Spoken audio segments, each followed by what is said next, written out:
For a few hours today, and we have a special event planned for later. So we actually have a special sponsored YouTube event. What time do you want to do it? Maybe like 4 or 5. What do you think? I don't know. It'll be like at the end. Yeah. So it's 2 o'clock right now. Oh yeah. So got some time to. How long do you think you want to go?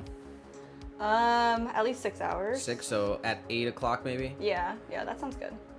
All right. Yeah. Ooh. So we have a special Excited.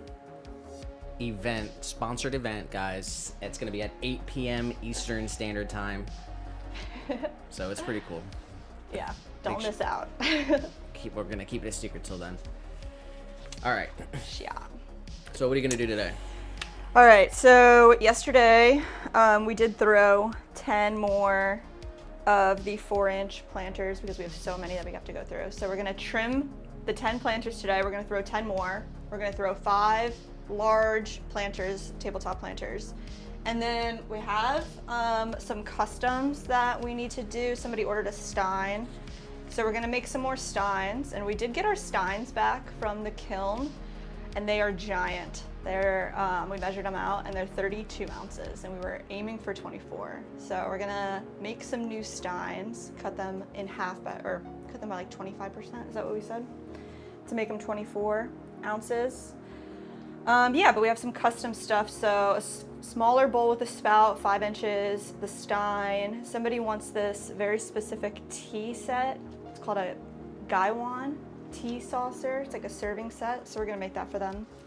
Then if we can get to it, a few juicers and hanging planters. I forgot to tell you, I didn't finish my sentence with Joel. Oh. With the whole, just reach out before, we want to cover the shipping, whatever. Yeah, we do. Just so, I just don't want to forget. Yeah. Because I'm not sure, because we just shipped something to Canada. Do you have like that nearby? No, but I remember. Where it was? It was one 4-inch tabletop planter, and the shipping. Do you remember where it went? Where in Canada? Actually, I can find out, I guess. All right. Anyway, we shipped something to Canada recently, and it like cost like. It's like $40. $40. Yeah. So, we want to cover you with the shipping 100%. So just so that is. Just definitely. You can reach out on Discord. Nice. Because we have that little message that you sent me on Discord, so. Nice. We'll keep in touch on that on Discord. Yeah, we're excited for that. So the first thing you're gonna do, what? Trim up 4-inch planters. All right, and then let's get into it. Yeah, let's do it. All right. Let's see. So there's a few still on the bases here, so I want to get them cut off. And then if they are ready to go, we're going to trim them. If not, we're just going to hop right into throwing some more. I'm going to give them ample amount of time to dry. Let's see. Get this hole punch, our little drainage holes punched out. Let's see. Right up in here, give it a twist. I already did some of them, so the other side's done. Slice this right off.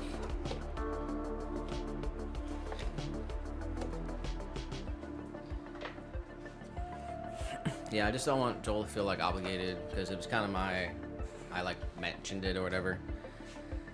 So it's on me. No, it'd be really cool to test them out. Shepherd's slings, I remember this time.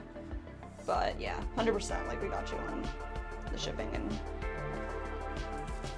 I'm excited to see the colors. You said you ordered colors. What color did you say? Me? Yeah, I don't remember. What's your favorite color? Earth. Oh, camo. Thing. Something more discreet. For hunting.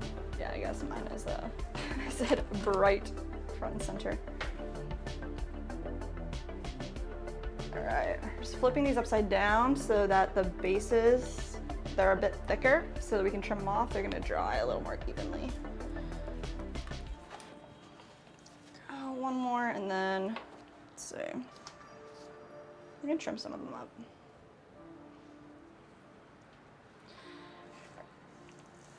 Slice these guys right off. So I actually timed myself yesterday, and we threw 10 of these 4-inch planters in 50 minutes. So what is that per planter? A little less than 10 minutes? Nope. Nope. Help me out, the math. That's a pretty easy one. That's an easy one. I can't do math in my head like at all. I'm like, so if it's an hour, 60 minutes divided by 10 would be 6 minutes a piece. So maybe I did them in 5 minutes. Is that more correct?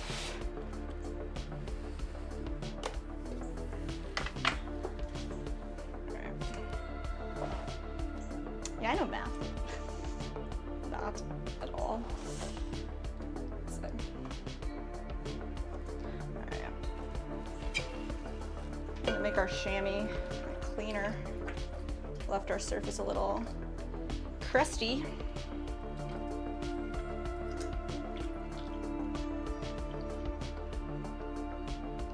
We had a really unique experience this weekend. We got to swim with the dolphins. You guys saw our short. I know some of y'all did. That was really awesome. It's our first time. There's this spot. It's like right off one of the highways, one of the bridges.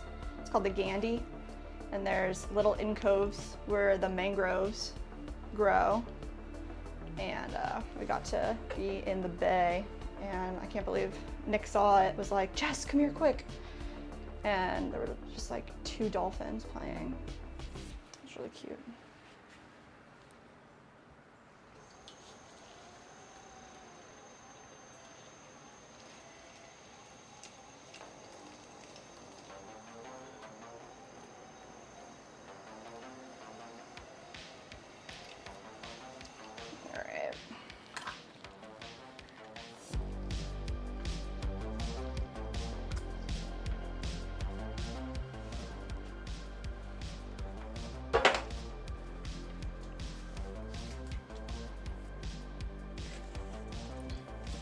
Let's see if these are dry enough. We'll try one. Just center it up. Joel says, I was a 6 short, jealous. Do you live like close enough to a spot where you can go to an ocean and like swim? I don't know, like, I guess there's just not many spots in Canada. Probably go to a lake.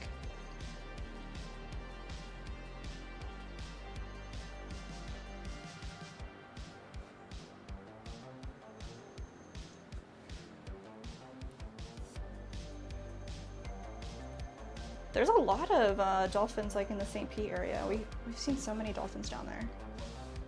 The first time we ever came to Florida, we saw wild dolphins too, and they're way more common than you think. In like Madeira, you can pretty much see them every day. They have dolphin tours. Oh yeah. Where they guarantee that you see a dolphin. That's what they say on the side. Yeah. Or you get another tour. It's pretty crazy.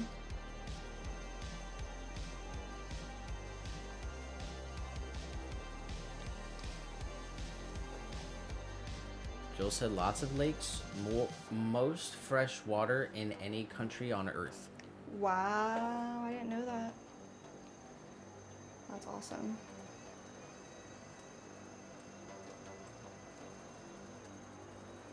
They do have some freshwater springs here, which is cool to swim in the fresh water. It's all cold. Yeah, it's crazy.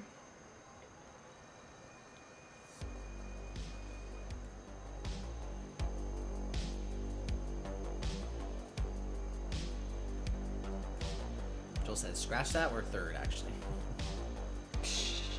What? Beat by Brazil and Russia. Wow.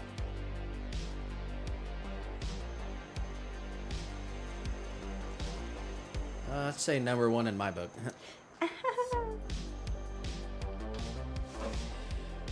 Alright, we got this dip right here, but I don't want to trim down, so what we're going to do is we're going to fill it. So let's see. What we're just going to do is scratch the surface with a needle tool. And just like like that. Let's create some serrations. I'm gonna take a little bit of clay.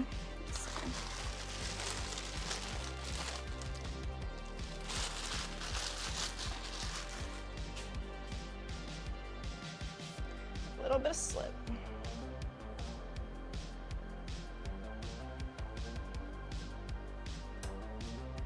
Patch it up.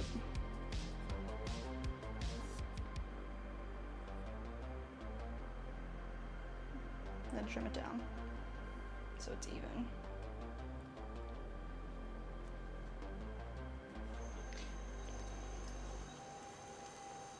Joel says Ontario has the most lakes of any province.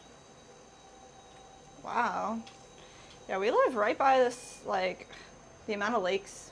I mean, I guess our spot, it's called Lakeland, which is nuts. But the spot next to us, town next to us called Winter Haven, is where they have the most lakes. I'm not sure if that's true or not, but.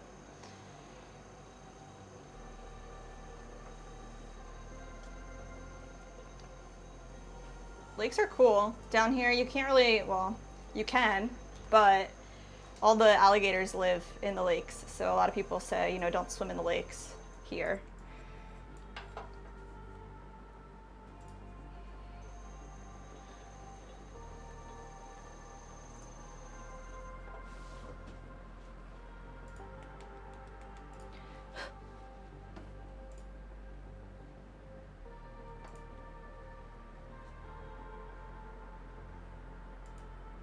Does Canada have any, or your area have any invasive species? I know we've got, like, down South Florida, there's like a python problem.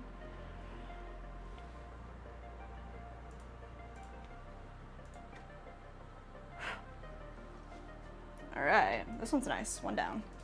I'm gonna set these up down on the bottom shelf here, just clean it off.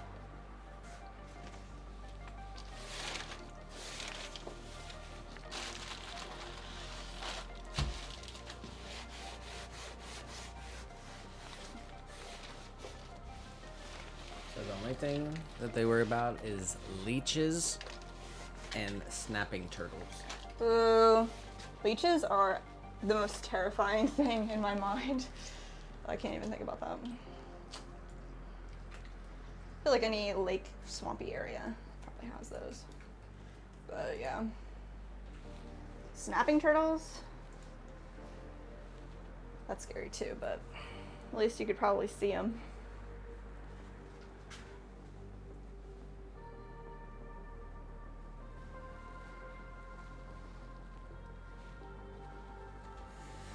No, typically not. Typically not. They're just gonna take your toes off. All right.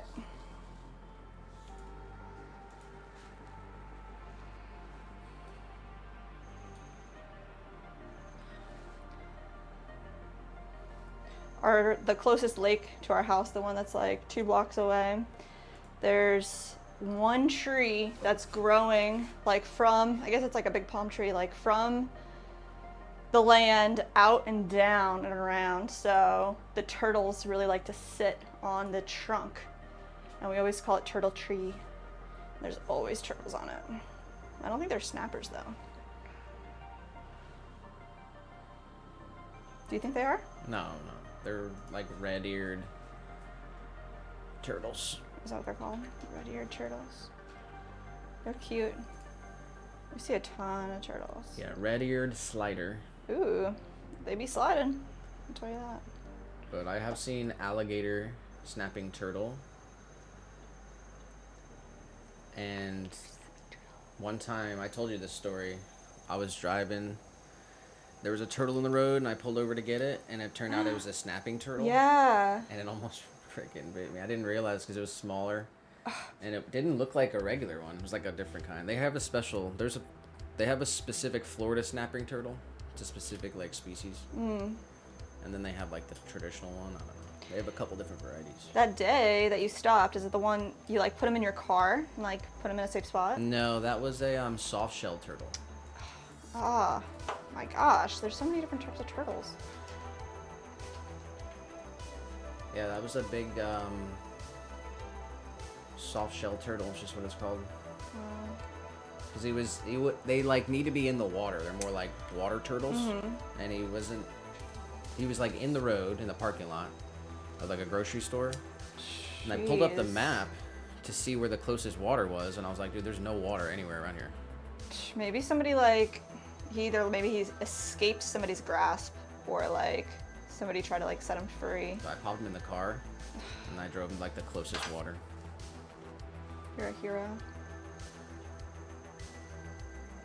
Straight up. He was massive too.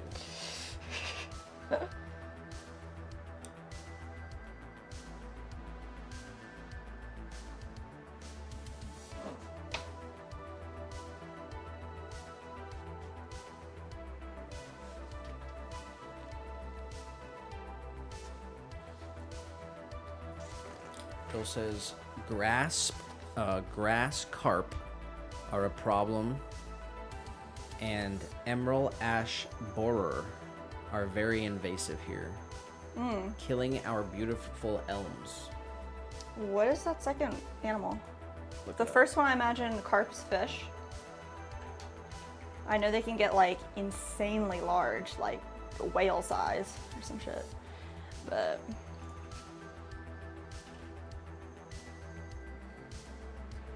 Emerald ash borer is a wood-boring beetle native to Asia.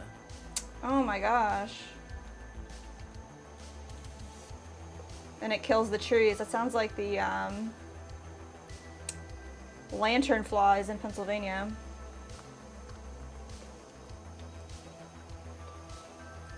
Kills all the trees that are invasive.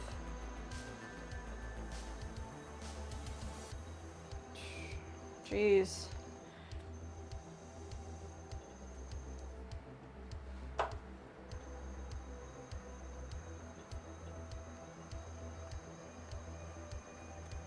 How do they take care of the beetle problem? Like,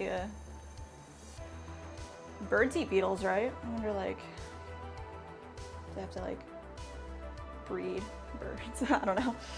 Joel said that he's met at least 5 people who's been chopped by a snapper. Who's been chomped? Yep. Oh my god. That's why I'm getting, like, I want some kind of good, like, shoe to wear. And some, like, because where we were like, straight in the mangroves, like, I wanted to show more on the short, but we were just kind of, like, burnt out from the market. Yeah. It was awesome, though. We're definitely gonna go back, so.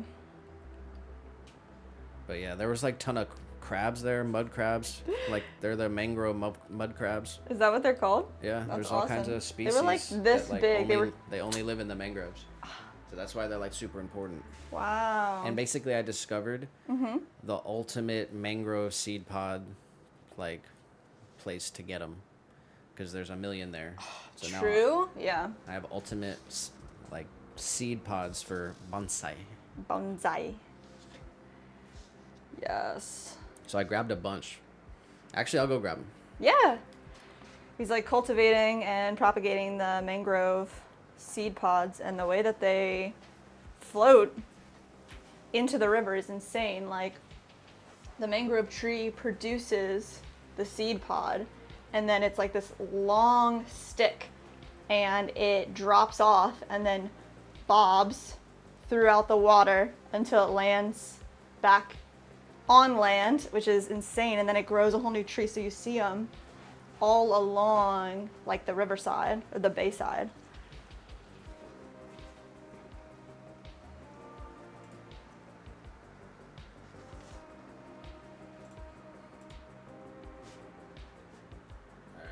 Got him? All right, I switched the cameras here. I'm going to show off the seed pod here. Yes. Got a couple. Oh, got a little guy too. So this is the mangrove. I guess you can't really hear me. You want this?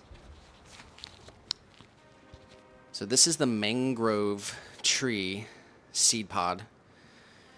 So this is a bigger one, and here you can see the roots that are coming off of it.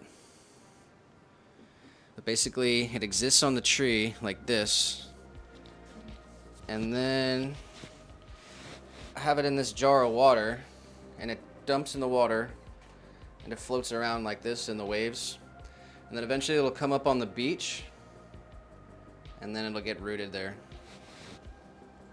And this is how many. I grabbed a couple here. Oh no. Mangrove bonsai. You can see the roots coming in. They look really good. So I just spilled a bunch of water, but here. Our first year down here, he grew a ton of mangroves, and then we had them outside for a while and neglected them a little too much. But now we're starting fresh, and these mangrove bonsais are going to be so dope. Yeah, they basically need to be like, well, they grow like in the ocean, Yeah. but their roots get connected to fresh water, like underneath the soil. So they need to be basically in water all the time, and I just let them dry out and they died. But it's really cool how they grow. And then, yeah, I want to like try to bonsai some of them, so. Can you pull up a picture of like a fully grown mangrove, like with the roots and everything, to show? Sure. If you guys haven't seen a mangrove tree before, they're so pretty. It's like all roots on the like exposed roots.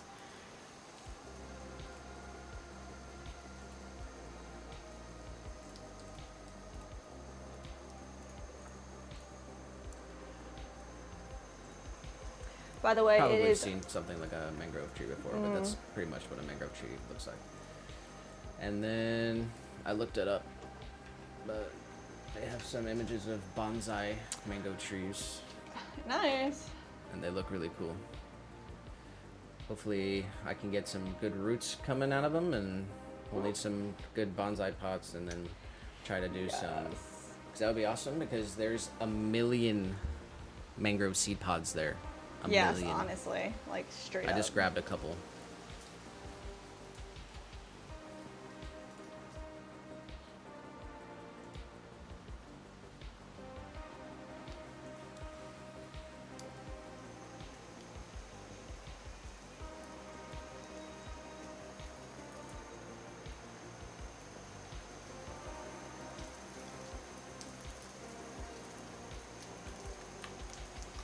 It's been raining all day here. It's been so hot, guys. Needed to rain.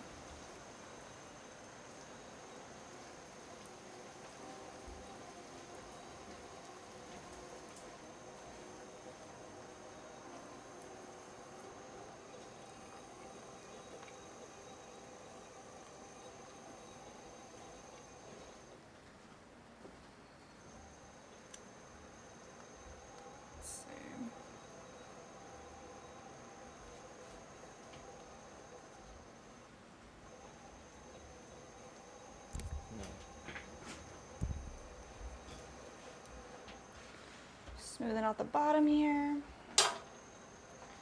This one might be the last one we can trim, so they're still pretty wet.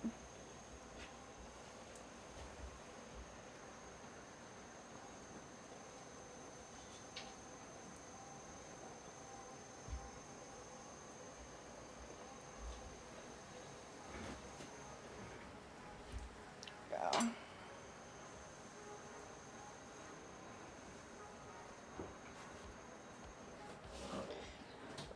Baby powder down so we don't stick. Let's get our stamp.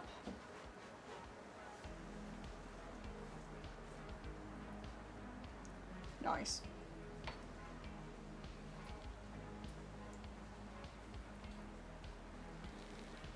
Let's see that nice crispy stamp.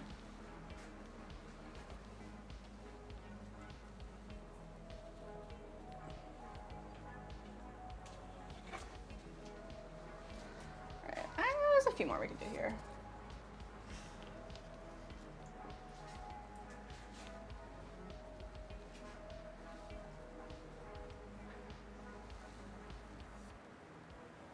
Been keeping our tally of how many planters we have thrown versus have to throw, and every time we trim them, I add them onto our list. So after today, let's see, we had 5, 10, 15, 20, 25, 30, 35, 40, 45, 55 that we had to throw for the 4-inch, and so far we've done 18. So we did another 10 today, trimmed. That'll be 28.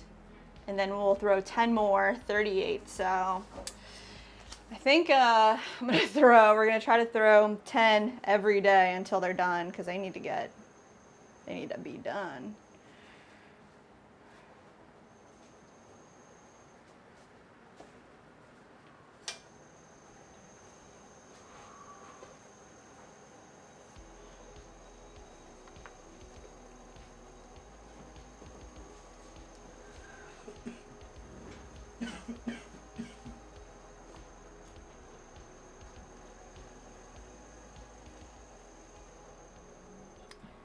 Go. Smooth this out. Let's see.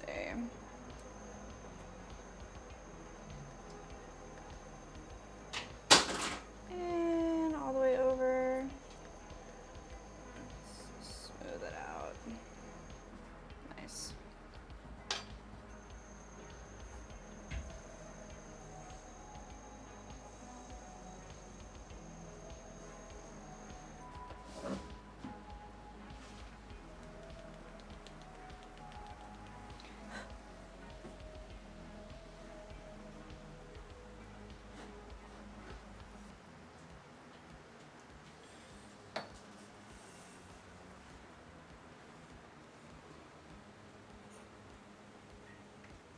There we go.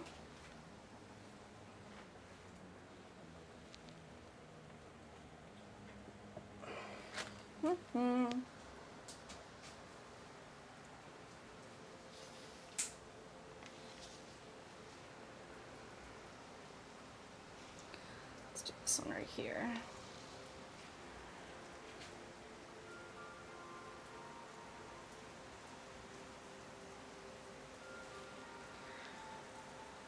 Just center it up on our wheel. We just hold one finger steady and push or pull it wherever it's a little uneven. Perfect. Let's come in and just trim down our edge wall here, our drainage plate. We have a nice straight edge. And we can pop our bevel in. Go. And smooth this out of the top.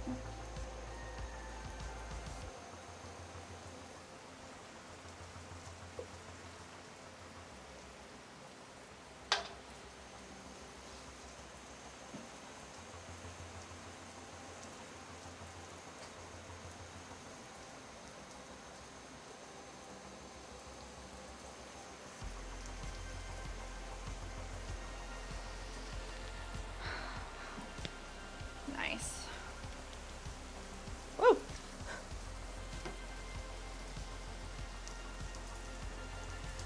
we got cat cam.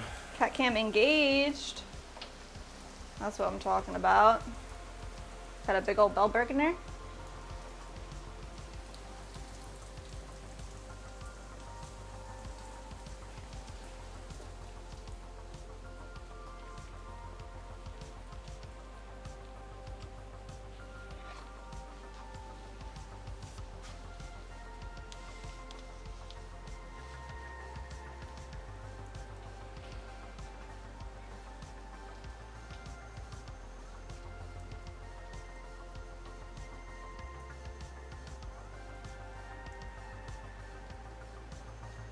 Center it up.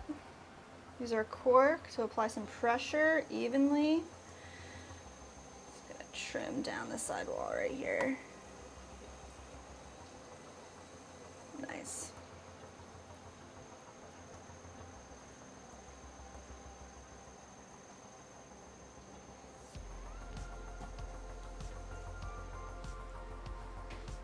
We'll just just smooth out the top area.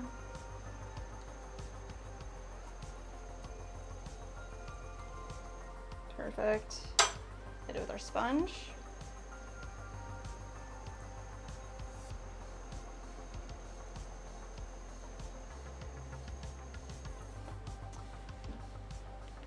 Get our stamp on.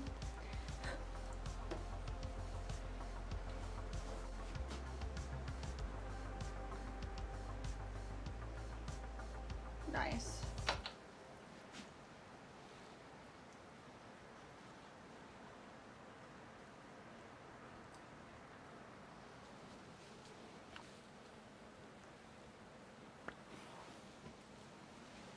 All right, 3 more here. So we can get these Dunskies. Start throwing 10 more.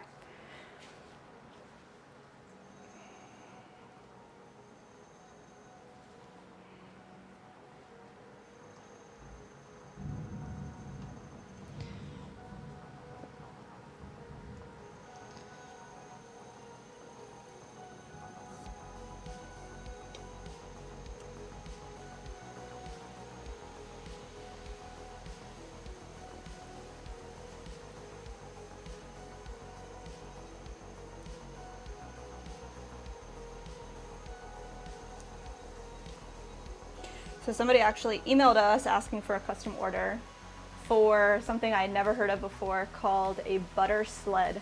Have you ever heard of that? No, but sometimes when I'm feeling feisty in the morning and butter in my toast, I'll say butter sleigh. No. What is it? What is it? It's a sleigh? It's just like a buttered plate sled. Like, I don't know. It looks like a sled straight up. So it's like a plate with like a rim and then a handle. So it looks like one of those OG sleds, but there's no lid to it.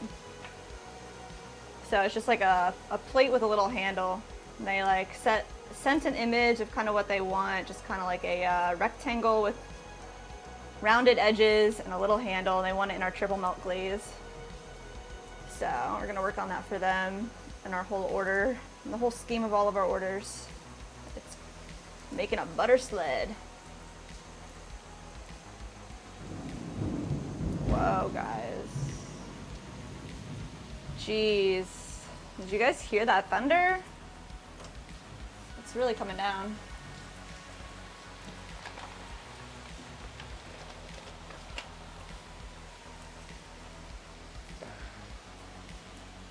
Is there a pen right there? Pen? Got these two.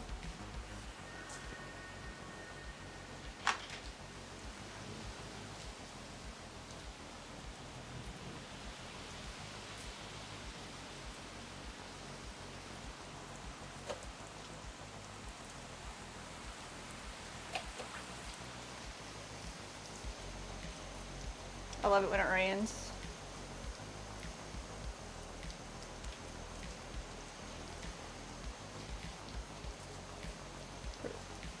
I really like this room because it's like surrounded by windows on the 2nd floor.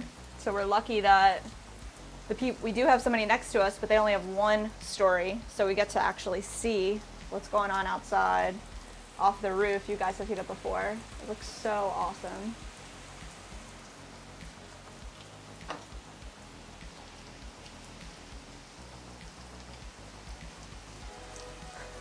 Thunder. Yes. Yeah.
We got Hannah Sakura.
Got mic'd back up.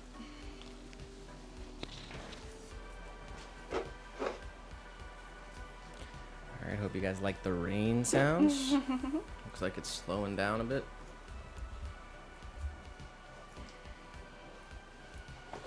Alright. Gonna start throwing 10 more of these 4-inch tabletop planters with attached bases. Let's see.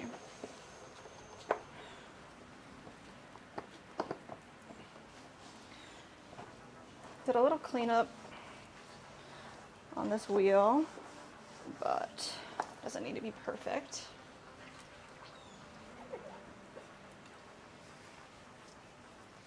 Okay, let's make sure our calibers are set to 4 inches wide with our 14% shrinkage ruler here, because the clay does shrink in the kiln. So let's see. We want the end result to be 4 inches. So we're gonna make sure that's nice and right. Tighten our screw. There we go.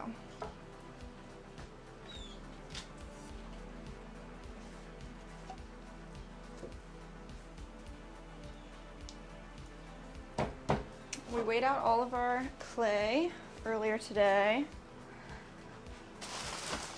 We've got 10 balls here, ready to go. Hannah says, that's a cloth on your wheel? Yeah, so our wheel head actually doesn't have any bat pins. So typically, some of the wheels, they would have little screws, little pins right on each side that could attach to the bottom of these bats. But ours doesn't come with that, so we use this chamois. It's a cloth, to make like a non-slip surface. So this way the bat, you can see it won't move at all. So it'll create a nice suction so that we can use bats without bat pins. A little hack.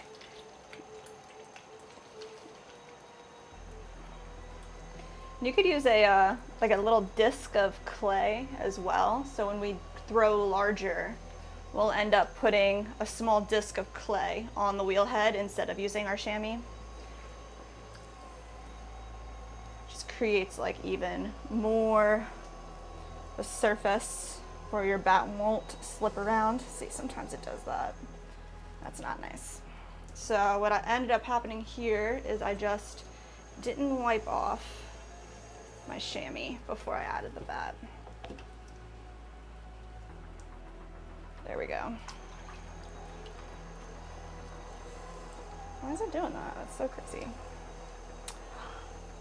Usually it works perfectly fine, but sometimes it's the bat too. These MDF bats, they warp. So if there's a little bit of a curve, it's not gonna do its job as well as it should. So let's throw a plastic bat on to start our day. It's the first thing we're throwing for the day as well. So hopefully we don't run into too much craziness. There we go. And it says, I saw other potters use clay. Yeah, when we throw larger, we use clay. Typically this works really well just to do like more production. You can just pop it on and pop it off as well. But clay works just as nicely. And if our chamois wants to cooperate with us today, it'll work good, but some days it's like that. Let's see. Oh, I do really like the chamois. Especially since there's like no mess at the end to clean up. Clean all that clay off your wheel head. But it is necessary for us when we throw larger, for sure. There we go. We're gonna center this up.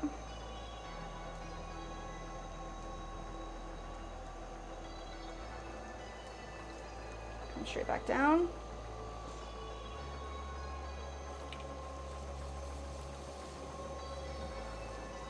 There we go.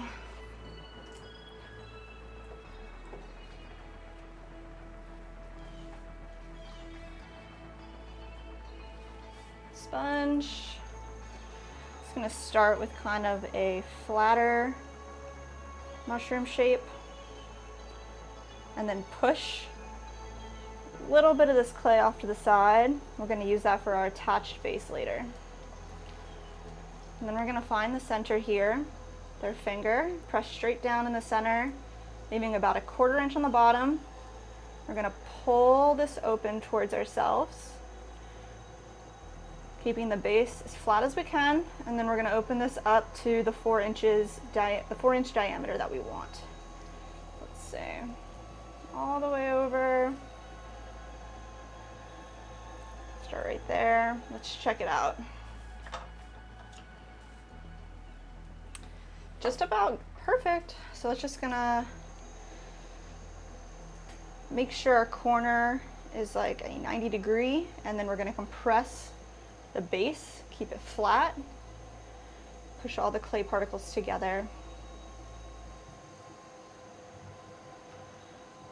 This will help eliminate any type of cracking. I'm gonna push all the particles back together after we added all that water to them.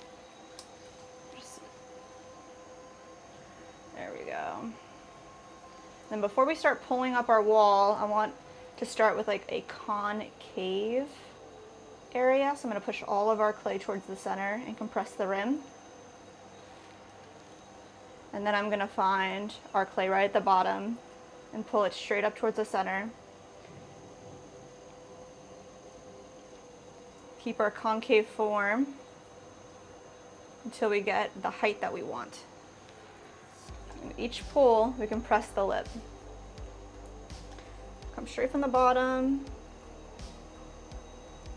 all the way up, keeping our walls even until we get to the top. Once you're at the top, compress the rim. There we go. Let's check out our height here.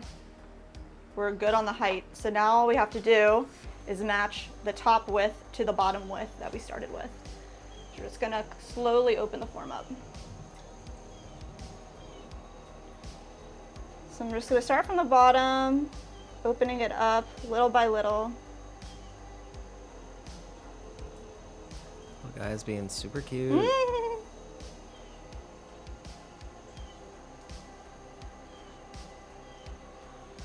Oh my gosh, he looks like a bunny.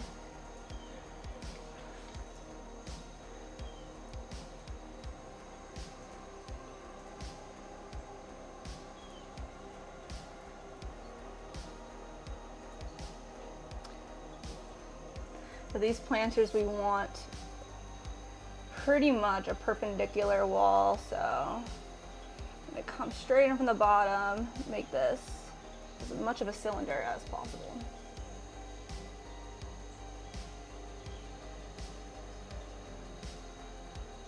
Compress our rim, 4 inches wide and 4 inches tall. So we're just gonna smooth it out, get all the water out from the inside. sure our base is still nice and level. We could even come in with a tool, straight edge here, just holding it from the outside and making sure our wall is nice, perpendicular. Then you got to get really down low with it and make sure it looks right. If you're looking at it from an angle, you'll never know. So let's see. Last thing we're going to do here is we're going to pull up our exterior drainage wall. So I'm going to come in and just press straight down and compress the interior of the well that we're going to create. Keep it the same level as the inside of our piece. And then right underneath, we're just going to pull up this clay and pinch it.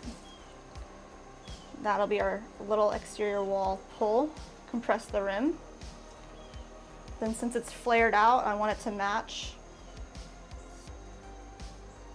the cylindrical form from the inside. We're going to collar it. So with 3 points of contact starting right from the bottom, it's going to slowly move up and push it in towards the center. Way up, in towards the center. Compress our rim. I can take like another tool here. This is just kind of like an extension of our finger. And I'm going to come right in here and just give one more little compression. Also gets rid of any slurry that's down in there, as well as create a little swirl on the bottom of our piece. Hannah said, giving me cute aggression. I want to boop him on his nose. Always.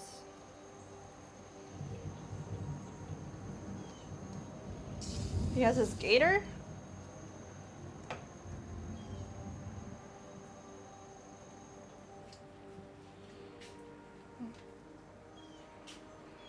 All right, one last look. Just gonna open it up a little more.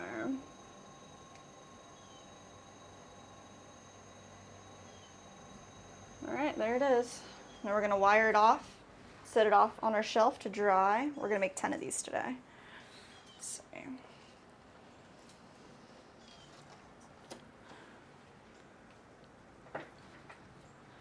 Go. Pop this right over here. Perfect.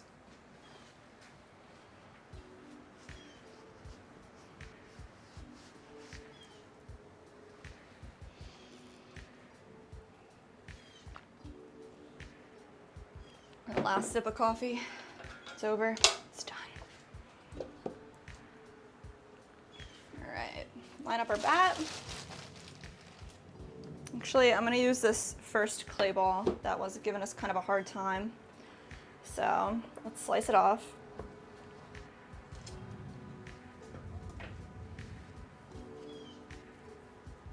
There we go. We're going to start.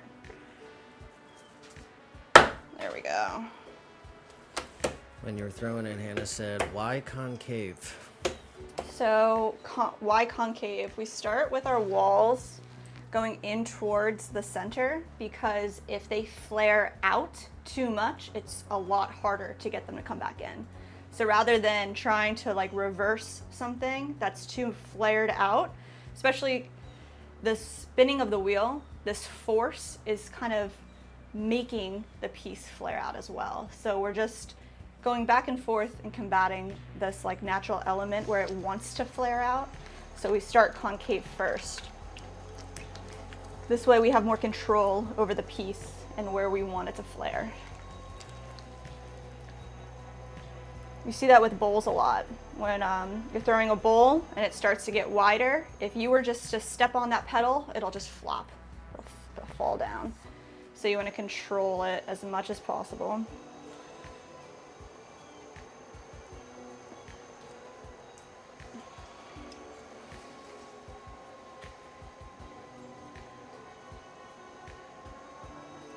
All right, we just passed 1 hour into the stream. 1 hour.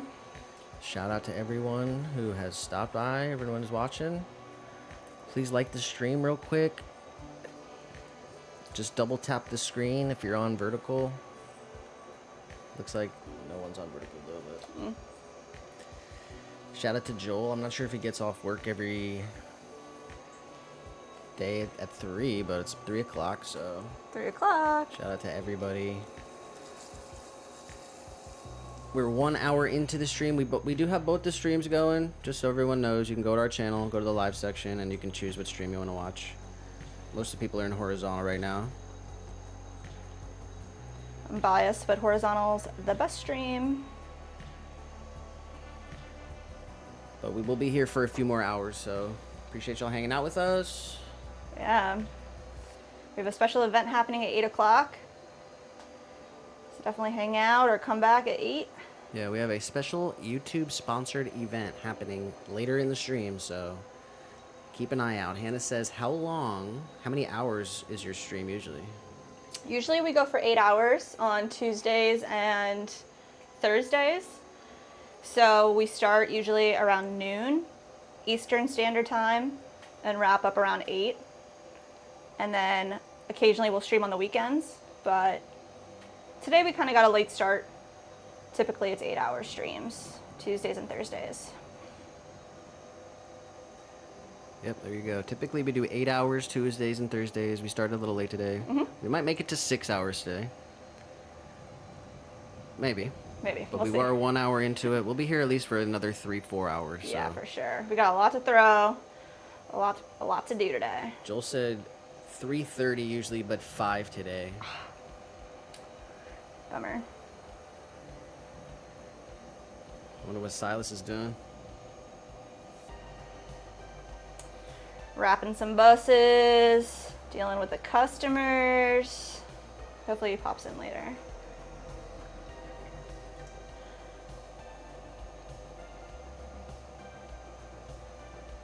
There we go.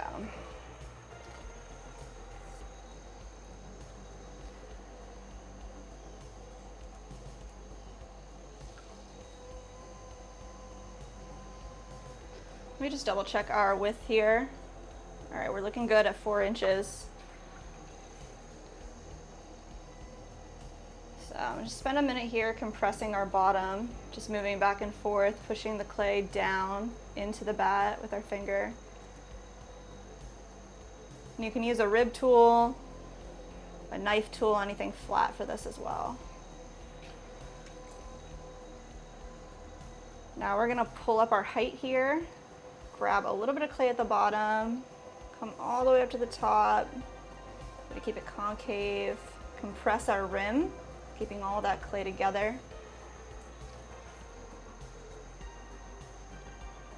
Oh, let's do it again.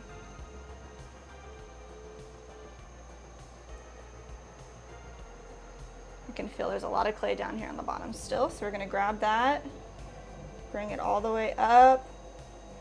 When we're pulling, we're dispersing that clay evenly throughout the wall. There we go. Joel said that in Ben Wolf's stream last night, Silas said he was making pumpkins.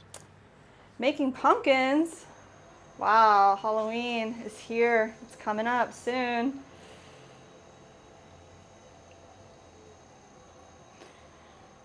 Yeah, we're gearing up for some spooky streams.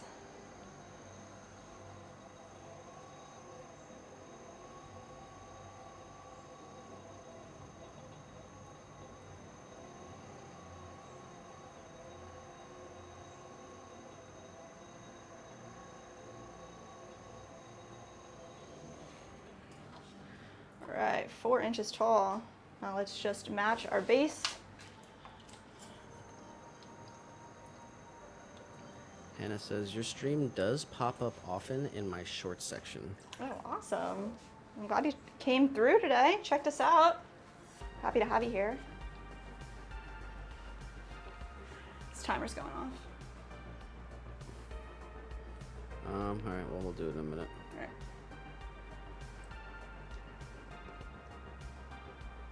I just want to see a little guy on my phone.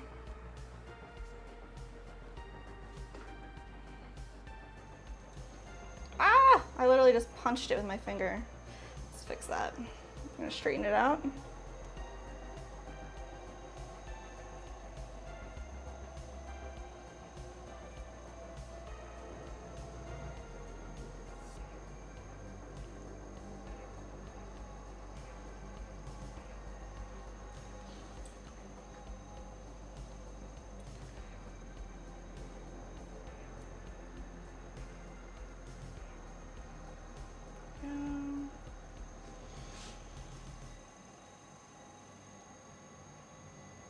Straighten the wall out.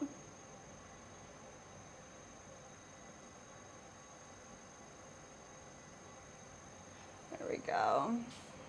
All right, let's pull up this exterior wall as well. And come right in here, compress right in the center, and then pinch our wall up. Pull all that clay straight up. Compress the rim. Gonna go in here with this tool and just do the same thing we did before. Compress that bottom, get rid of any of that slurry or water that's in there. And then we're gonna add a swirl right on the bottom of this piece. That helps direct all the water to the drainage holes we're gonna add. That is also just really nice. Then I just add a little cut right at the bottom to help our wire tool feed through. So let's give it one more look before we cut it off and make sure that it's as straight as we want it to be.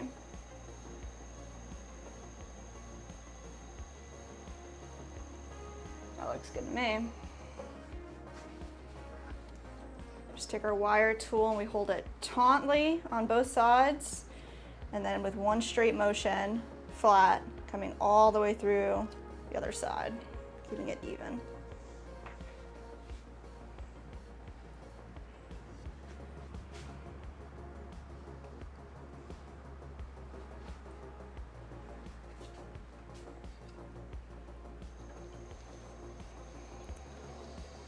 Just gonna get all that slurry off our chamois here.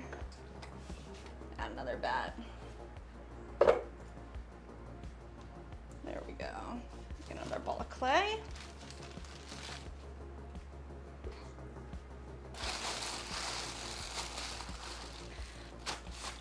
Make sure our bag of clay balls is actually secured, not drying out. There we go. We're gonna center this up.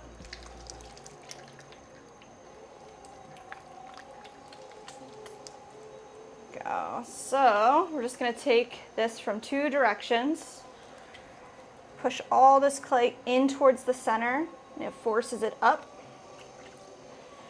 Grab all the clay on the bottom, force it all up towards the middle, and then when from one corner, this ball part of our hand, the meaty part, we're gonna press straight down into our left hand.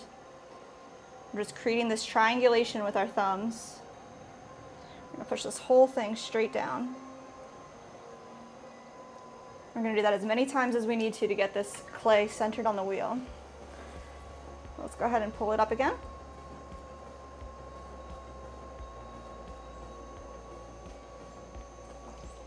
Come straight back down and push it right into the wheel head.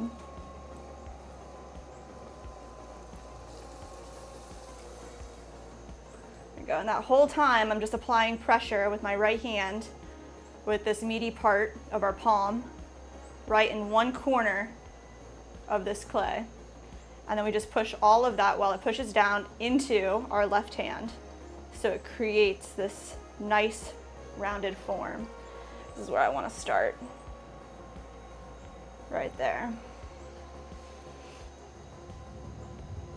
Then we're going to take a little chunk of clay here,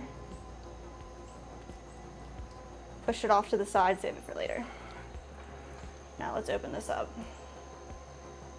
Now with just feeling it, we're going to find the center, press straight down, get almost to the bottom, leaving about a 1/4 inch, and I can tell there's a 1/4 inch left because I'm using my thumb to feel where the bat is. And after a bit of practice, I can tell the difference between the level of the center of my hand and where my thumb is sitting. So right there, I can tell there's about a 1/4 inch difference. I can pull that straight out.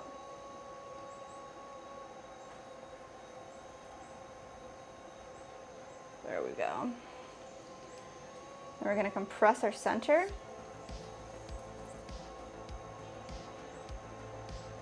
Keep our wall concave, just like that. Now let's compress our base. Make this nice and flat. Get all the water out of there.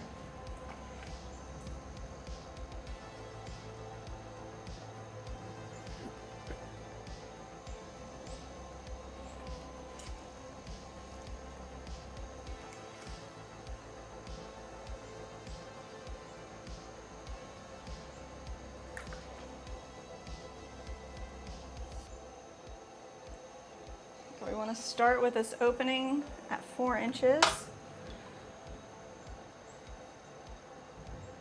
And then our first pull straight up towards the center. Compress our rim at the top. Let's do it again. Grab clay right at the bottom, straight up towards the middle. You can see it wants to flare out. I'm trying to tell it, stay concave. Grab a little more clay right there. Straight up.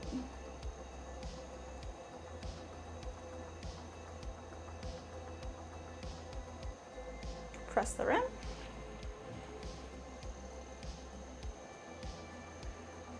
Go. We're just looking for 4 inches tall before we start straightening this out. Looking good. Let's see.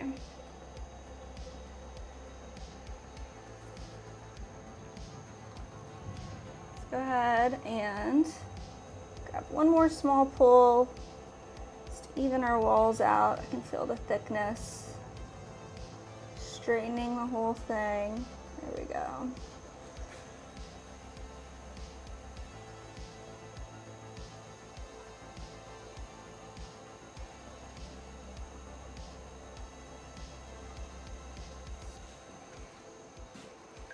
Check it out.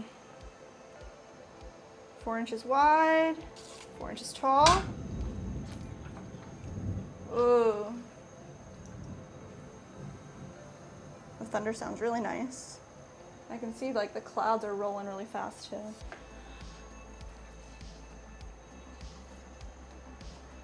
Alright, let's come right in here. Compress our little well area with our finger.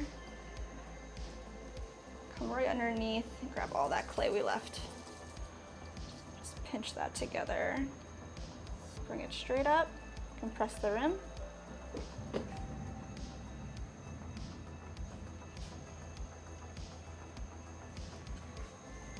And let's give it a good look and make sure it's still straight.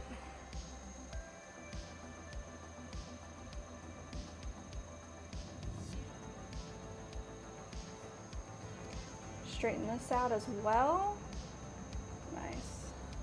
Let's come in with our tool here, give it a little more compression.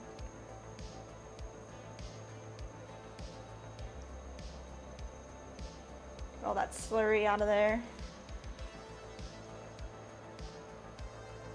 Swirl up that interior.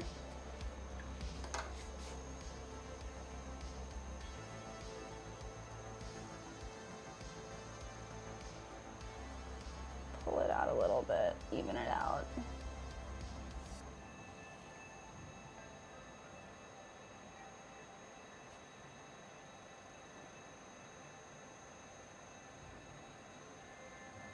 There we go. Add that little cut at the bottom. Let's wire it off.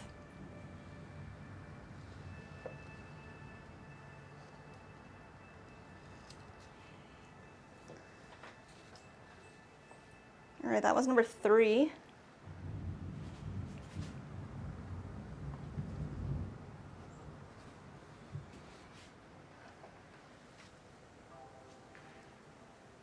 Let's go ahead, grab another one.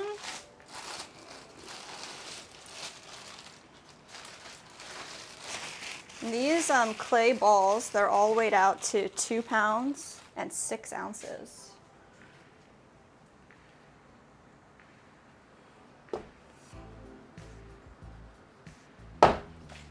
Nice.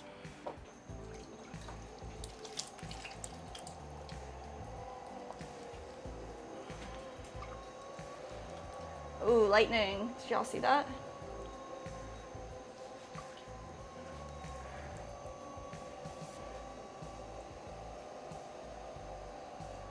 You think your bonsai outside's all right? Yeah.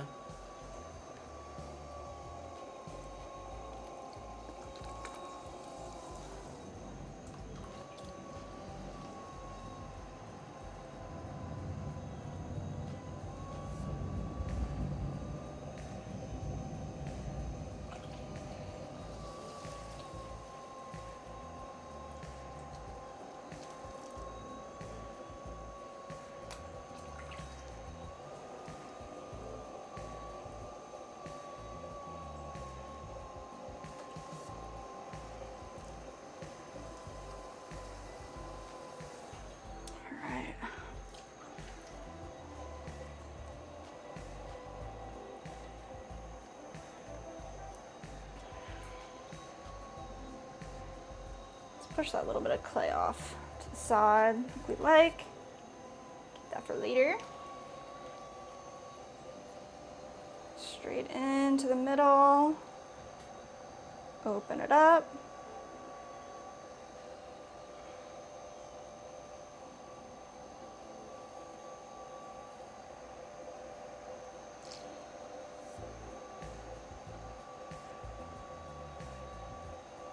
Compress.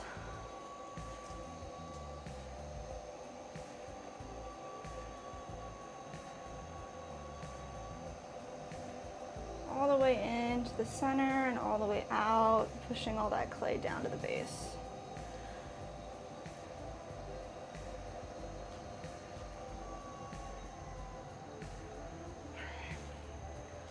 Let's check our dimensions. Maybe a tad bit larger.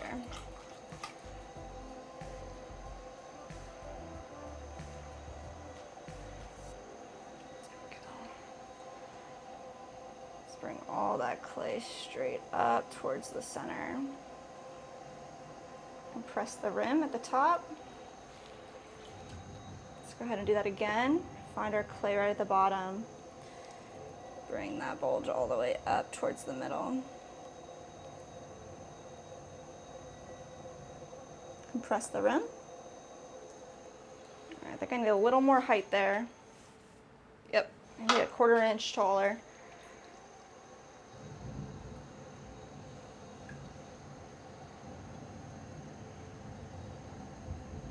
If your piece starts to flare out a little too much, you want to collar it back in. Come from 3 points of contact, straight from the bottom, all the way to the top, pushing the piece in. I like to use a little more surface area, my fingers, coming all the way to the top. When you do that each time, again, compress your rim. All right, let's do one more pull here. With this pull, we'll straighten it out a little bit.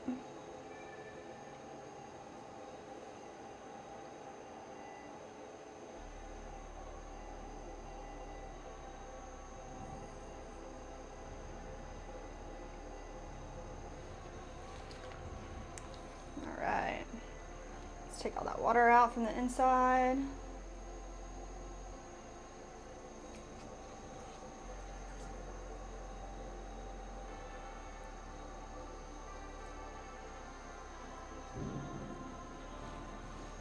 Straighten it out a little bit right here.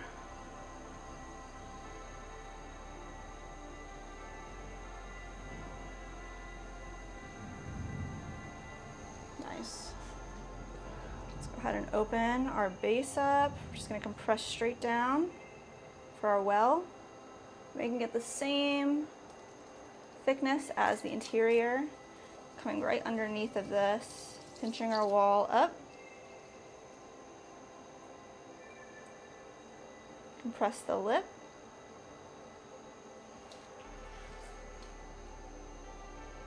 Let's bring that in as well, just like that. Just 3 points of contact.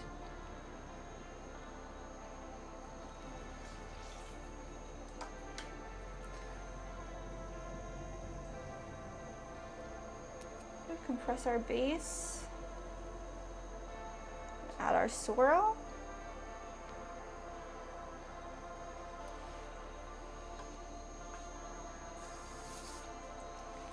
Let's give it one last look.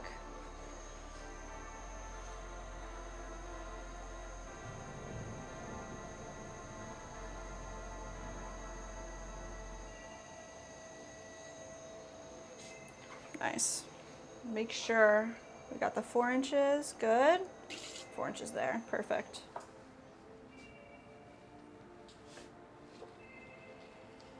Slice her off.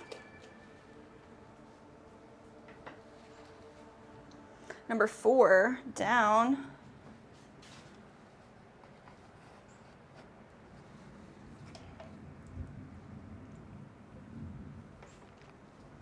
All right, let's get rid of this slurry on our chamois.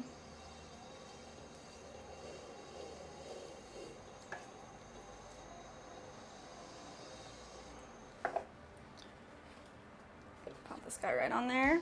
Centered. Another fresh ball of clay here.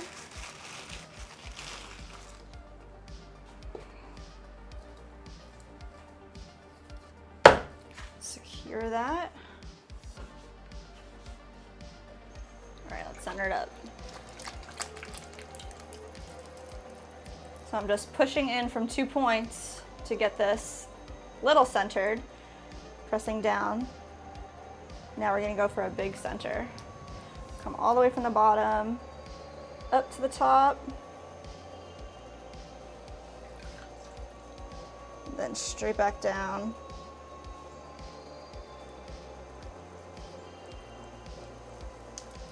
Let's do it again.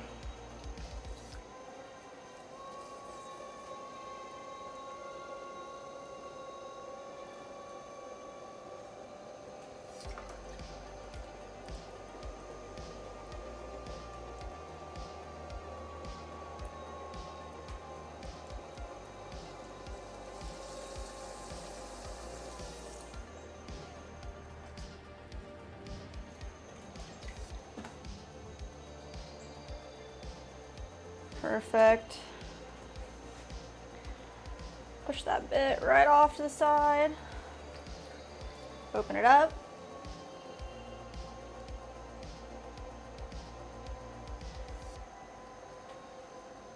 Straight over.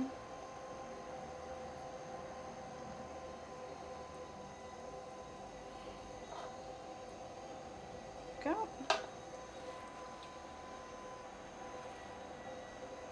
Push all our clay into the middle. There it is. Let's compress our base. Don't want to forget. Just take a minute, push all that clay straight down onto the bottom of our wheel head.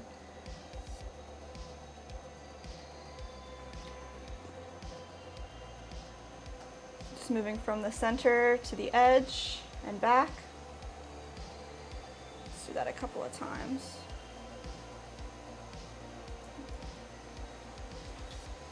Nice. Let's grab another chunk of clay right there. Right from our corner, pull it all the way up towards the center. When you get to the top, press down on the rim.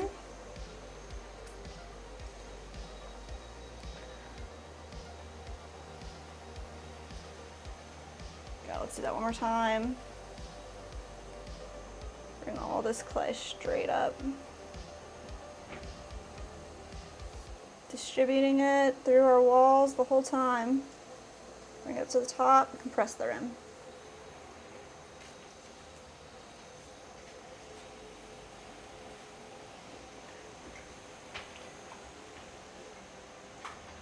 Okay, let's make sure we have our height.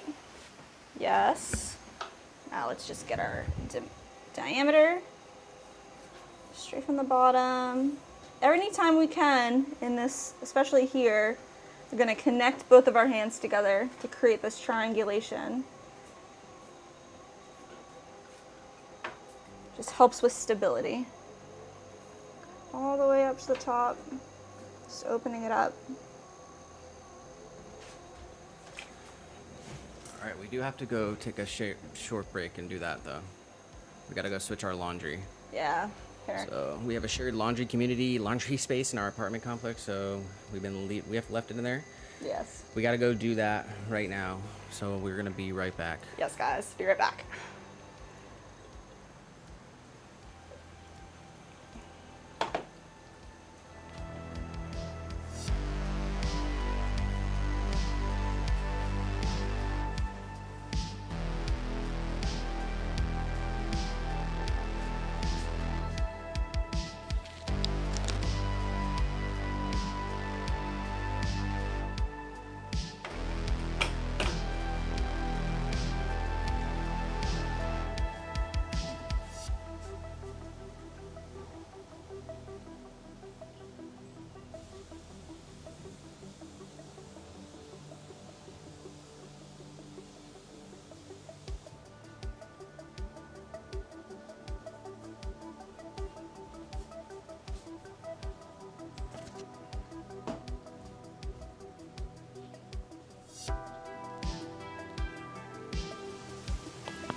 All right, we're coming back. Stepping back into it. We got there just in time because the rain just got way heavier. Oh no.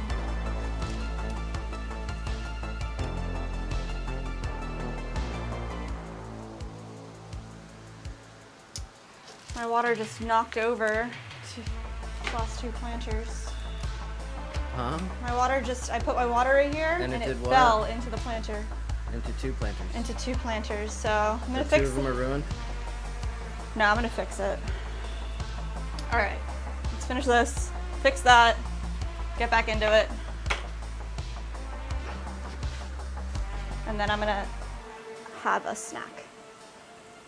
That's what I think I need. All right, let's finish this. Let's grab that attached base. Let's push that straight down. Come in and pinch this up.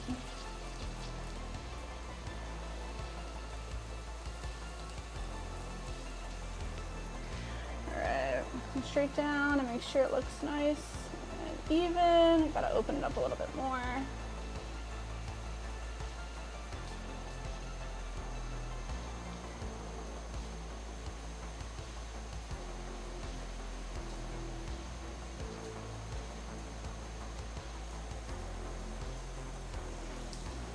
All right. 4, 4, nice. All right. Now it's coming down.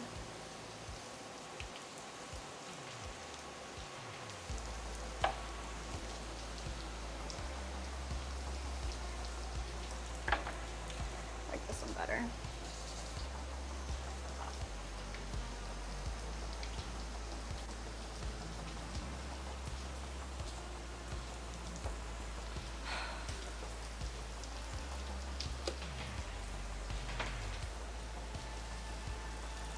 This is number 5, but we have to fix up 4 and 3 because I just smashed them.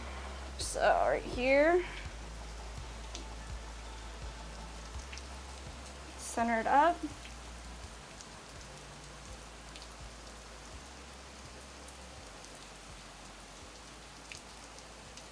All right.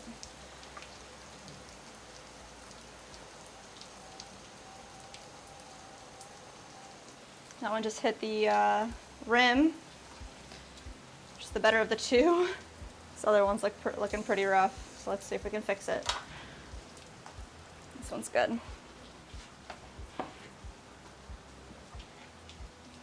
See, the water bottle just smashed it. That's so sad. We'll see if we can fix it.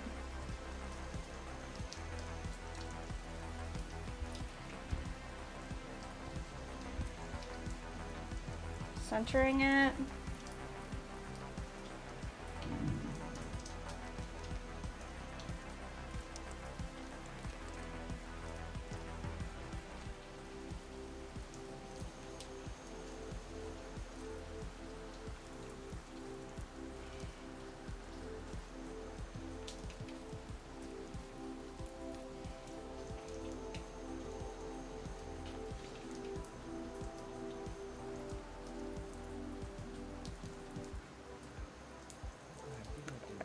Come right back in here, smooth it out.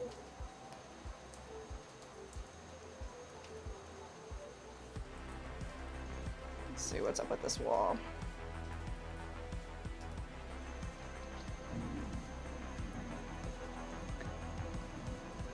Jeez. Start at the bottom and come all the way back up. Let's see if we can't get this straightened out. Check that out.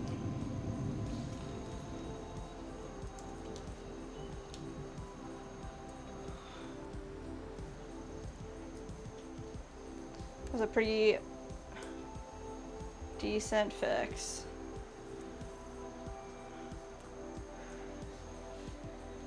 All right, make sure it's still straight.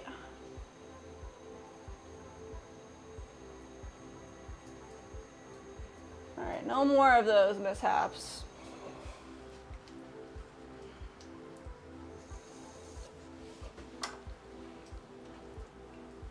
halfway through. We got 5 done.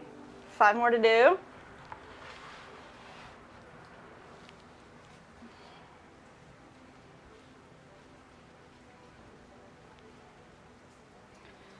Let's see.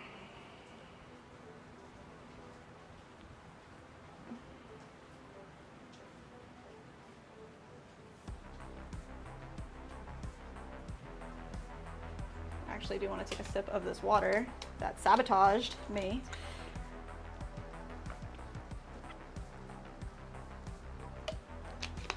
Nice.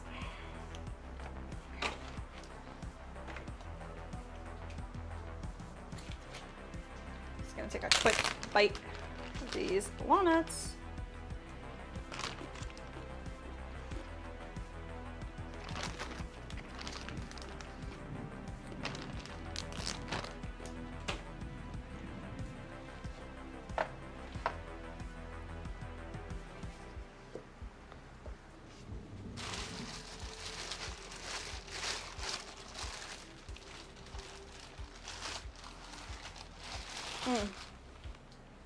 It's yummy. All right, let's get this centered up. Number 6. Nice. Push it straight up into the middle, straight back down. Do that one more time. Let's get all our clay pushed into the center of gravity. More water, come straight back down.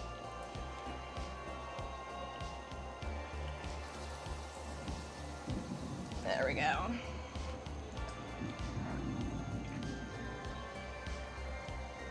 Right on over. Push a little bit of clay off to the side. Save it for later. For our attached base. Find the center, come straight down. Open it up.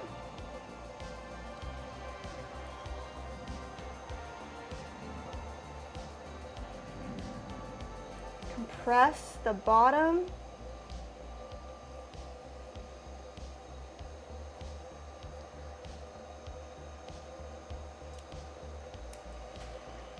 There we go.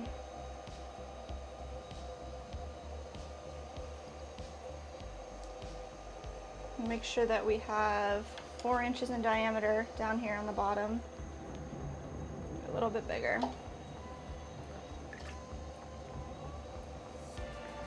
All the way over. Start our wall in this concave shape.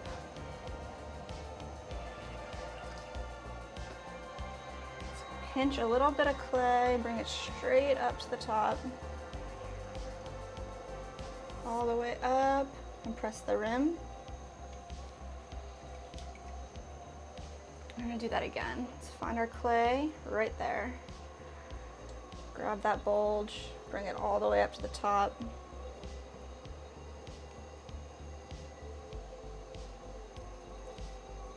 To get to the top, compress your rim.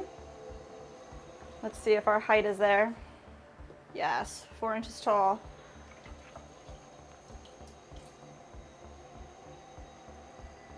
Take all the water out from the center. Let's just even this out here. Starting at the bottom, just opening it up. Straightening our walls out.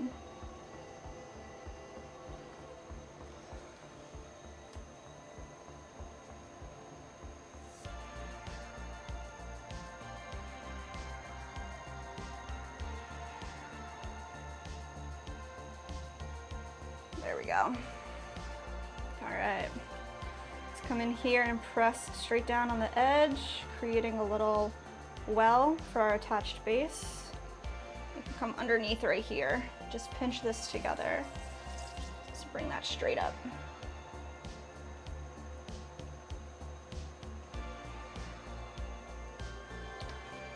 And we're just gonna push our clay in, straightening out our exterior wall. Come on in here, compress the exterior. We're gonna create a little swirl on the inside.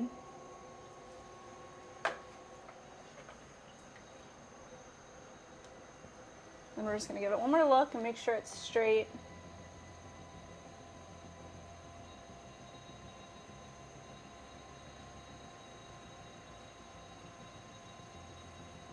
Final test of diameter, 4 inches, 4 inches, we're good.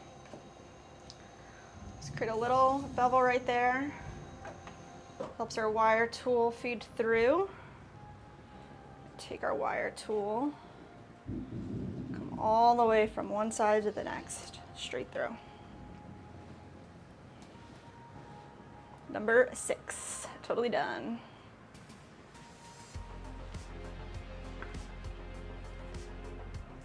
Got Mandy in the chat. How are you? Pottery fam.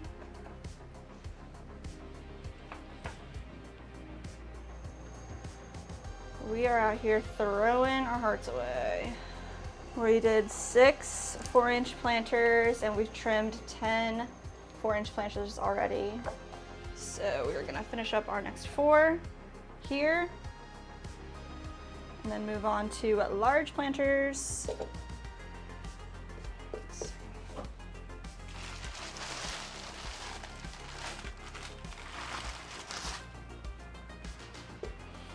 How was your weekend, Mandy?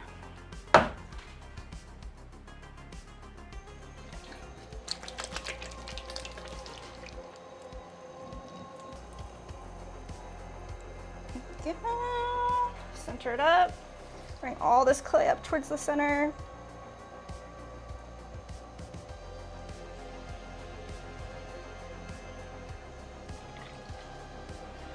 Go press straight back down.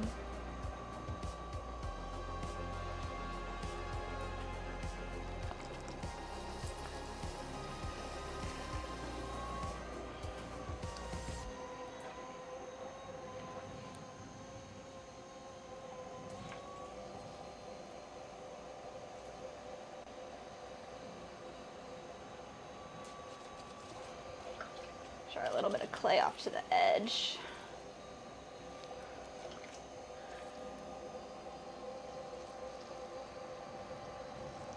Open it up all the way 4 inches.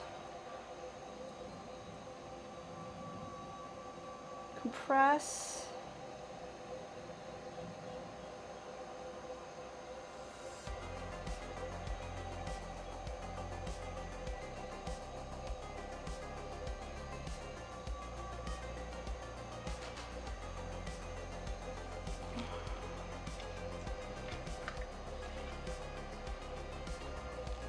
I'm good, just trying to get stuff done around the house before next week. But my brain is constantly thinking, concert in 2 days. Oh, that's awesome.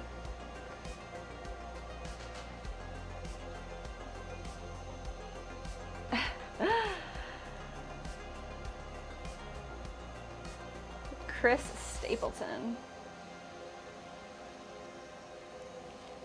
Yeah, we were listening to him last night actually, listening to some music on YouTube.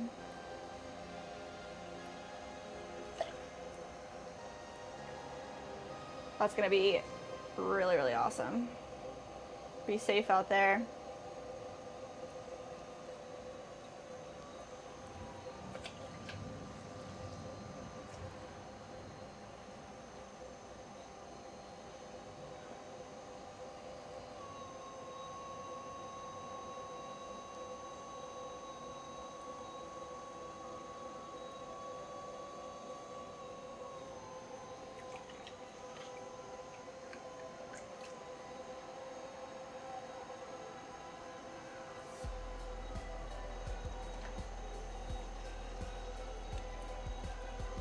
Do you have a favorite song that you're excited to hear him sing? It's got a lot of good ones, but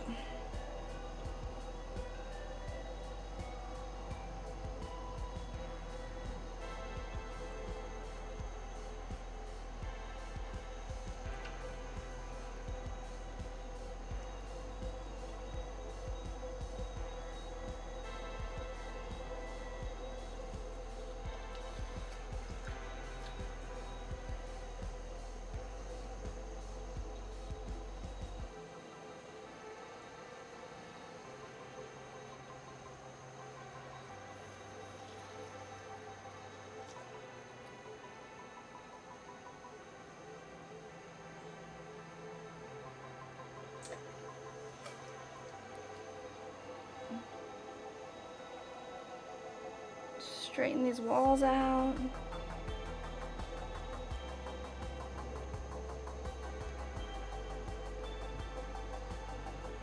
we go.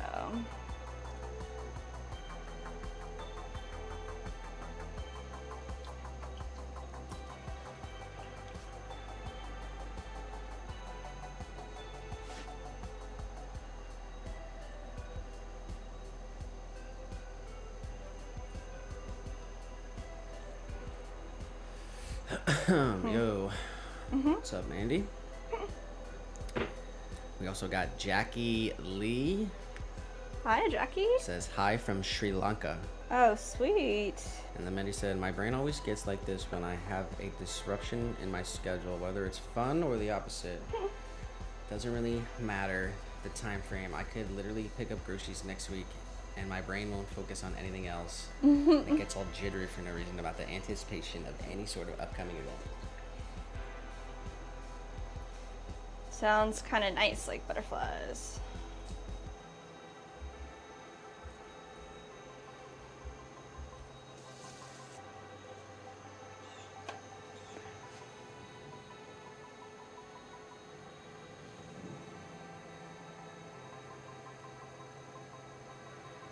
Jackie Lee says, I see you want to start pottery again.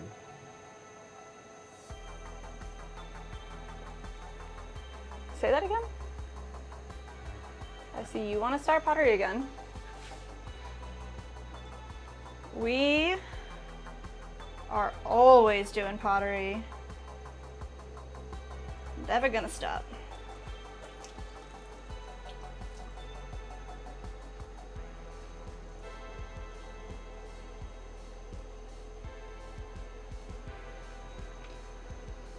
Maybe they mean they want to do pottery again. Oh, that's what I said. I read it wrong. I see you and I want to start pottery again. Yes, definitely do it. Jackie Lee is a pet psychic that finds lost animals in Sri Lanka. Stop it. That's amazing. Originally from Australia. Wow.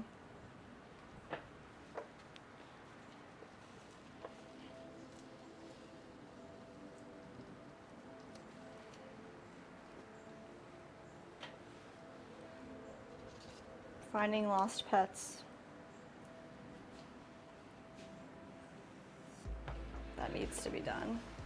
I hate it when I see like a missing kitty photo, missing dog photo. It's the saddest thing.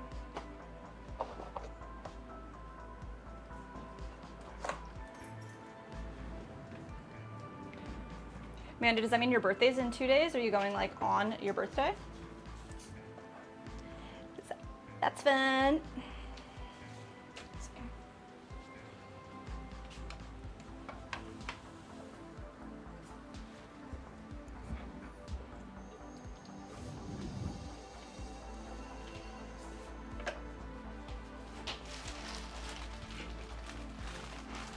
No, her birthday's like the 29th to the 28th, like the day before her surgery. Something like that. Nick's really good at It's not remembering today. things. Or 2 days. It's next week. Next week. Nice.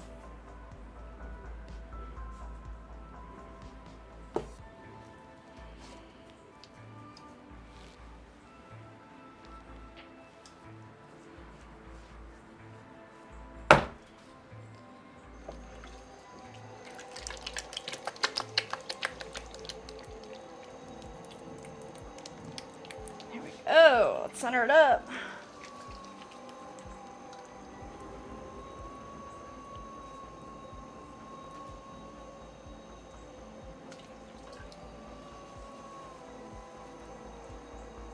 Jackie Lee says, all over the world, I find lost pets. Wow. I found a dog in Australia the other day. Oh my gosh. I'm normally in Australia. How do you do it? Oh my gosh. Tell me more. Oh my gosh.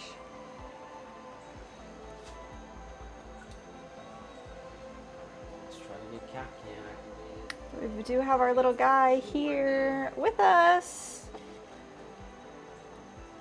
Our number one mascot. Our little guy.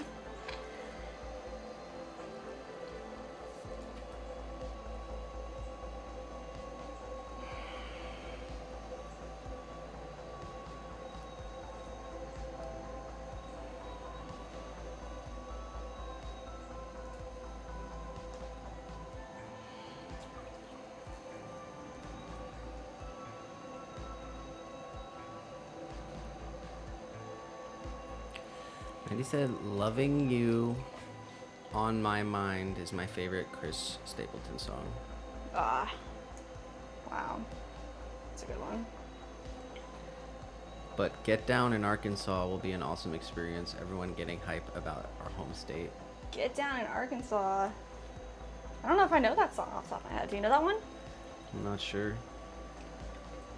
That's awesome. He has a song like that. And he said, the 29th, Nick remembered. We are celebrating my birthday this week since I won't be able to do much after my surgery. Nice. Jackie Lee says, I look at the photo of the pet, and then I look at Google Maps and track the lost pet. And then she said, I love your cat, and I do find quite a few cats also. Wow.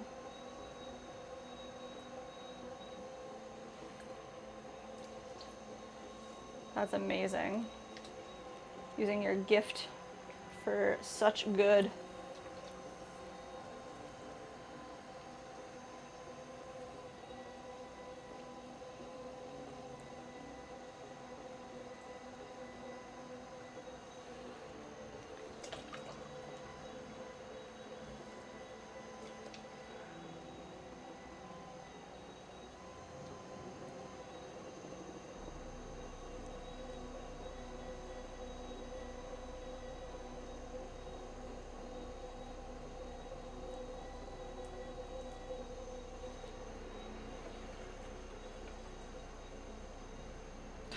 Little guy. I can see him on my phone.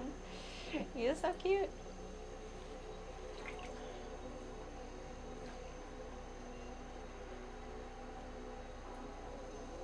Jackie Lee said, it is a gift and a great thing to do to find a lost pet for people. Aww. And it's extremely special. Special person in the world, connecting Wow. people with their special friends. Big shout out to Jackie Lee's in the chat, everyone. Need more special people. Someone actually asked me to find their kangaroo in Australia. Stop it. It was their pet kangaroo. Oh my gosh. I feel like that was probably hard because they're probably running around so much.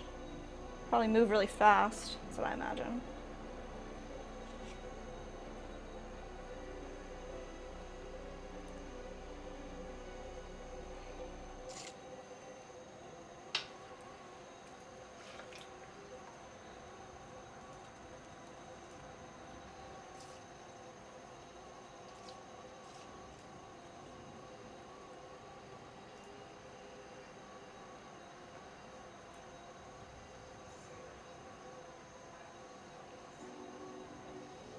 Man,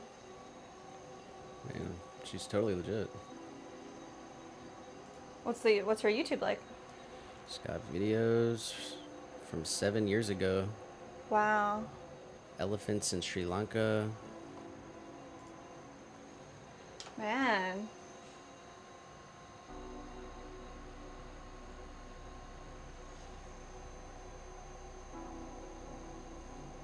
Psychic pet detective Jackie Wow. Lee's. What an amazing life. That's really cool. Mission: find missing dog.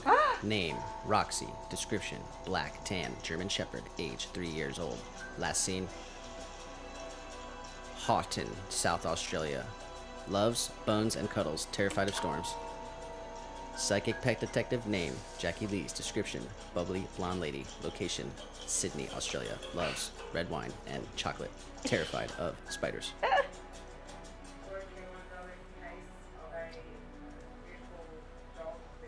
I'm subscribing to your channel, Jackie Lee, 100%. That's cool. Go support Jackie Lee's, guys.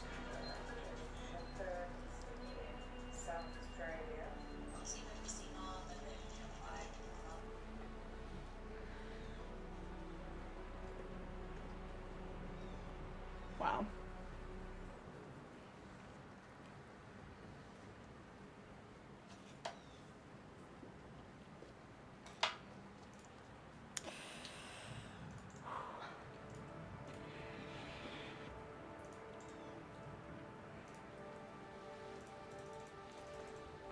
That's crazy. I want to ask you a million questions about like, what does it feel like when you're trying to find, when you're tapping into that energy? What is that like? That's I posted the YouTube channel link Oh, nice. in the comments, so. Wow. It literally was 007 music, Mandy. I don't know if you heard it. Yeah, I heard it. That's awesome. Joel said, I subbed to Jackie as well. That's so cool. That's amazing you can do it from anywhere, all over the world. Well, if we ever lose little guy, we'll have to call Jackie Lee's. We'll have to.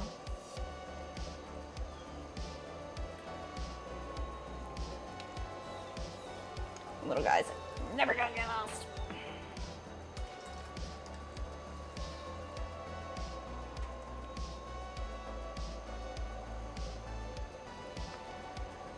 Was a kangaroo the craziest animal you ever had to find?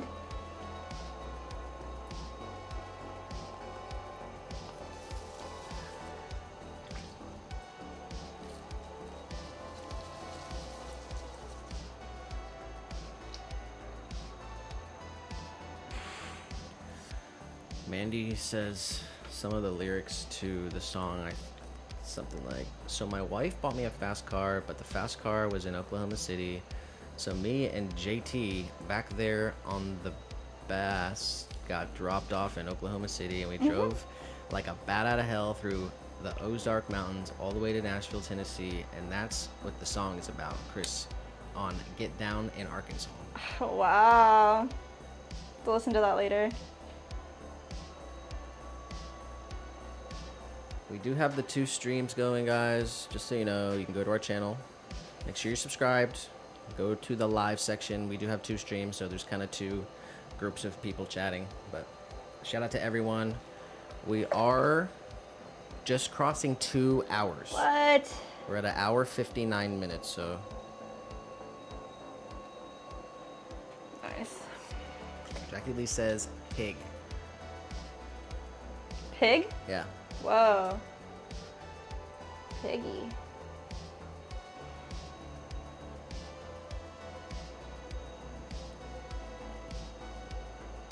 Did you say a pig is a crazier animal than the kangaroo? I asked for your opinion, but I think kangaroo's crazier. That's wild.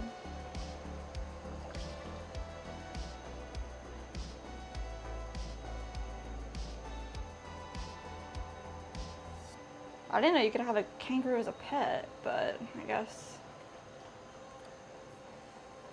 Jackie Lee says, I found a large pet pig and a goat that was stolen from a petting zoo. Oh my gosh. That's so sad. Stolen? People suck.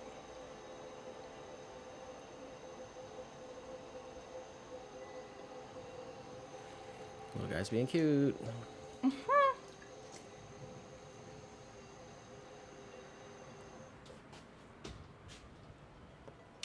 I can't see you.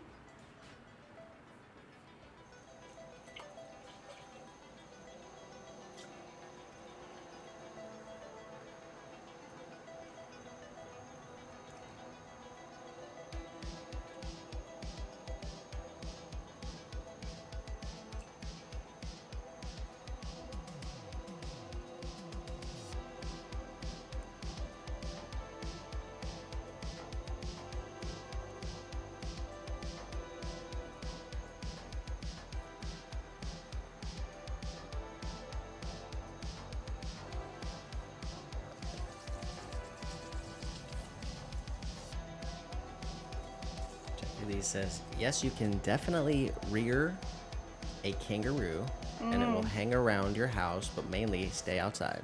Wow. That's insane. She said she's originally from Australia, but now lives in Sri Lanka. She's just in Sri Lanka right now. Oh, I see. Mandy said, speaking of finding animals and caring for them, back in Amity on my grandpa's property, we were making rounds on his four-wheeler and spotted a fawn laying in the grass on the side of the road with no mom in sight, but blood by the dawn. We assumed mama got hunted as the baby was left behind. We took it in for a week and bottle fed it until it was able to walk and fend for itself. Oh my gosh.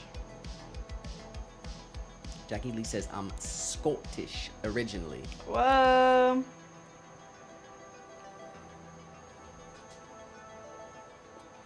Wow.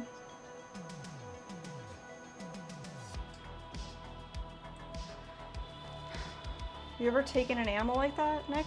Doing what? Take in an animal like that and like nurse it, like, and then set it free? I don't think I ever have. I know you've like rescued kittens.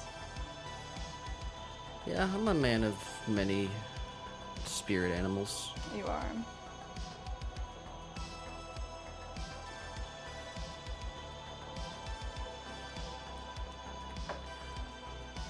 Oh, there was blood by the fawn.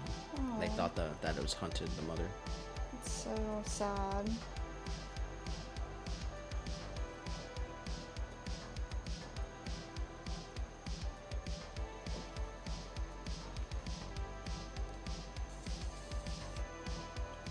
Still got Jennifer Ribbenberg.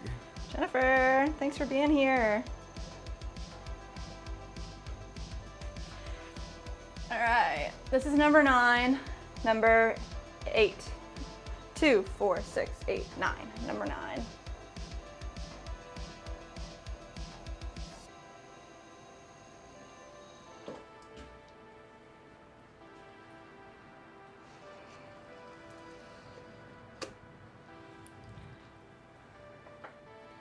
Andy said Nick is a Disney princess confirmed.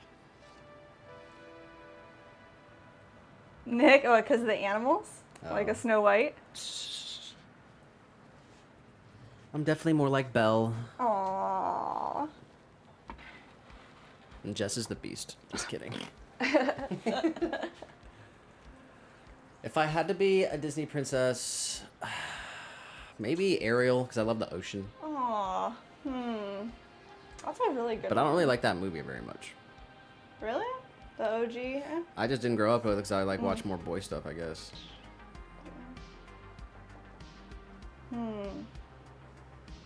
But probably Belle. Because I love The Beauty and the that Beast. it's in France. France? And then they also have a dope mansion. True. I like the animated, the characters. Candlestick and the clock, the teapot. It's cool.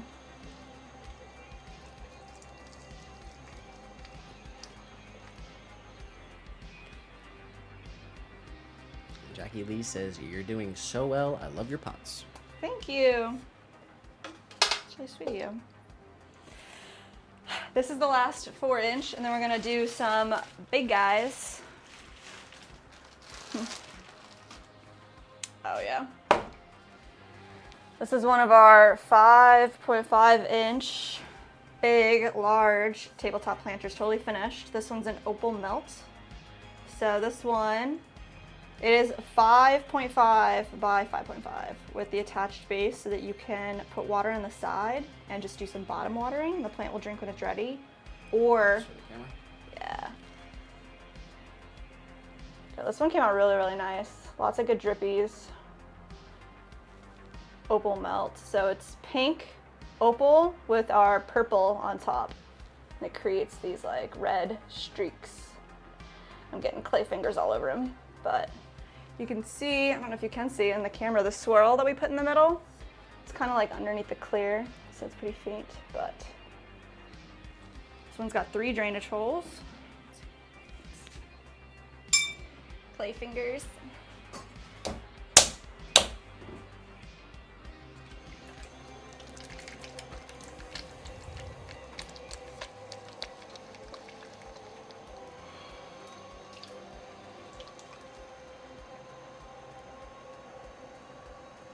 Mandy said, have you seen The Last Unicorn? No, have you? Never seen that. No. I never heard of that. She said it's one of my favorite animated films. Is it by Disney? Sounds like Pixar. I don't know.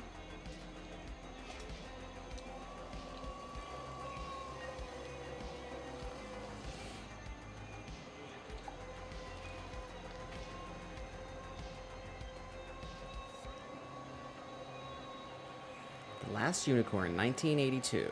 A beautiful unicorn sets out to learn if she's truly the last of her kind. In this sparkling animated musical, a beautiful unicorn sets out to learn if she's truly the last of her kind.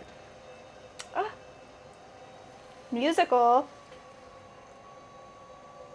Who produced it?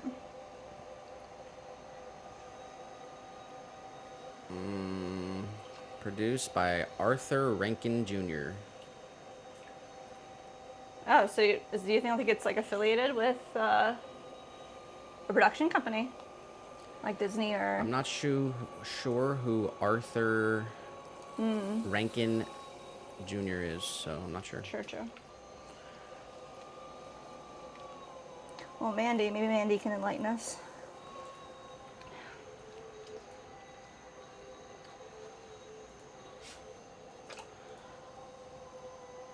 The Last Unicorn.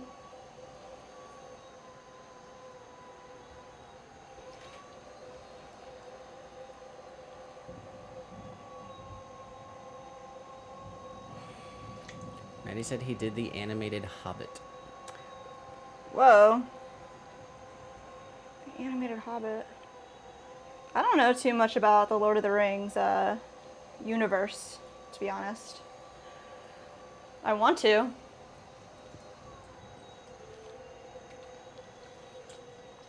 We were kind of talking about the other day, maybe watching the first Lord of the Rings, but I still don't know what order to watch them in because, like, isn't Hobbit the prequel? Like it's actually like the first book that came out.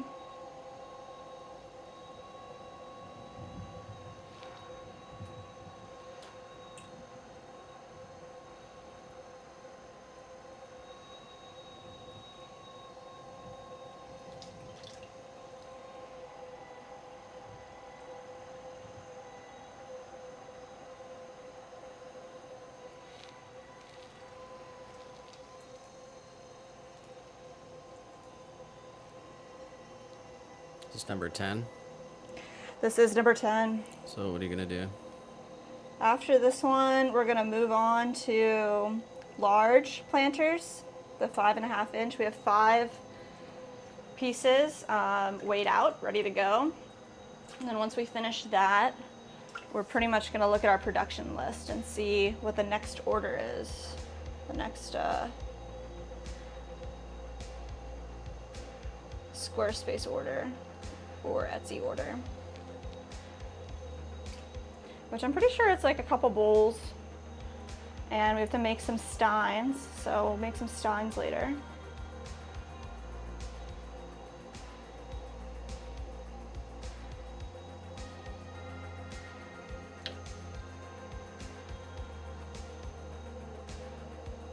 Let's see, so we're pulling this wall up. We want it to be 4 inches tall and 4 inches wide. So let's check our height.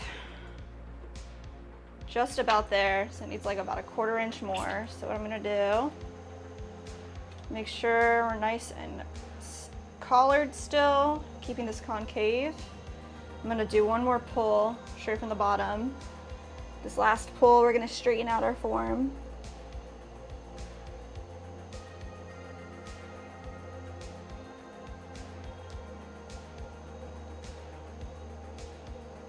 And press at the rim. us a good look.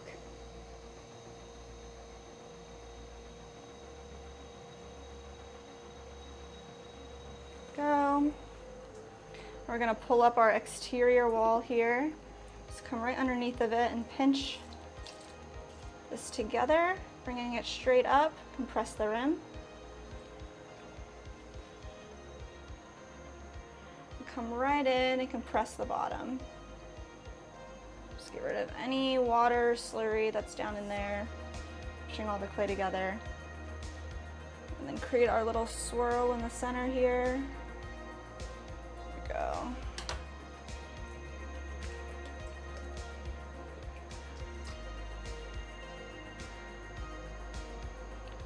Actually did not like the way that swirl came out, so I'm smoothing it out. And we're gonna do the swirl again.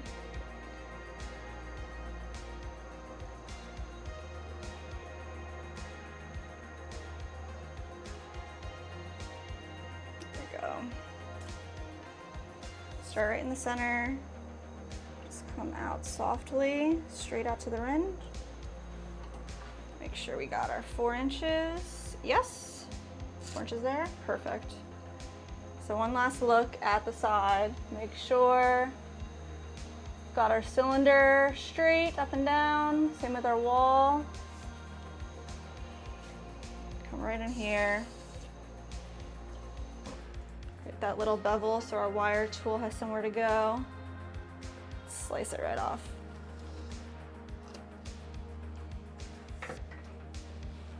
All right, let's set this guy to the side.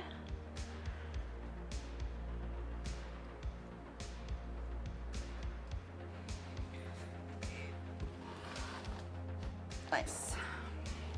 All right, I do need some fresh water. Our bucket is full of slurry now. It's just pretty much all clay. So we throw a whole bag. It's about 25 pounds of clay. So I'm gonna throw this bag out.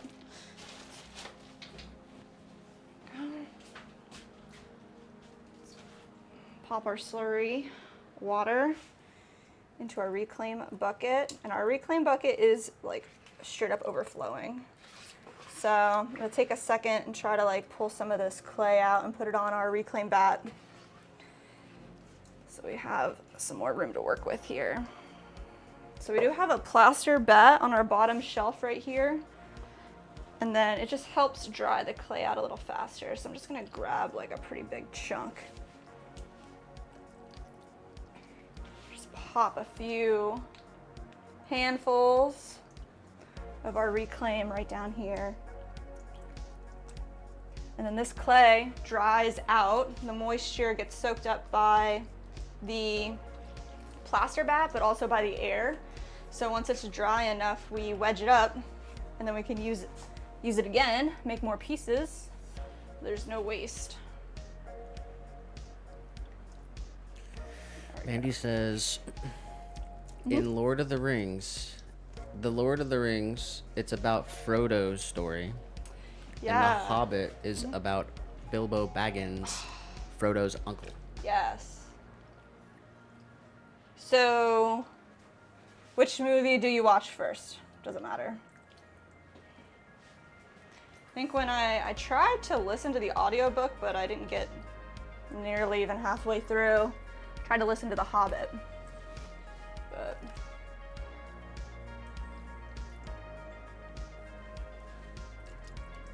I just didn't finish.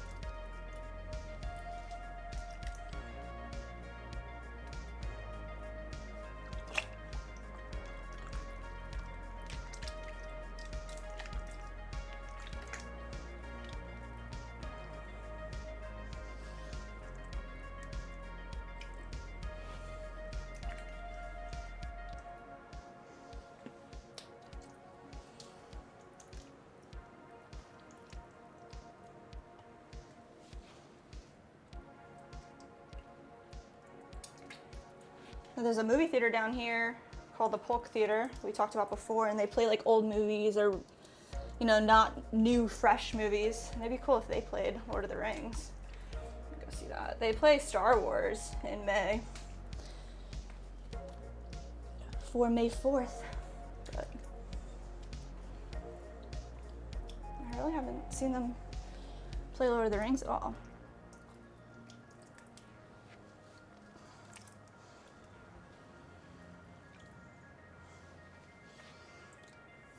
All right, like 2 more scoops, we'll be done here.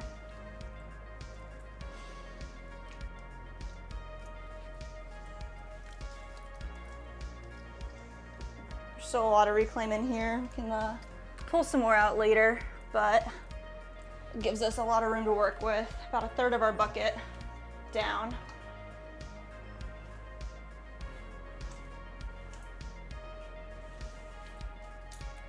Nice.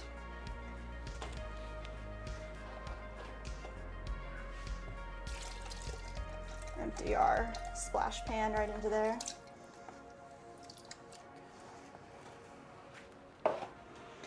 For this next set of planters, because they are larger, we're going to add like a coil of clay onto our wheel head instead of using our chamois.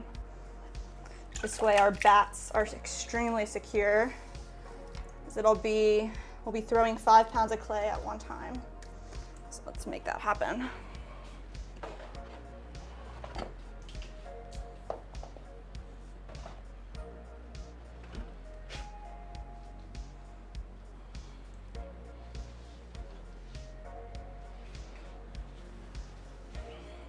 Right. Pop that back together. Gonna get some fresh water here.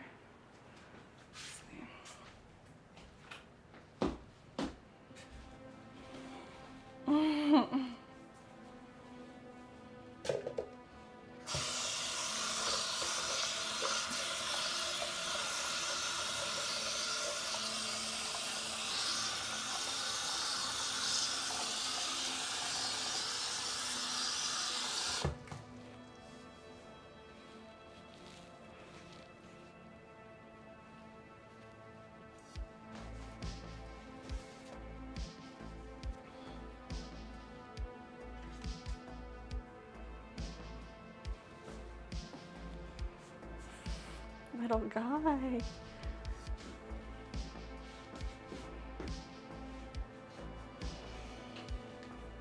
Nice, guys.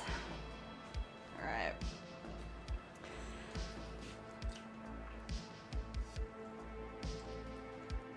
Manny said, Hobbit is easier to read or listen to. The Lord of the Rings is so layered, and Tolkien is bonkers. Tolkien? Multiple fake languages. Oh my god. Histories for every character. What?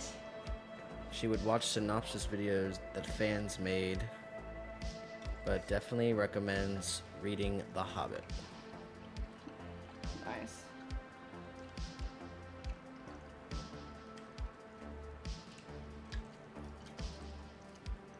Her sequence is original animated Hobbit, the 3 Lord of the Rings, and then the recent Hobbit movies. Ooh, original animated Hobbit. I didn't even know, really.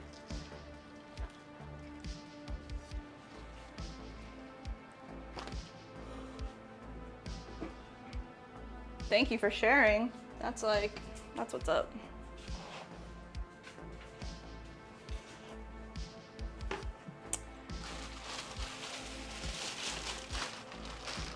All right, y'all. Try to grab some clay right here. We're just going to create a ring on the wheel head. So let's center this up.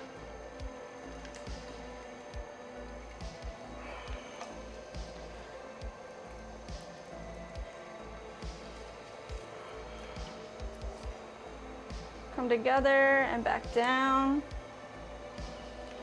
Let's flatten this into like a plate, pretty much.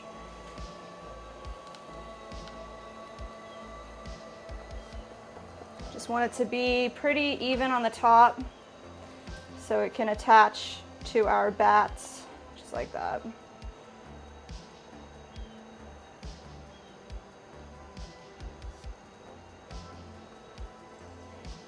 All right.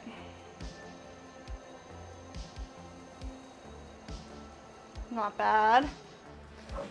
So these big guy bats right here. Let's center these up. And then just give them a couple of taps into place. Make sure they're nice and level. Good, now let's clean them off. Well, what do you think, Lord of the Rings or Star Wars? What's better? What side are you on? There we go. I feel like they're pretty different, but it's still fun to think about.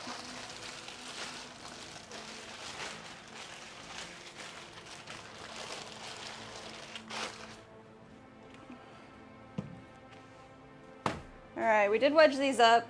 Most of them are reclaimed, so I'm gonna give them another wedge right here before we totally throw them on the wheel. Now we're just pushing all of our clay together onto itself to push out any air bubbles, get rid of some of the moisture, just compact the clay together. Also puts our clay in a nice cone shape so we can start throwing in the right shape. Right up.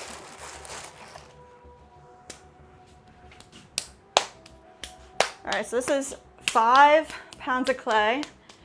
We're looking for 5.5 inches by 5.5 inches for our attached base tabletop planters. Smash that straight down, and let's get our measurement with our shrinkage ruler at 14%. 5.5. There it is. All right. I'm going to start with the top section, get it mostly centered, and then pull up the bottom section right in there. Do that again all the way from the bottom. Bring it all up. Then we're going to come straight back down, slowly, from one corner all the way down. Some more water. I can use my entire hand here. I'm making a fist and pushing it down. Let's create more leverage. And I'm holding my thumb, so that's my triangulation. We're pushing this whole thing back down into the bat, into our left hand.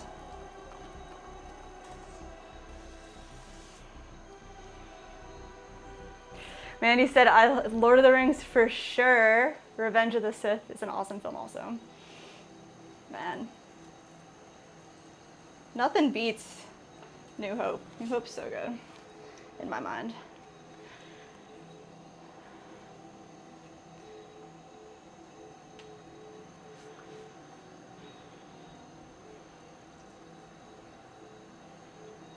All right, find the center, straight down. Leaving about 1/4 inch on the bottom. We're gonna pull this towards ourselves, opening it up slowly, keeping our base level. I'm gonna keep our wall concave. I don't want to distort it too much. We're gonna come in here and compress the base of our pot. Let's push all this clay straight down to the bottom. Got Erica in the chat. Thanks for being here. Making these giant planters. Let's see. Compress our base extra, especially because we have this reclaim. I'm gonna push all that clay back together. Get all this water out of here. You can see what we're working with. There we go. Now we have our measurement right here. So it looks like we're just about there. We just want to even out our bottom wall, give ourselves a nice 90-degree angle. Just gonna bring that straight over just like that.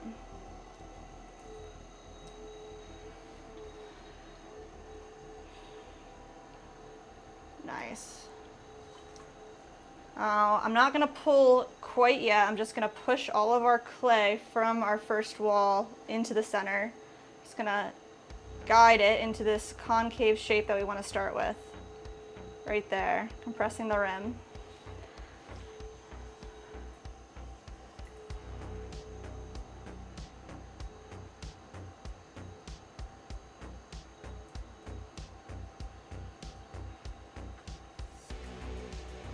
Let's go ahead and grab this coil, this little bit down at the bottom here, come all the way up. We're gonna try to keep this concave through our pull, compress the rim. Now it did flare out a little bit already, so we're gonna come in, we're just gonna collar this in. Keep this concave until we reached our height. Mandy said he was crazy smart, attended Oxford University, married to his wife for 55 years. Who's he? Who are we talking about? Lord of the Rings, like the writer of Lord of the Rings? Let's see.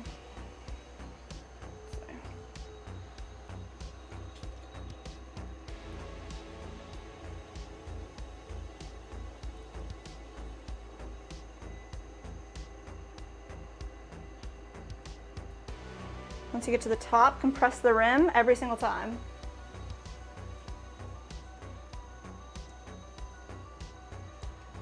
Go. And it flared back out, so let's collar it in. Just pushing from 3 points. I'm using my fingers on either side and the big part of my palm here together to create this triangulation from the bottom to the top. Pushing it in towards the center. Then once it's in the shape that we want to keep during our pulls in, I'm just gonna create, there we go. Compress the rim. Tolkien, yes, nice. Thank you, Mandy. Man. Yeah, I mean, to make an entire language and then have such a creative mind, have a huge following of people who love your work, like, I can just imagine.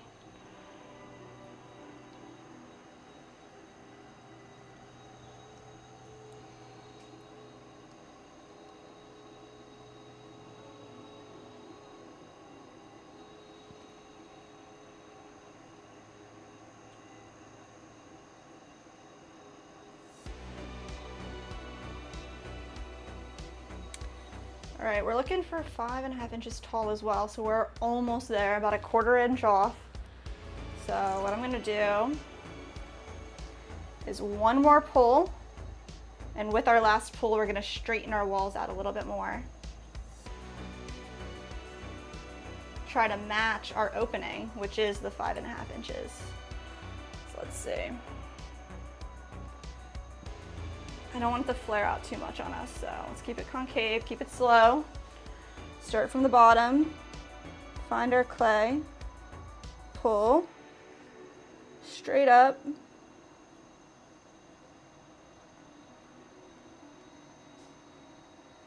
As soon as I can, I'm gonna flip my arm back down, connect my fingers together. All the way up, compress the rim.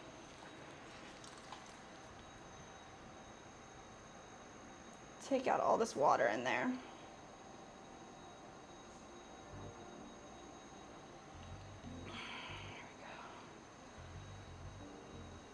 All right, so we have our height. Now we're just gonna match the bottom diameter that we started with the top, straightening our walls out, and then we'll have 5.5 inches wide as well.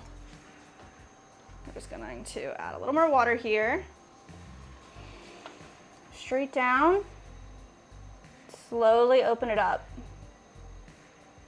Just pushing in from the inside out, holding it with our outside finger. So there's no pulls happening here. We're just shaping it. Go.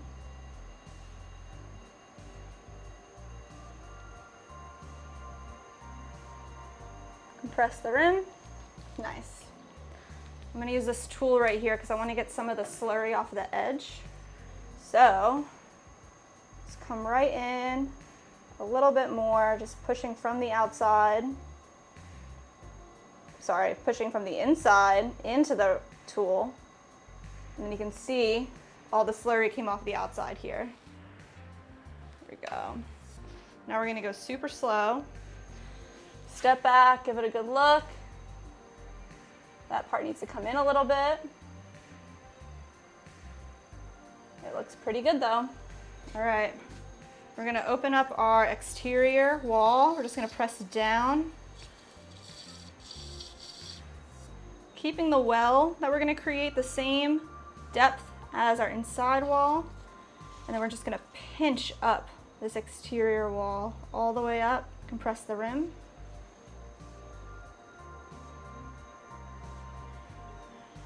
Go.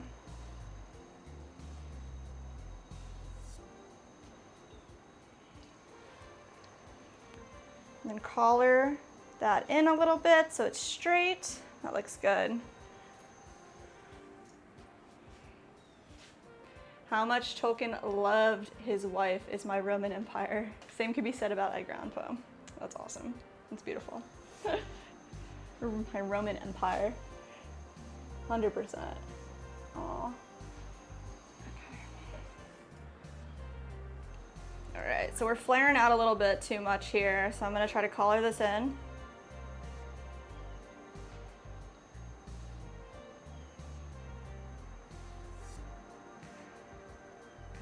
Right there, hold it, compress our rim, straighten it out. It's this little bulge right here, that's what I want to get rid of. So, just going super slow here. Every turn can move up a little tiny bit.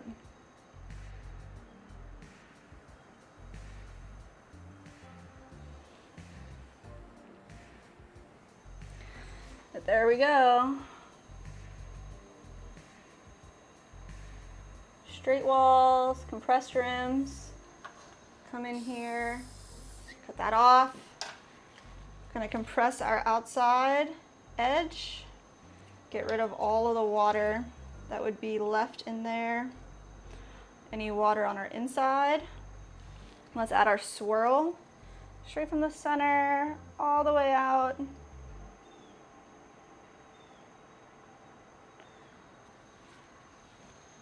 Slow it down a little bit. I want to give it one last look here.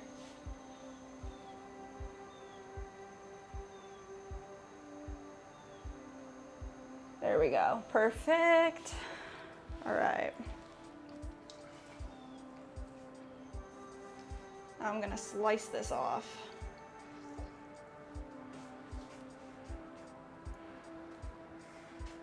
Go. I'm gonna run my wire tool through this twice, just because it's such a large piece. Joel's saying, I be Tolkien every day, if you know what I mean. I don't get it. I don't know the references.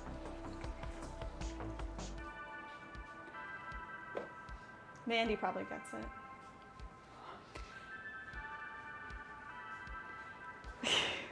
We need Nick in here. Talking about Lord of the Rings in here, and Joel made a joke. I be Tolkien every day, if you know what I mean. Same. Do you get it? Oh, actually I do get it now. Now you get it. Why am I so dense, bro? Joel said, like, the devil's lettuce. Thank you, Joel. All right.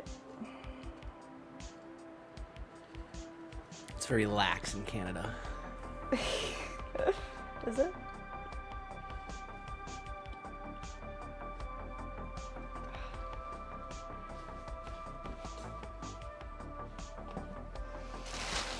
All right. I'm gonna line these guys up here. I want to keep them flat until they dry a little bit more.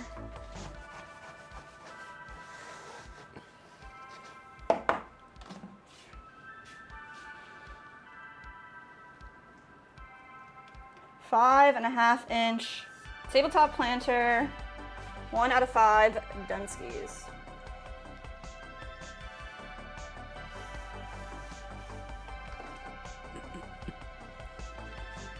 Oh. Says, oh yeah, it is. Joel definitely be Tolkien every day if he just pops in the chat with that joke after the whole Tolkien conversation. That's funny.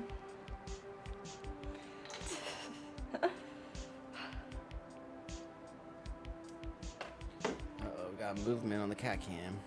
What?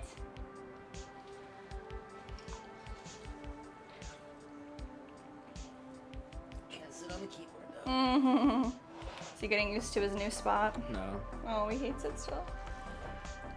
I just need to sit up. Oh. He doesn't want to.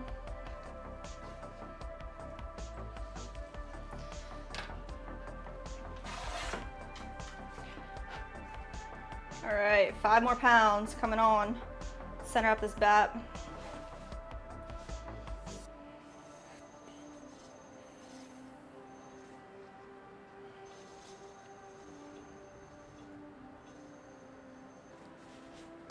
Give it a little smash into place, clean it up.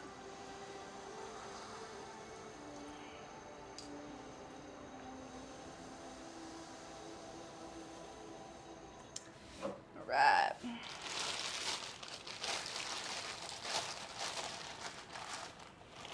Grab our 5 pounds. And I'm gonna do the same thing I did last time. I'm just gonna give it another wedge on our table.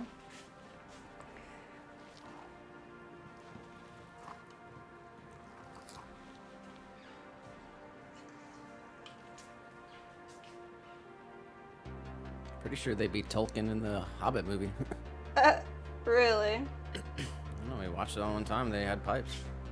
I should have pipes. Yeah, we gotta watch it again because I don't remember it.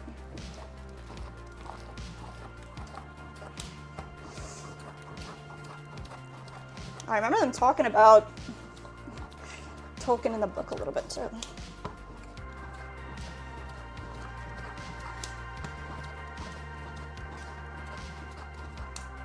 Like I said, I didn't really finish it, so.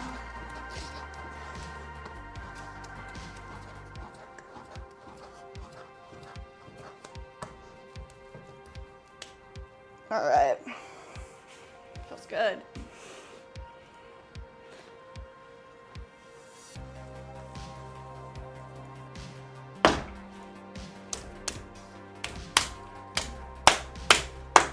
Center it. Start with the top half. Then introduce some more clay.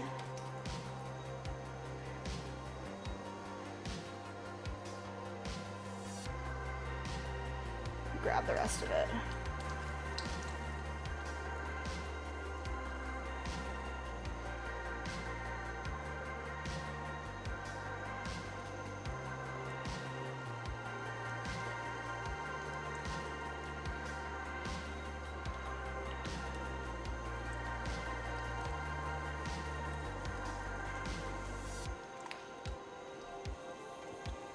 Definitely helps this clay is nice and soft. And he said there's also a movie based on his life. Really? I'm not sure how true it is, but it's an absolutely heart-warming film Aww. called Tolkien. It's actually like a movie with actors that are like play about his life. Oh, like a role play type of thing? No, it's like a legit movie like Oh, with actors and stuff. wow.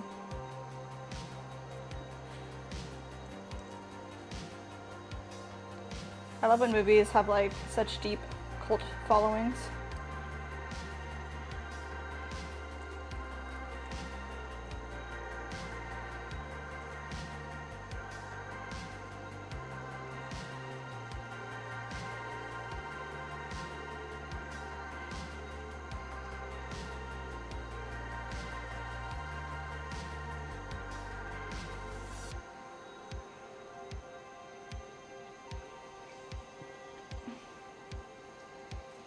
All right, we're gonna compress the crap out of the bottom here because this is a pretty big piece.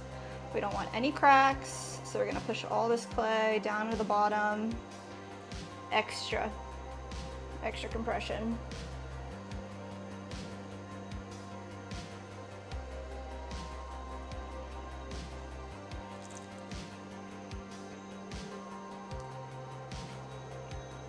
little bit wider.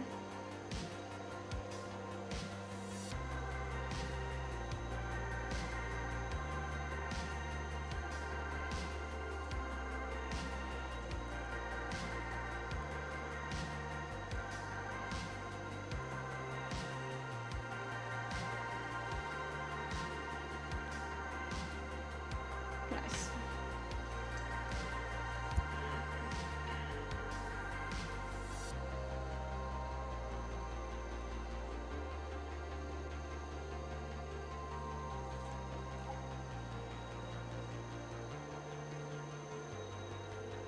All right.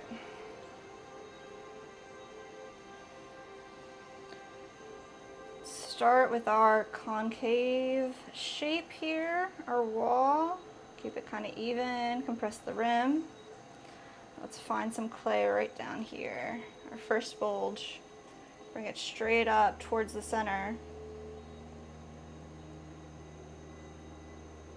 So we get to the top, compress your rim. Nice.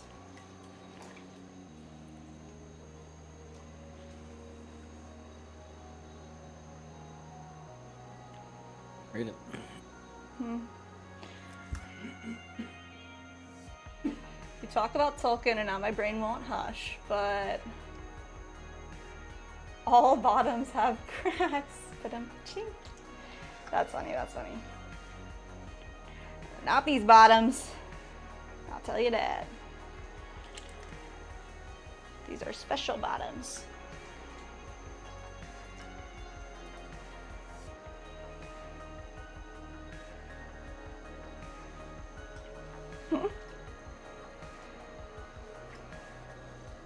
That was like a solid dad joke for sure.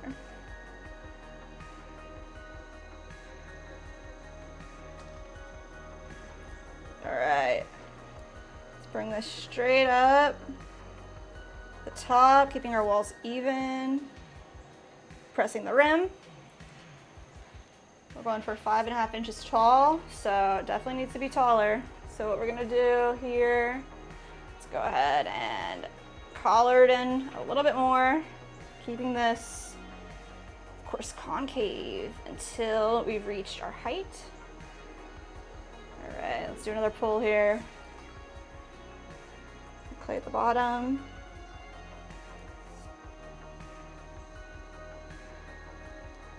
Just gonna come up slowly, and as soon as I can, I'm gonna drop my elbow, connect my index finger and my thumb, keep the pull happening all the way up.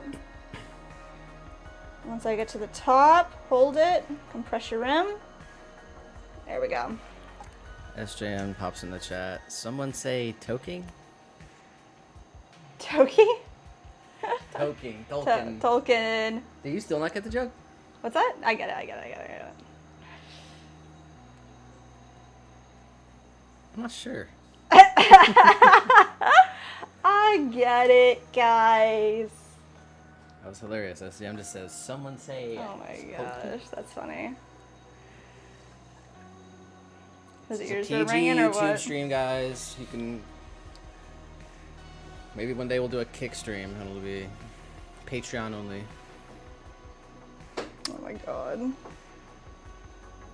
So that says, howdy, dudes. Howdy, dudes. How's it going?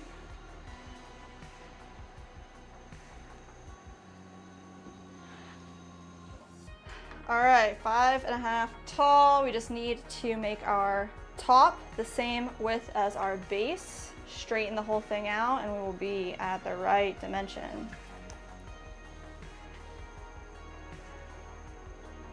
This is going to be the first time where the horizontal has more views than the vertical.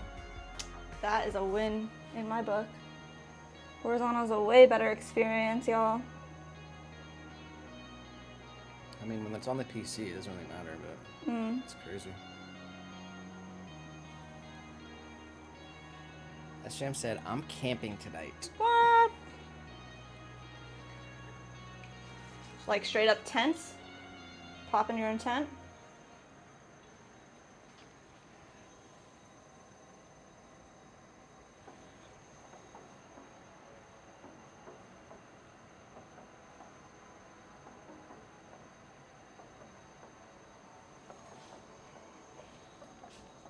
definitely needs to be, yep, wider.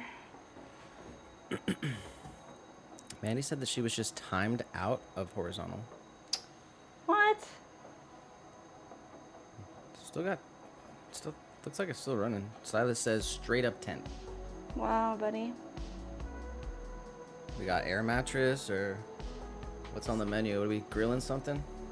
We doing Michigans tonight or just peppers and onions with sausage?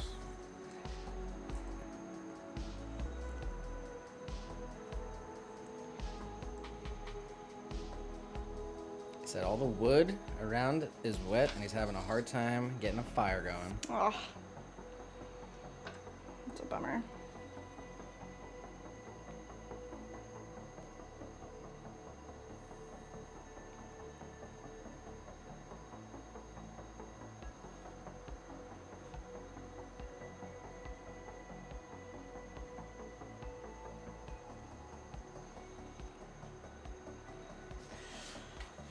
All right, guys, I'm like holding my breath doing this.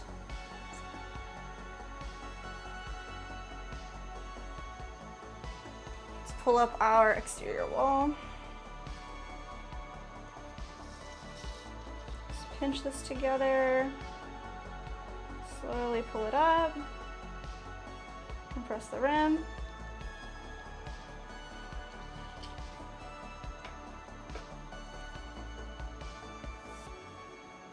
I don't think I've ever camped like in a straight up tent, like in the woods. I have like when I was a kid in my backyard, like we put up a tent and slept out there, but I don't really count that. It's not real. There's a lot of safety in that.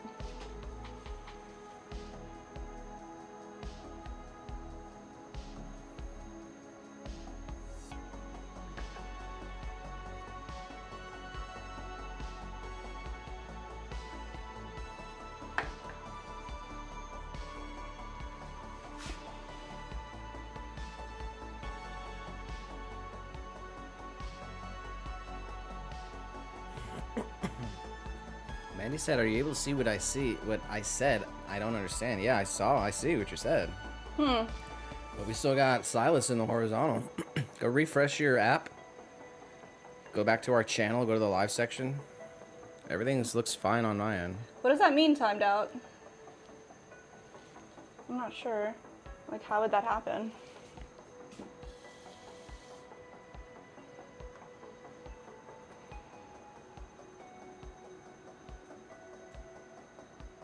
Oh, like someone put her in a timeout. What? You think it could have been like Stream Elements? No. I don't think Stream Elements does that. All her messages were removed from horizontal. Oh my god.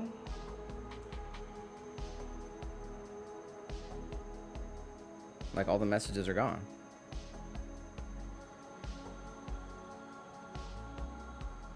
That's so weird.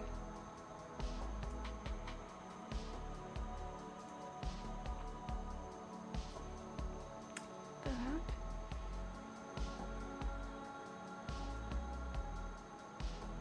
Silas says on my end, it says Swan City put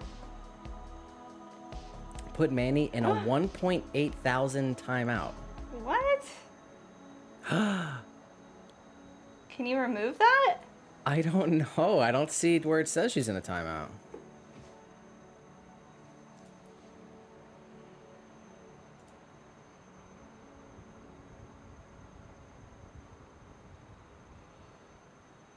So I said possibly because she put a link in the chat, but she's mod, so it doesn't matter.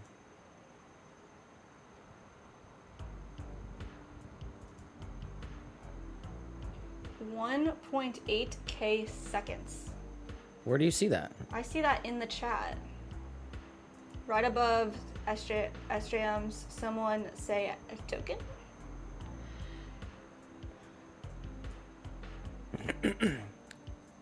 Damn, we got a rogue moderator, dude. Like someone did it. It might have been my phone freaking out. Like, I'm afraid. Like, my phone is so Are you broken. signed in on your account, though? Yeah, I am. On Swan. Let me see.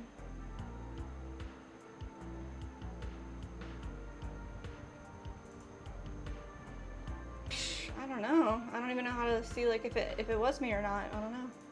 Well, I'm just gonna I'm not gonna even have it up.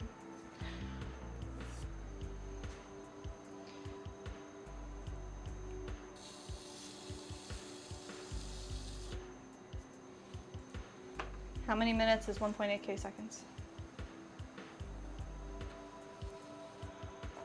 1.8k seconds.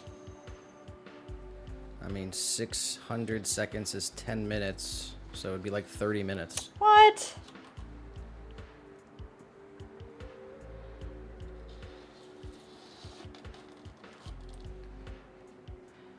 Mandy, we love you. It wasn't supposed I mean, to the happen. only thing that there's 3 things that could have happened. Mm-hmm. There's a rogue moderator. Yeah. Who did that? Could be like Trickshot or someone in like who hasn't said anything. I'm not sure. Like it's a rogue mod. Okay, little guy could have touched the keyboard, but it wouldn't have done that. Yeah. That would have been too much. Like you would have had to click multiple buttons, or it was your phone. I honestly think it was my phone freaking out because it says our name. It says Swan City Ceramics put you in a timeout. So I think my phone glitched. Mandy, I'm so sorry. And we love you. It's not personal. My phone just... I need a new phone. Is it working right now? It's working now, yeah. I'm gonna go on a different account.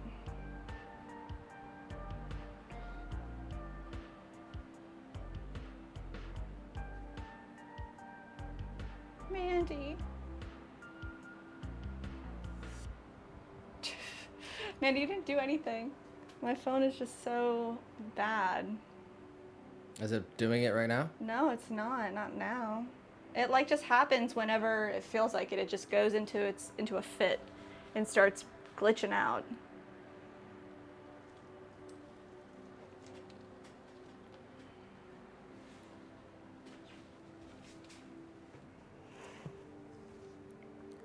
Yeah, that sucks. I'm sorry. It's doing it. It's glitching. Show the camera. I literally. Well, I just clicked it off. I get so scared when it happens. It just starts clicking random stuff. If it starts happening again, I'll show you guys.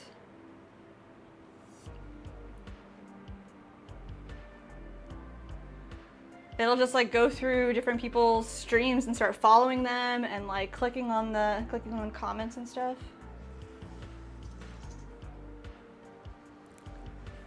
Yeah, that sucks. Like, because it like removed a bunch of comments from the video. It's gonna, like. How do I like undo that? That's like. You literally can't. They're all like they've been deleted. What? I'm so sorry, Mandy. I did not mean to do that.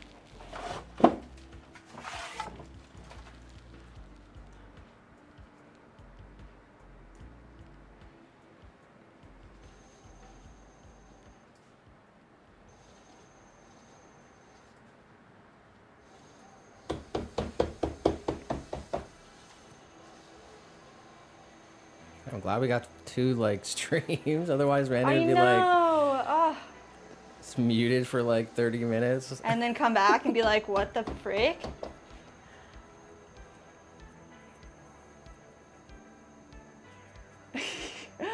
She's like in there alone though. It sucks. No, see, look, okay. Show the camera then. Is it doing it? It was, and now it just stopped. It like opened the description. I don't know what it's doing.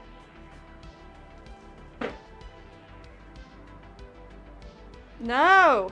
No. Show it. I literally can't because like it just said like submit for hate speech. Like it was about to report our channel. Whose channel? Our channel. Because I have it up and then it just starts clicking buttons. So it hit report and then it hit hate speech and I had to like quick turn my phone off because it would have reported us. I'm just turning my phone off. I'm sorry, I can't. Manny said, I'm suing. Got TRX boy says, is that Meowie Cyrus? Meowie Cyrus? Little guy? Yeah, his gator is his microphone.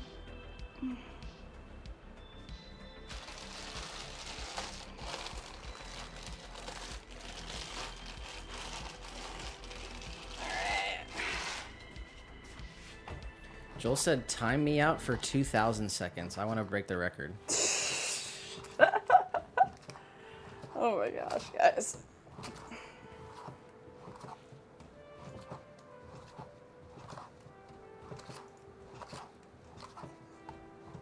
Looks like the longest you can do is 24 hours. Oh my god, yeah, like a whole day.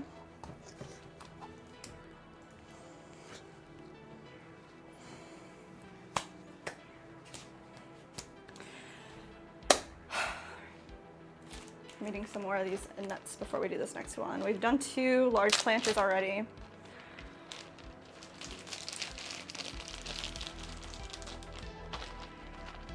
Hopefully I don't eat too much clay in this process. Joel said, gotta be some water on your screen. It's not just water.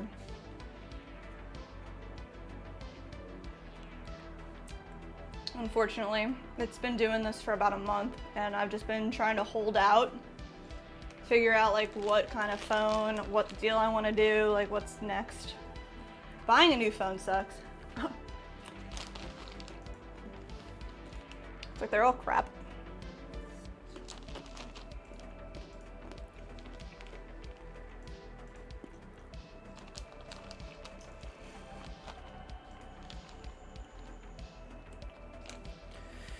TRX Boy says, can you subscribe to my channel? The channel's name is TRX Boy 12. I have a video of my art and a short of a diesel truck. Let's check it out. He's got 1 subscriber. I'm not gonna bring it up. Video of your art, I just wanted to see it. Do you want to subscribe to TRX Yeah, Boy? we're definitely gonna subscribe. All right. Good job. We're your 2nd subscriber, TRX Boy.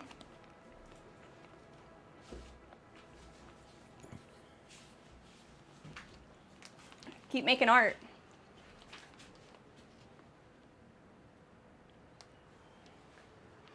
Mandy said, you know what's actually hilarious is that I was timed out after my butt crack joke.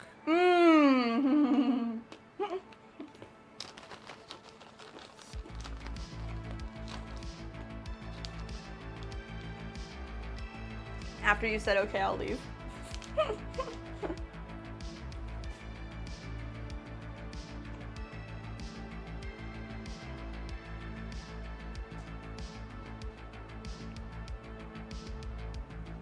Yeah, I wouldn't time me out, Joel. Definitely wasn't me.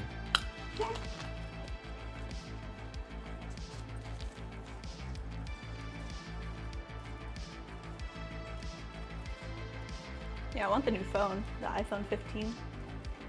It's just insane though.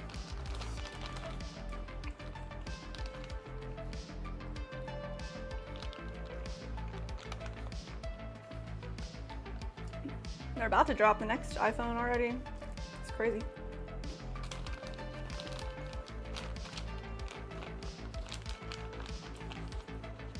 What kind of phone do you guys got out there? Are you Android or are you Apple? Pick a team. Yeah, they dream of breakfast sandwiches. They dream of telephones. Sometimes they even dream of dreams that aren't even their own. There are places in the world where dreams are almost dead. Yeah.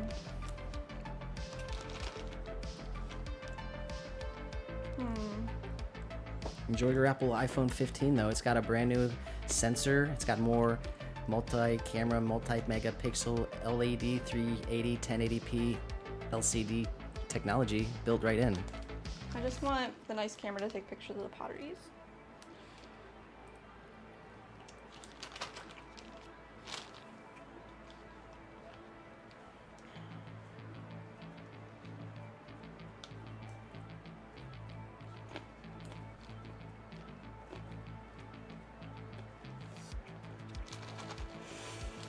All right. And he said, I know you're loyal to Apple, but I love Android. Apple feels invasive plus way too expensive. Mm-hmm.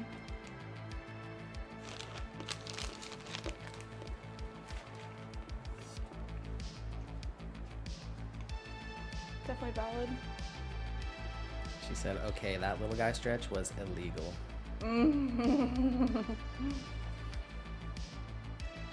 He's finally sitting on the right side. Really? He needs to figure it out.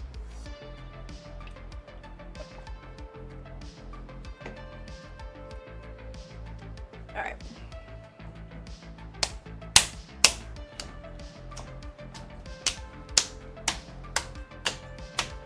Joel said, I'm on a rotary phone.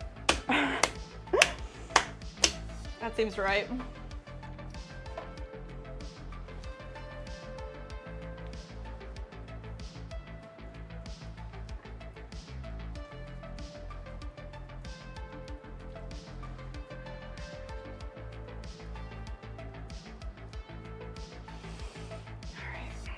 Ready, set, go.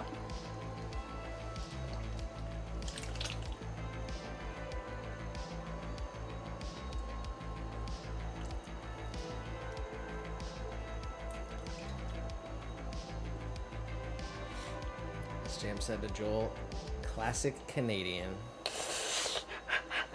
I'm not sure if they have the new technology over there yet. Oh my gosh. I think they're still getting like the 80s DVDs and Wow.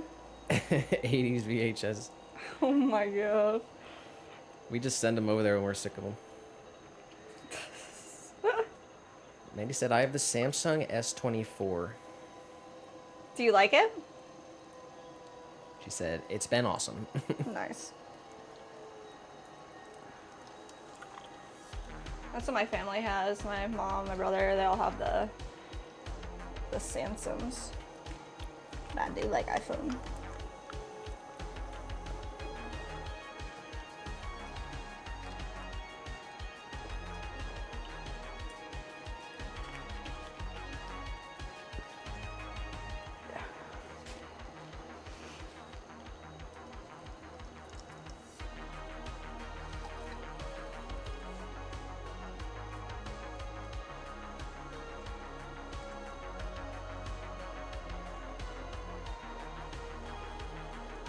SJM said, I just saw on the news that the iPod is said to drop early quarter 4 2026. iPod?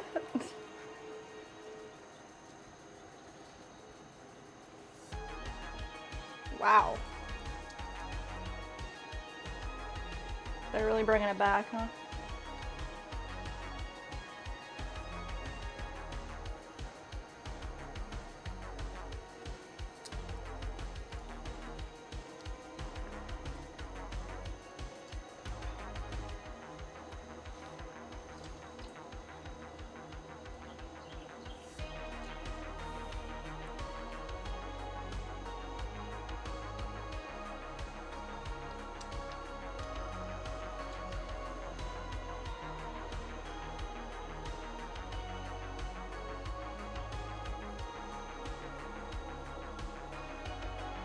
Joel said Terminator just came out in theaters here. I'm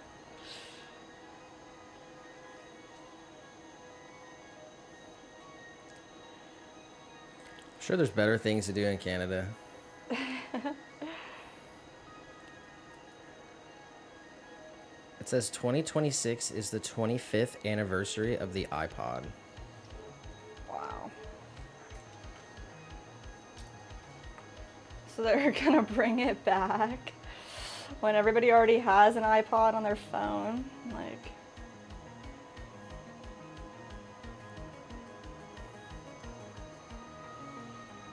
I did love my iPod back in the day.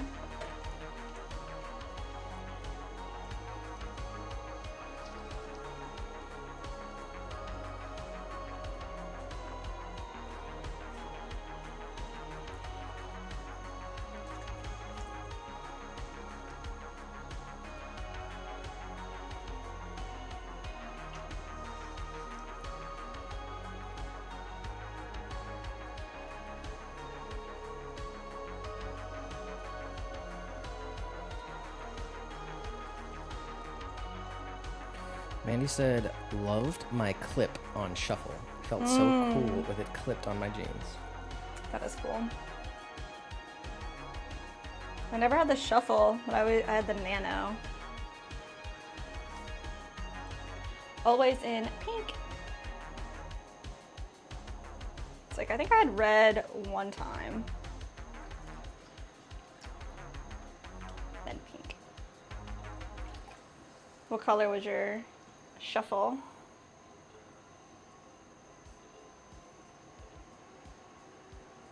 Did you have the classic, Nick? I had a couple different ones. Yeah. The first one I had had the dial on it. Oh, yeah.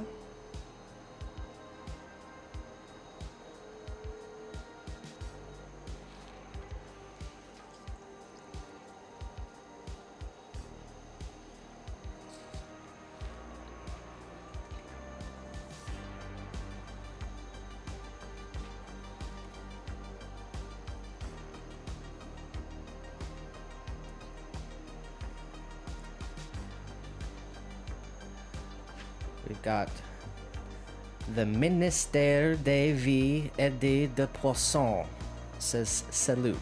Salute? Wow. Fancy name. I didn't say it right, but Ministère des Vies et de Poissons. Sounds regal.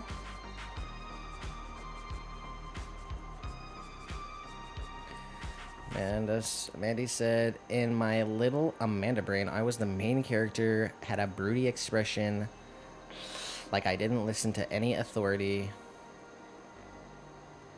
and I wasn't to be messed with. And she said purple. Purple.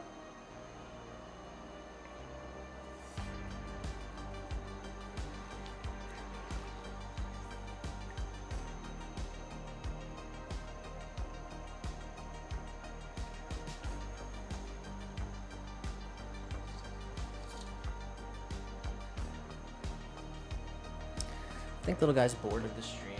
What? Potty, would you say that? He's getting bored. Wow. He just tried to bite the camera. What?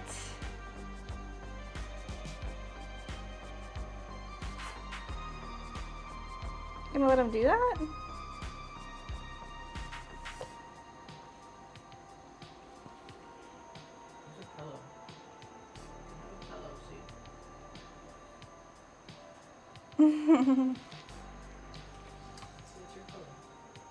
Gator pillow?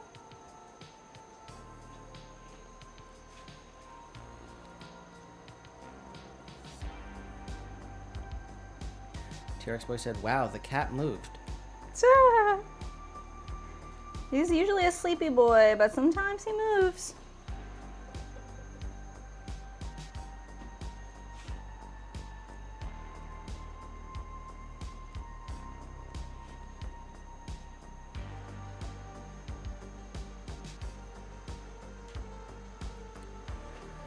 All right, we are past 3 hours. Really?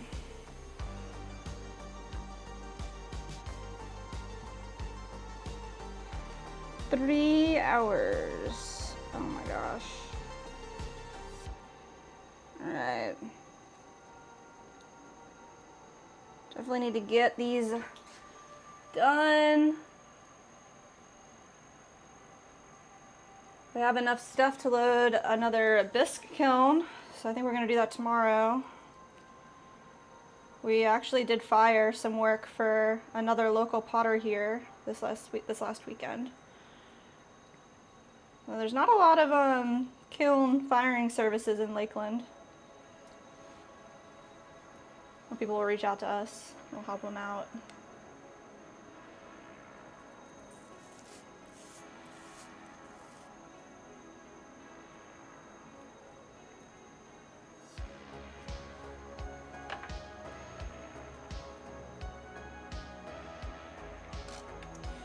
All right.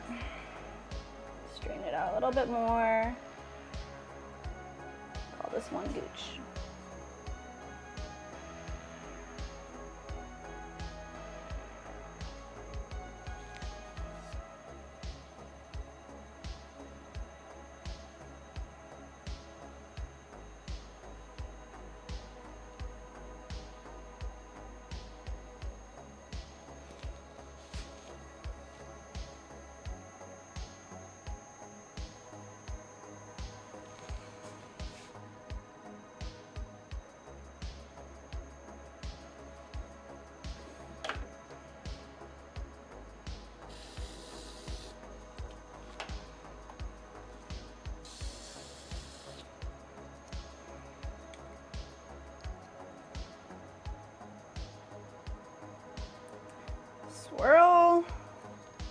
press.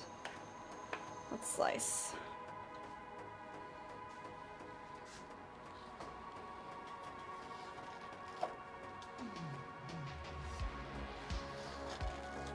There we go. Pop this off slowly.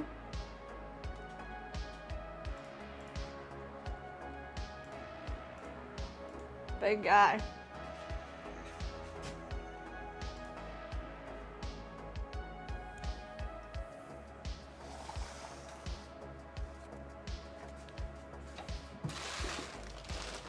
All right, so reclaim extra clay we'll use later.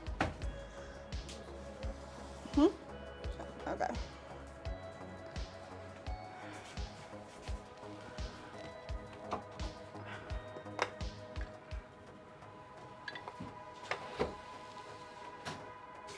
Ah! Touched my face with my clay hands. Alright. Next, let's get this bat on here pretty straight. There we go. Let's clean it off.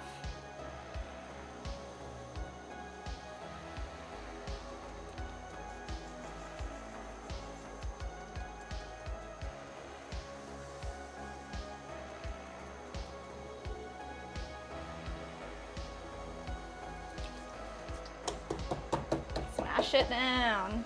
There we go.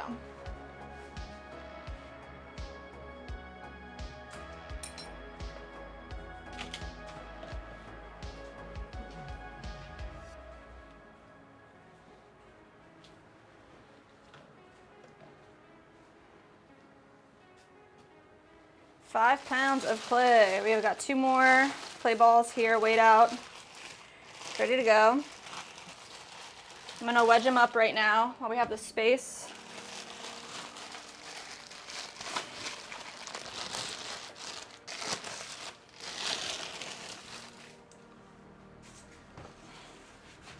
Hardly have the space. Let's slide this one over a little bit.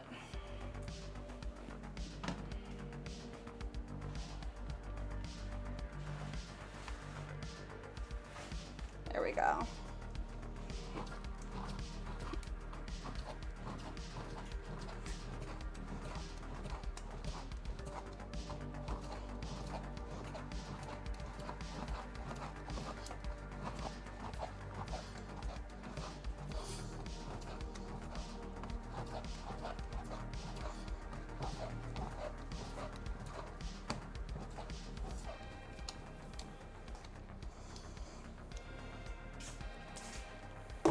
One, and then we're gonna wedge this one up right now, just so it's ready.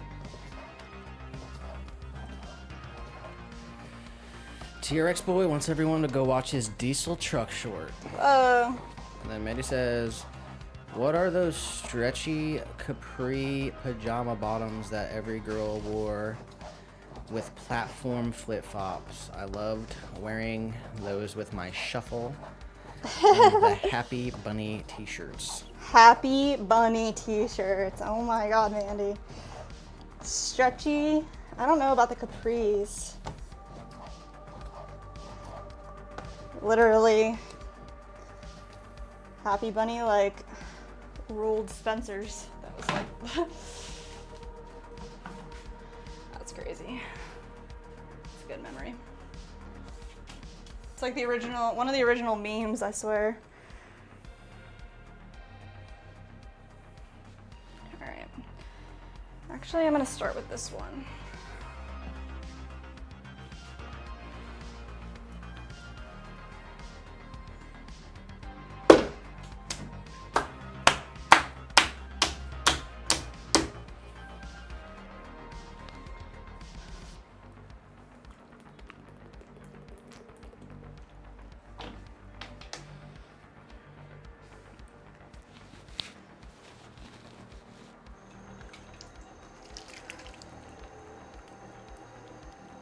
Center up the top half.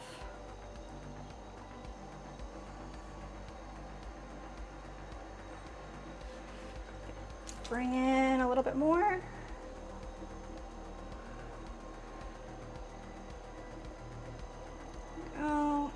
finish it off.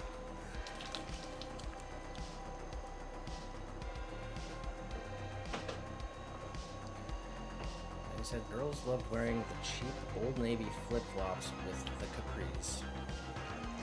Flip-flops were definitely a real.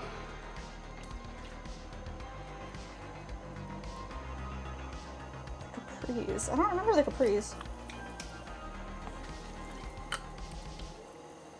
I remember sequin belts and purses. That was the worst.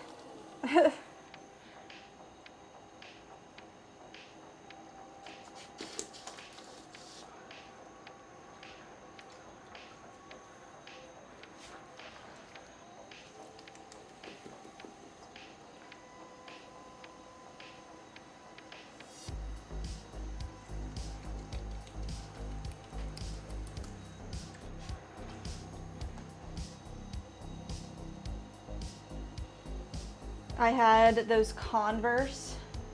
I had a bunch of Converse, but I had these pair of Converse that had like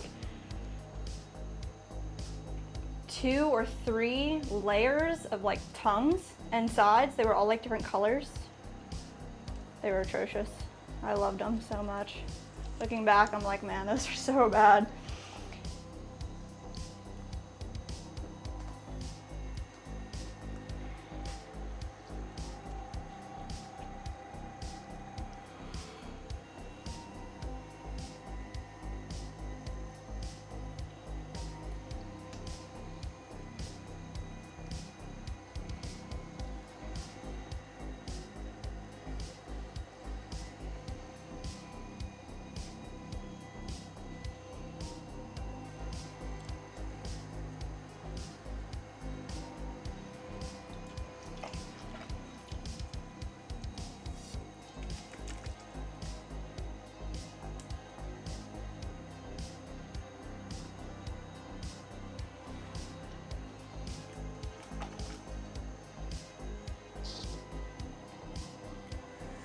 Andy said, OMG core memories. I remember I got an old cheap sequin scarf and it literally gave me a rash. Oh, that's awful.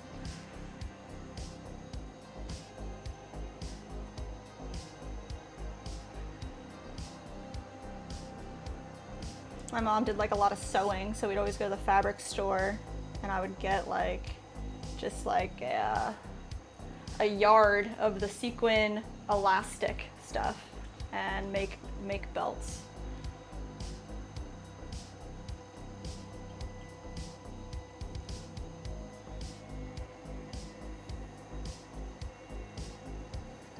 I literally saw a girl at a market, a younger girl, she looked like maybe she was in like high school or middle school, and she had one of those chain belts on that I don't know, I used to wear them, or it's like a bunch of circles that are together and they're just like a chain that hangs around for decoration or accessory.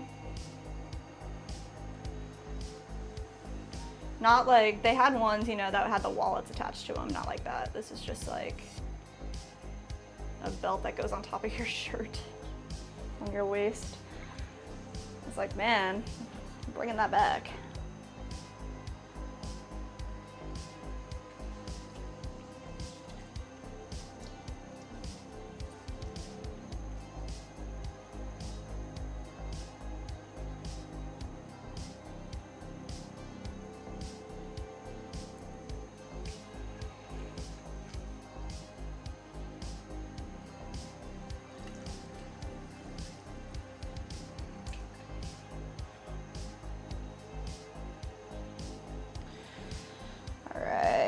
Concave, guys, you know the drill.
Get all this water out from inside. One more pull and straighten this out.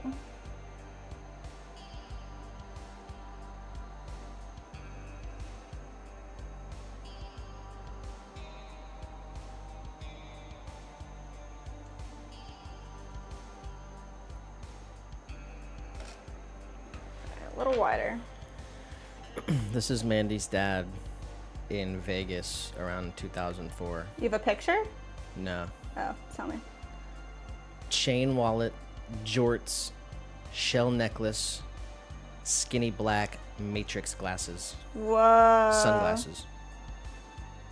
Nice. And tank tops. Tank tops.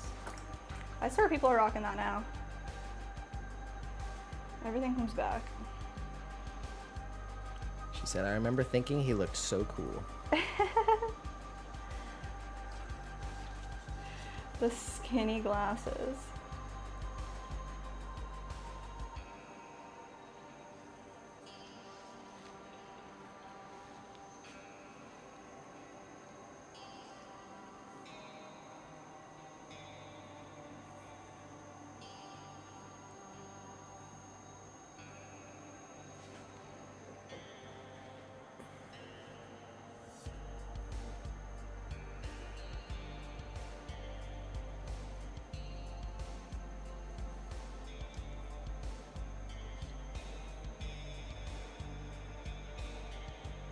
I actually have a bunch of random Canadian, like, money. Really? Like the coins and stuff, or you have dollars too? I got beaver nickels. I got Canadian pennies, and they stopped making them. Oh, really? They stopped making them? Pretty sure. I remember like working in a spot where you get money and you get like the nickels and the pennies that were Canadian. They always try to pass off their dimes, like. Yeah, that's funny. Yeah, we get a lot of Canadian money that people just like accept. Like, it's funny.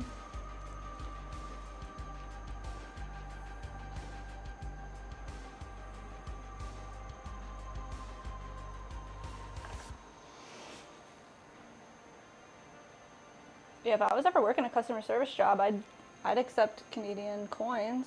I wouldn't turn them away.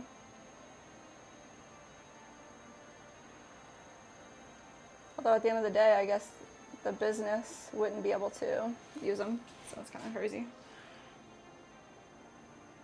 Guess I shouldn't have.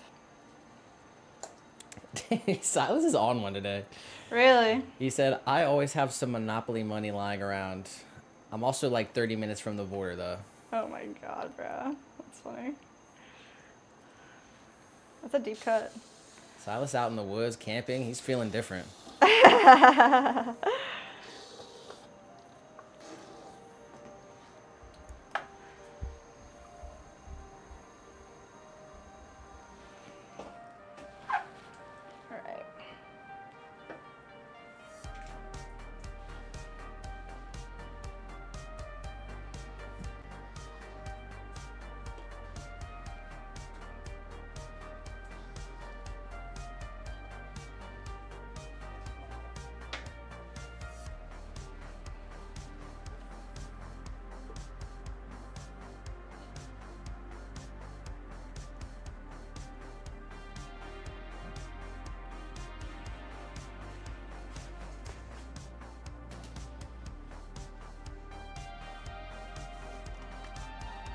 That was number 4. We've got one more to do. Oh.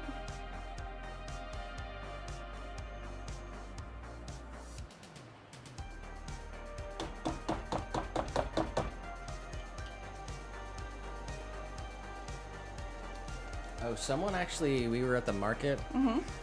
Someone came up to us and said that they had a piece made at Pottery Wizard in upstate New York. Yeah. And I almost think that Silas said something about that one time. You know, are you aware of Pottery Wizard, upstate New York?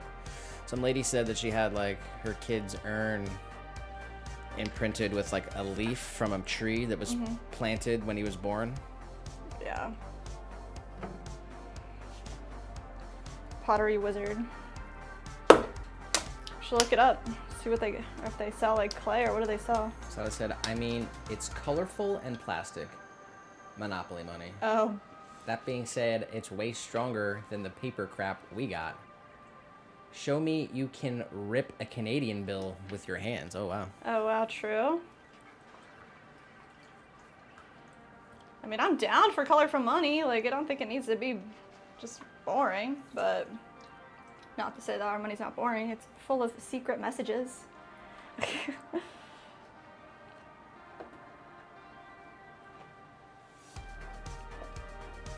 As Jim said, the Wizard of Clay in Bloomfield.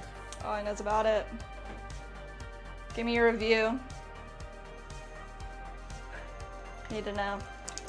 I need to know. I just thought it was funny. We were at the market and she said, Pottery, upstate New York. Pottery, Yeah. Wizard of Clay, I guess. Yeah, Wizard of Clay. Something about they've got like really large dome-shaped structures in the front of their building that they imprinted with a bunch of the native leaves.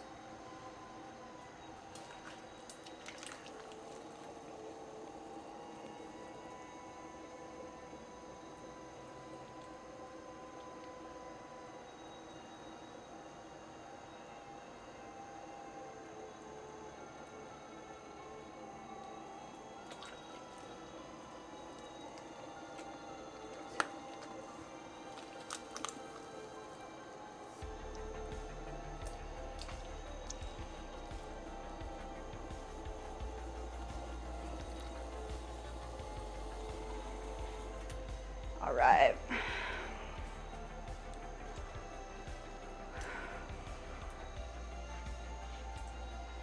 Flatten it out.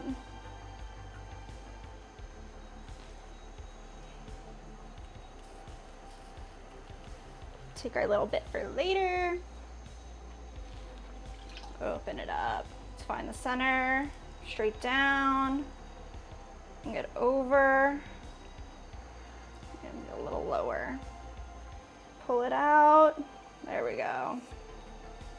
All right, let's compress.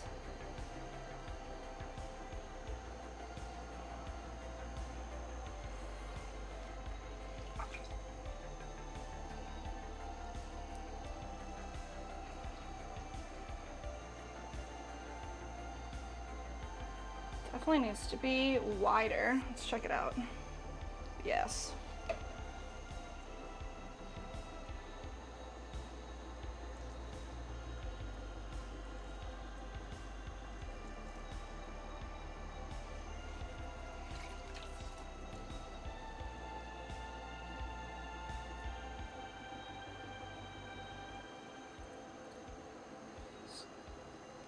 Extra compression.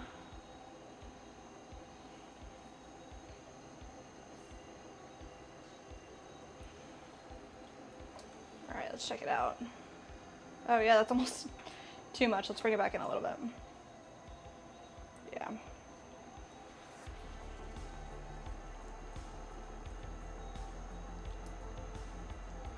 There we go. This is super soft clay. It's crazy. All right. That slurry out of there.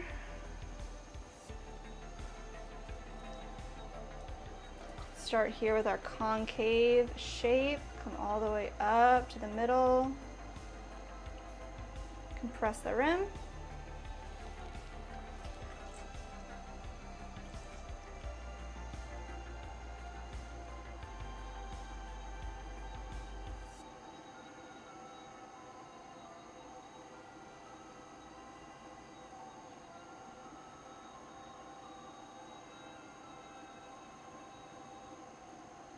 Way up, compress. All right, let's collar this in. It's flaring out too much already.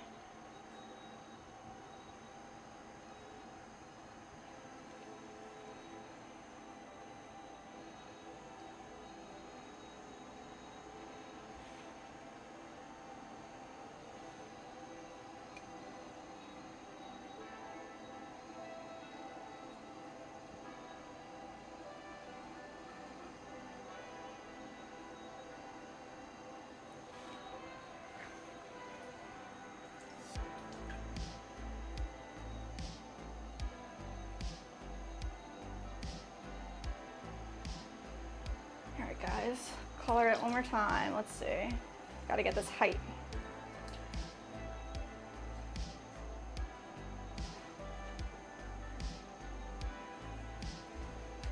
Slow it down.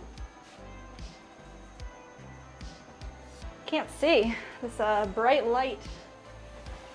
The sun is blinding me. Let's see. There we go. Is that rough or is that okay? It's fine. All right.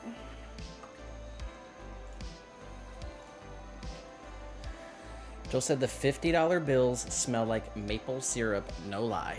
No. I need a fact check on that.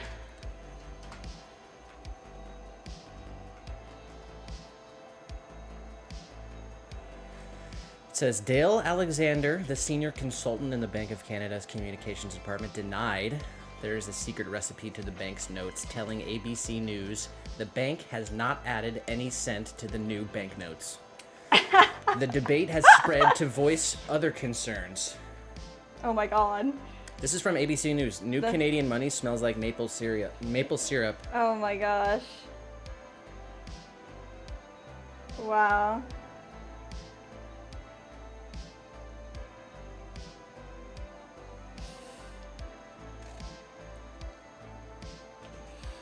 Joel, what do you have to say for yourself and for your country?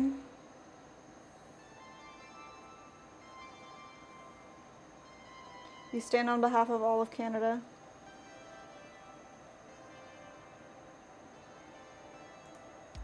On NPR.com, there's a poll.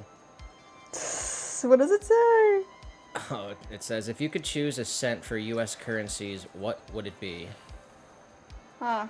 Let's get a guess. If It's you could choose a cent for a U.S. currency, what might it be? I'll give you the top 3 answers. Let's get some guesses in the chat, guys. Oh my A cent gosh. for U.S. currency. Jeez.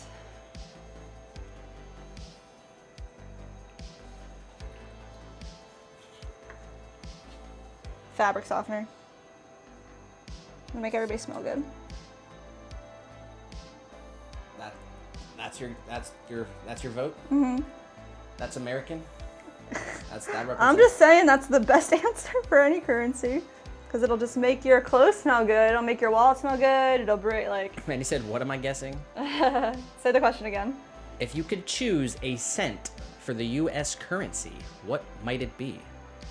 There's some debate on whether or not Canada adds maple syrup cent to their currency.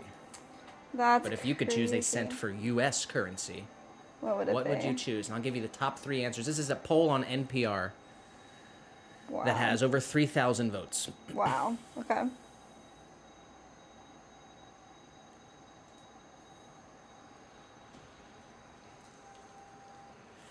Mandy said bacon grease. Ooh, wow. All right, what's your final answer, Jess? I said fabric softener. Yeah. That's not American at all. You didn't get the memo. All right, here's the top answer. With Hamburger. 40% of the... Do you want to go with hamburger? Yeah. I'm going to change to hamburger. You're changing to hamburger. Yeah. I like that better. I would have said cheeseburger. Okay, there you go. All right. Cheeseburger, yeah. Number 1 answer with 40% apple pie. Ooh, okay. Okay, number 2 with 28% bacon. Oh, there's Mandy. And number 3, 20% pine. Pine. Man. I guess I just think to myself, like, what would I want any type of currency to ever... It wasn't about you. It was about America. It was about America, for sure. And cheeseburger's the right answer. I'll go with cheeseburger. Cheeseburger. Is it multiple choice, or is it right in your answer? Joel said Eagles. Eagles. Just sniff an eagle, yeah. And then he said, that guy is a liar and a cheat, and I wouldn't trust him as far as I could throw him. Oh my god. That's amazing. I need to get my hand on a $50 bill, I guess. Oh yeah, sheesh. Let me see what random Canadian bill I have. Nice.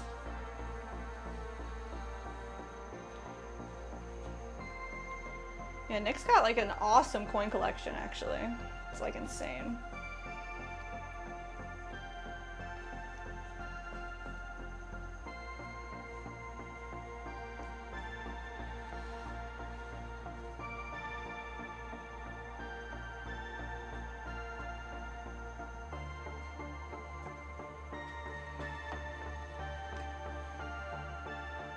All right, guys, we did it. 5 of them. Let's get this wired off. Sat to the side. I want to update our production sheet.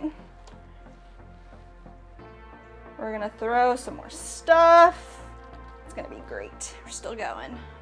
I need a second wind. Need like a ton of water. Most of my like money collection, that's like stuff that I found randomly. But I have a $1 bill from the Bank of Canada from 1973. Let me see that quick. Just show it to me. Your hands are up. No, just like hold it up. I'll show it to this one. Yeah. It's pretty old. That looks insane. It's not. Is it plastic? No, it's pretty worn out. What year is it from? 19 what? 73. Gosh. 1973.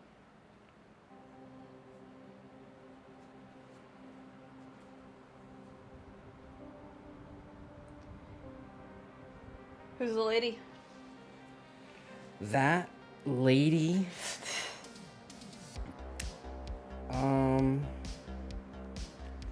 Not sure.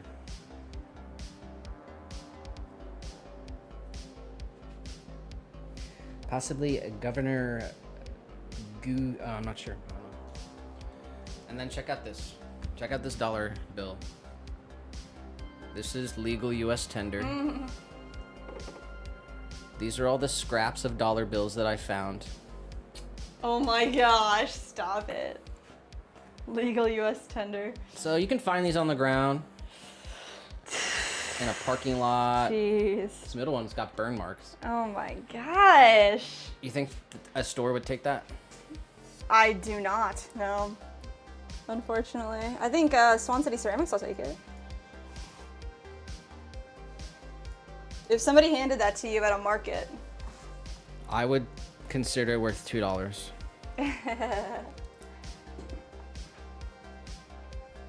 That's awesome. I think it's pretty cool.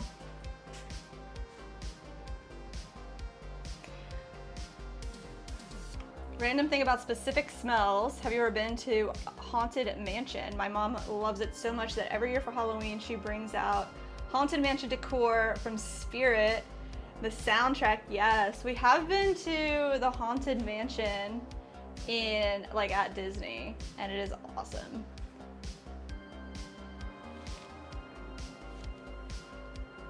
It's a dope movie for sure.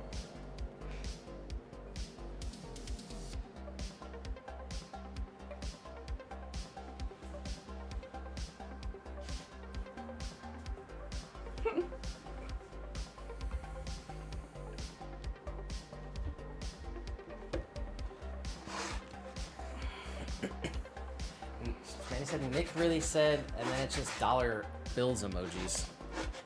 Dollar bills. Dollar what bills. did I say? I hate that. I always regret saying everything. No. Read her Haunted Mansion Joel comment. said that the lady was either Lizzie or Diana.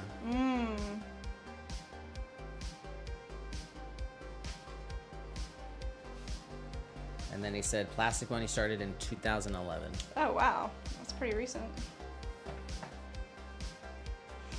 Alright.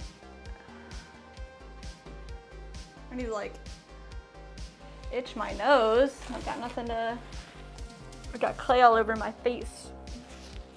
100%. Alright.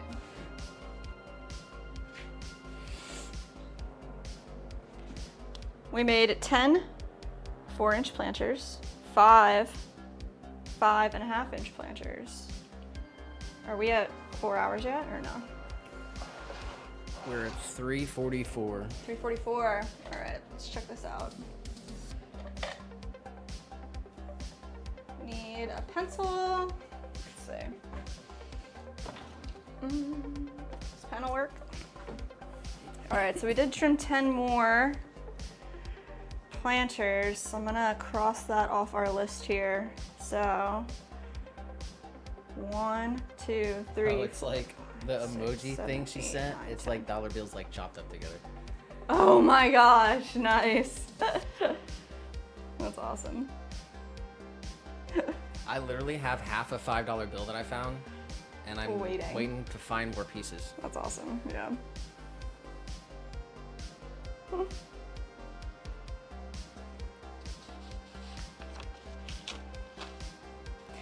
Okay, let's make this a special custom order. It's a gaiwan with saucer. Could you look up a photo of this? Spell it. It's Gaiwan, gaiwan. It's a special tea ceremony item, and she wants it to be for 100 milliliters. So we gotta like figure out dimensions for it. It's like a little cup with a lid and a saucer. So what you would do is you have a teapot with hot water and you just pour water into that vessel with your tea leaves, and then you would like distribute that to a 2 or 3 person cup. They would be like little tiny teacups, and then you'd leave the leaves inside of that, and you continue to make more and more tea with the same leaves. So each one gets weaker and weaker as you brew it. But the actual like cup itself, she wants it to be 100 milliliters. So it's like pretty small. We just need to figure out like dimensions on what size to make this thing. I don't think I wrote anything down about it either. So let's see, I'm gonna wedge up some clay. Actually, let's see.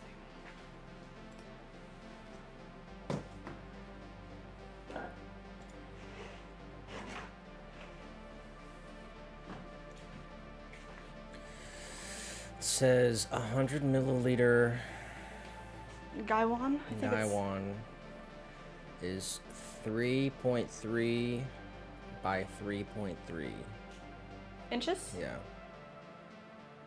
It seems. All right.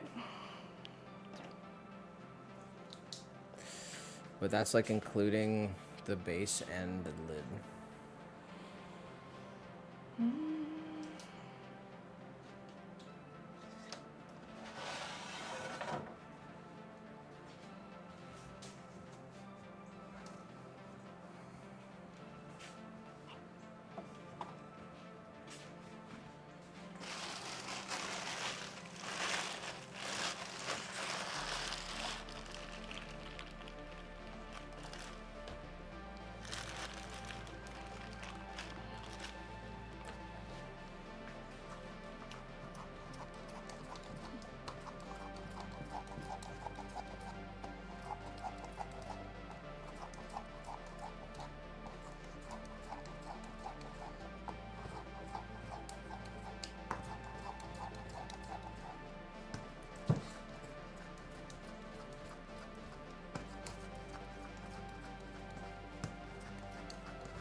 This clay is so soft, and we're gonna make something that's like kind of small and thin. So I think I'm gonna get a fresh bag of clay so it's not as soft.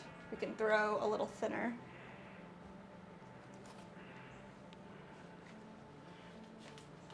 Go grab that.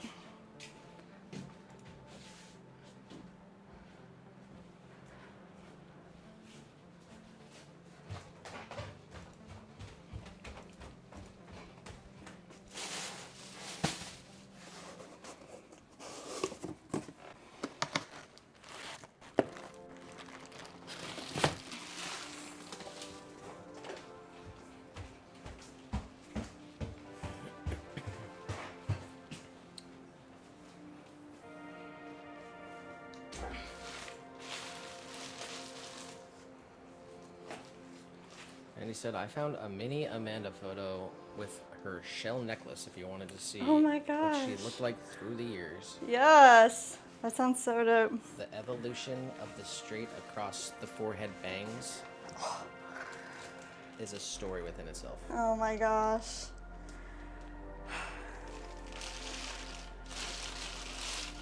Never again. Never having bangs again, I'll tell you that. It's a rough life.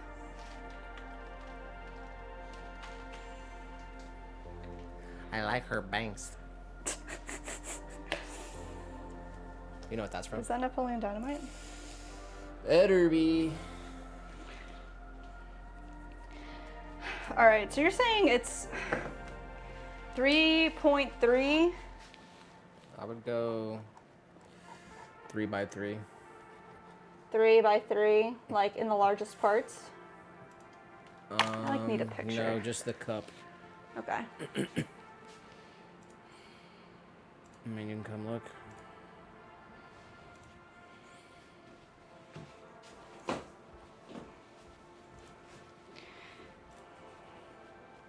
Yeah. Our millionaires. Right. I think I was gonna. You think I should make the saucer small like that, like the same width as the largest part of the rim? I was kind of thinking more like espresso style, but that looks right. Yeah. Okay. Cup should probably be something like 3. All right. Here.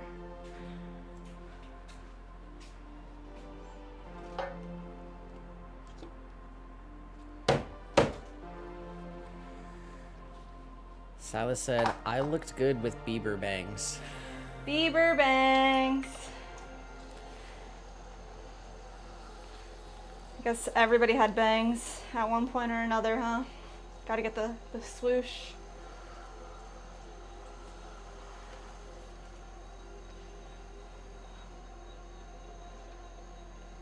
Got the Amanda photos when you want to see. Yeah. Come over.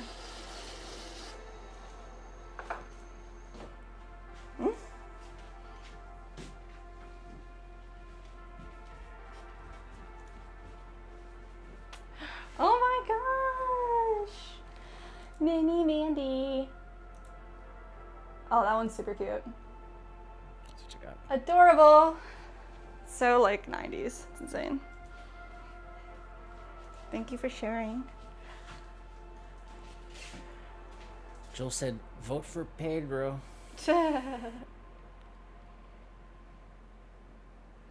And then he agreed with Silas and said his bangs looked good. SJM said, thanks, Joel. You a real one.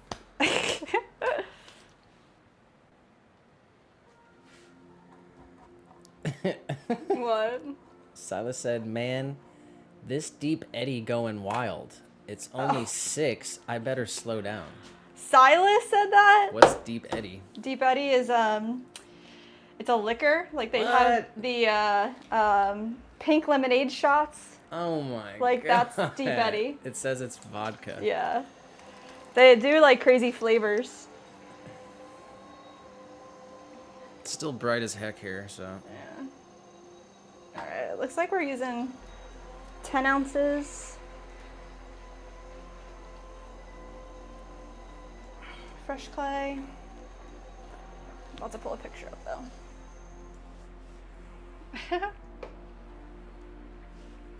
I had some pretty wild Bieber hair.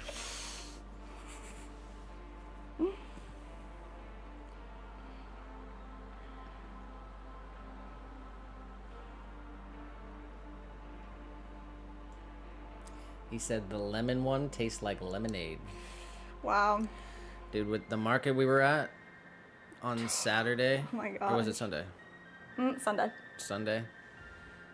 6 lemonade booths. How? 6. Honestly. There was probably, how many people do you think were there? 65, 75 vendors? What do you think? 50? Yeah, over 50. It Over wasn't 50? 75. 10% of the stands were lemonade stands. Oh my gosh. And they all had like different prices and everything. It was crazy. I can't believe, like, at one point you just gotta tell people no. Like, you can't just say yes to everybody. But I think it's off season, so they probably did just say yes to everybody, just to get people in there.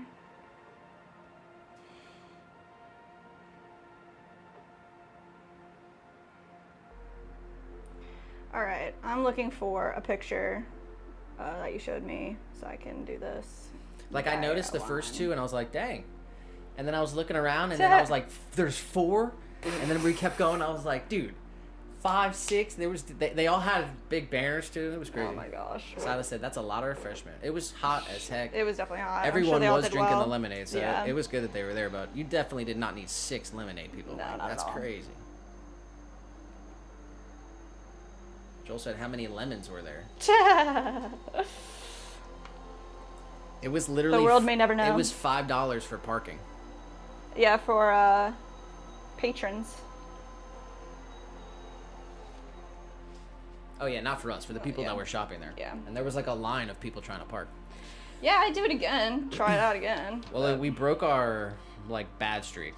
Yeah, we finally profited something. We had 3 weekends in a row, legit, where we lost money. Yeah, that's so sad. We finally made money, so... Finally. Hopefully, fingers crossed for next weekend, too. We need to step up our game. Let's see. Right. People are they're either buying or they're not. When it's super hot out, you don't want to buy pottery. Yeah. You don't want to carry it around. Yeah, one girl, like, straight up made our day. Like... Yeah, she bought... What'd she buy? She bought an incense burner. So at first she said that she bought an incense burner and a mug. So she got the burner and she said, wait, I want the mug too. And then added the mug. So she bought the incense burner and the mug. And then she left, and about an hour later she came back and she said, like, I really love your stuff. My parents are having a birthday coming up and I'm going to get them some stuff. She bought 2 dip platters on top of that and a hanging planter. So she bought 3 more pieces.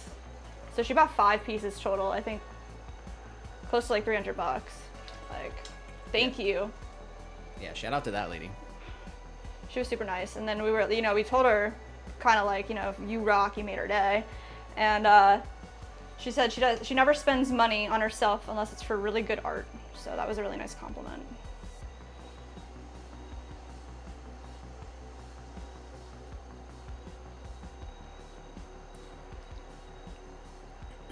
Mandy said, winter is coming with lemonade stands. And then she's back in the horizontal, says, hey, I'm worthy again. And My Joel gosh. says, timer out. Timer out. Oh my gosh, guys. They're brutal.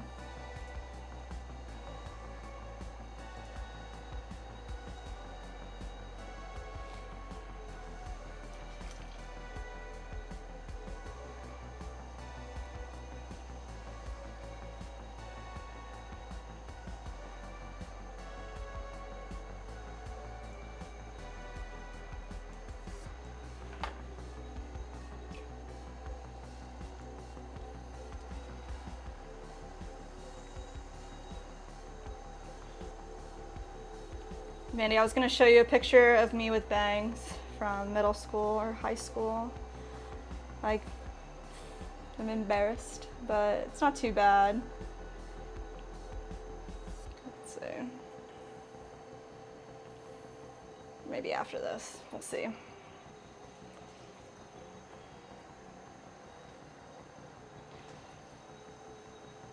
All right, we're doing 3, still not tall enough. Let's see.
You think the belly needs to be bigger? I would say just 3 inches by 3 inches.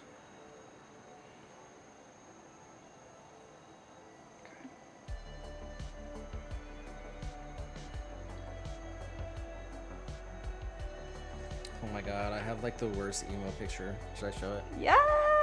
Why do I do that? Why would I do that? Why would you ask? Of course I'm going to say yes. It's with Yuki. Really?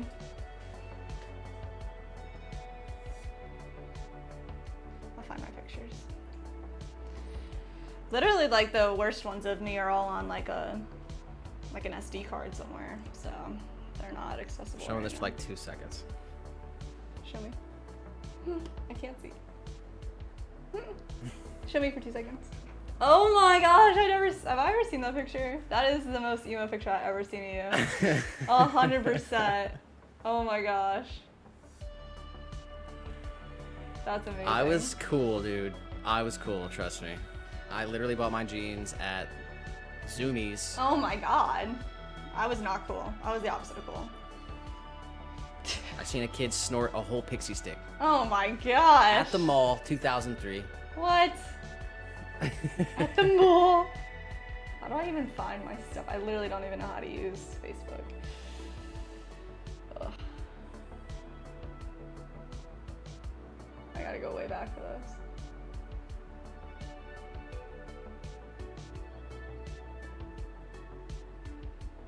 Jill said, it's just one of those days. Dude, I love Limp Bizkit. Yes. Chocolate starfish. Keep rolling, rolling, rolling, rolling. What? Rolling, rolling, rolling. Oh my gosh. Manny said the nick is Brody. Brody? I don't know. I don't know what that is. Or Broody. Broody?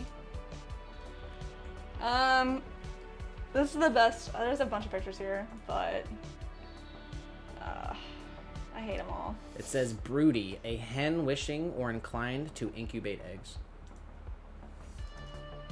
It's like, what?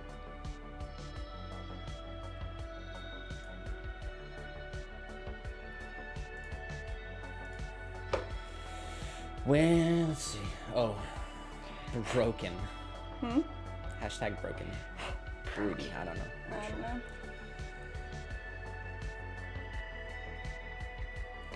Mine's not as emo, I guess. Let's see.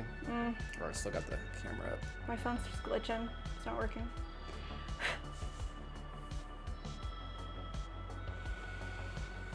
Joel said, "Friendly reminder: Cam's still on the PC." it was on CAD Cam with no CAD. Oh wow. Appreciate it, Joel.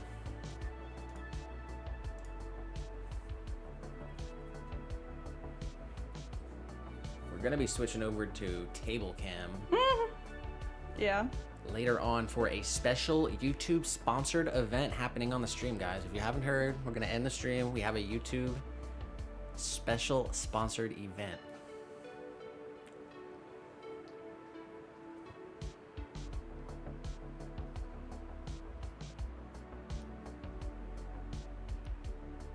Definitely hyping it up way too much because it's not. It's really not. It's really not. We're gonna cut it up into a video though because we literally need the content. Yeah. All right. And big shout out to YouTube because they did something pretty dope. We're All getting right, you're likes. showing it, dude. That has some 1950s Germany vibes that like What I are you really was talking not about? ready for. You were not ready Holy for it? cow! You got something else? That's better, but it's not focusing. Doesn't need to focus.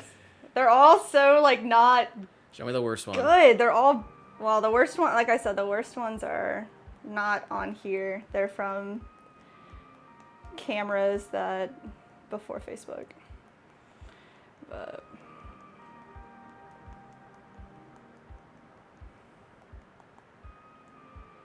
here it is.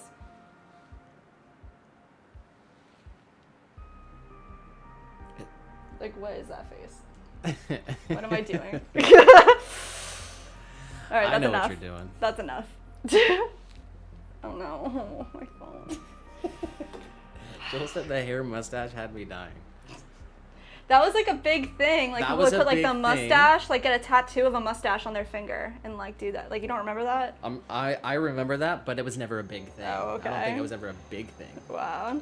I don't know. That was the only picture I could find that like gave off the bangs. So I But said hair mustache, definitely quirky.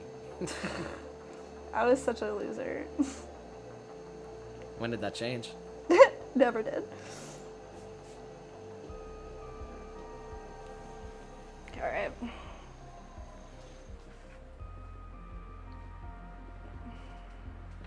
Should I add a swirl in the center or no? No. All right.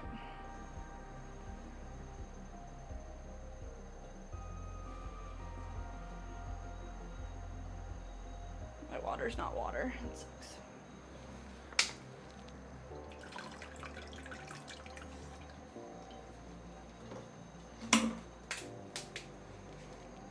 All right. There it goes.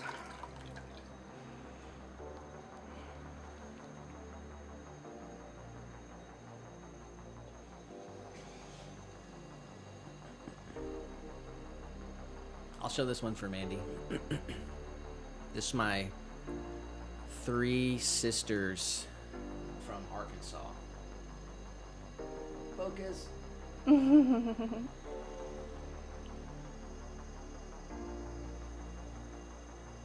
Well, doesn't want to focus, but that's my Arkansas fam. They're not all in Arkansas anymore, but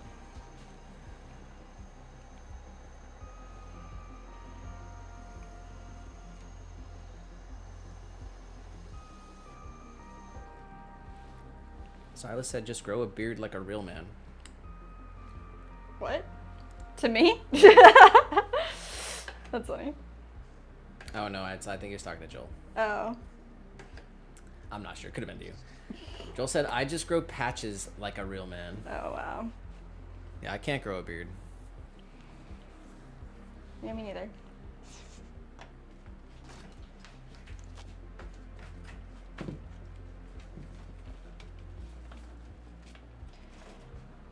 All right. I'm gonna make 2 of them just because we should.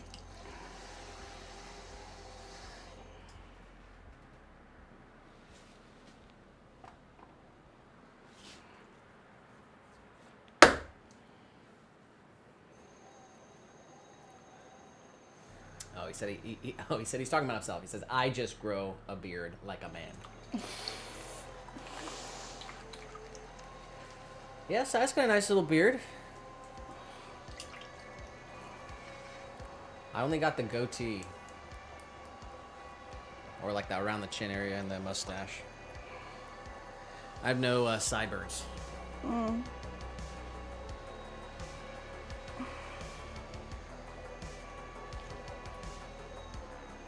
He says, almost time to do a clean shave again. I have such a baby face.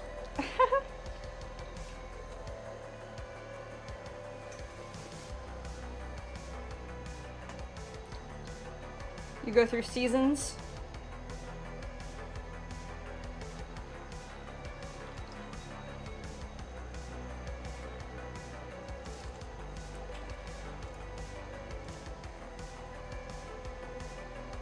Your beards just seem so itchy, but I don't have to deal.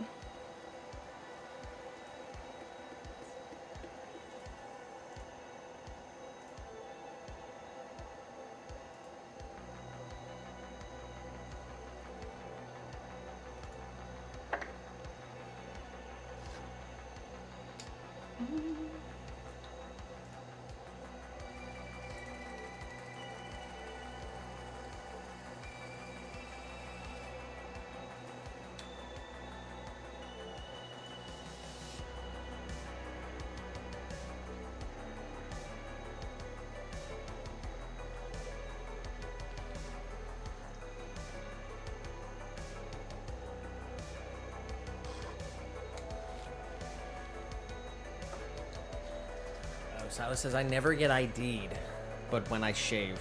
Dude, I hate when I get ID'd. I literally have like gray hair. Like,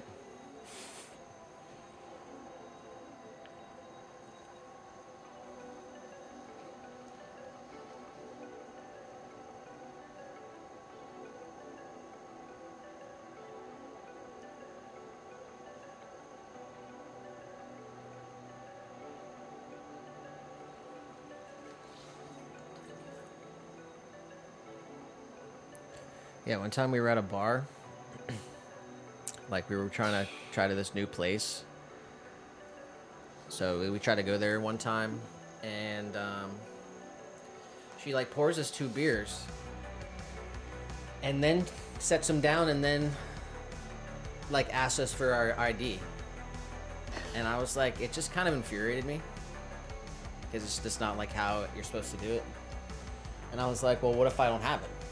Yeah. She was like, oh, well, I'll just pour the beer out. And I was like, well, that's not very smart, is it? And then she, like, went to go pour it out. And I was like, well, I mean, I have it. And she was like, well, let's see. And I was like, well, honestly, like, literally your attitude and everything, I'm not going to show it to you. So you can pour the beers out. And then we just left. Yeah. Okay, that's a bad story. Another story, we were at 7-Eleven. Oh my god. We tried to buy a 6-pack. Yeah. And literally the lady gives me the receipt. Yeah. After I pay for it. And she's like, wait, can I see your ID? And I was like, no. And then she, like, grabbed my arm. Yeah, that was and messed up. I was like, lady, don't touch me. And I just walked out of the store, but. Yeah, they weren't happy. You can't be touching people. That's literally battery. Yeah. But, yeah, I hate getting ID'd. Joel said, I love when they ID me, LOL. Becoming more rare every day. Oh my gosh, that's funny. I don't care one way or another, because I always have it on me just in case, but...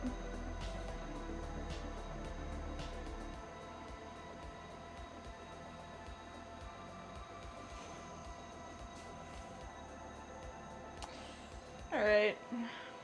I'm a good patron though, so. Sure. I'm a really good tipper too. I'm not gonna boast. Jess can tell you. It is true. Very, very true.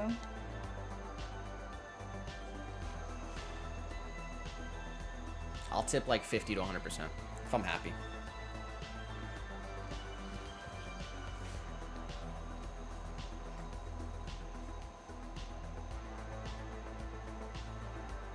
Oh my gosh, please work. What are you trying to do? Just look at the picture.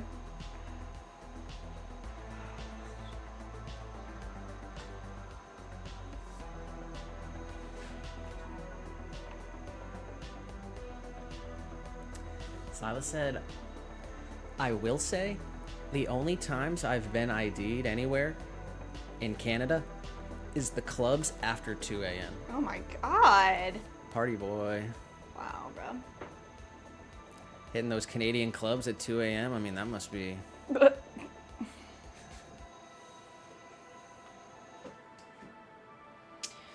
Alright. Gonna make lids for these guys.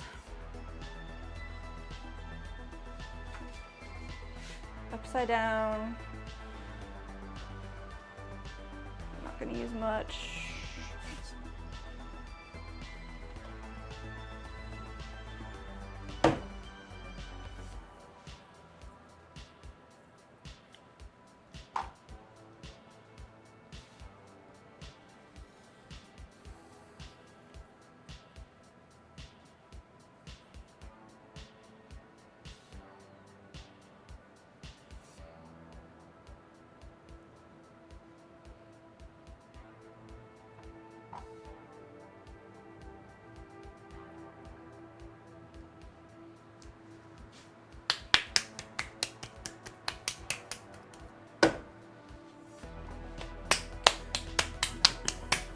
As Jim said, it's rare. I'm just saying that when I get ID'd up there, it humors me.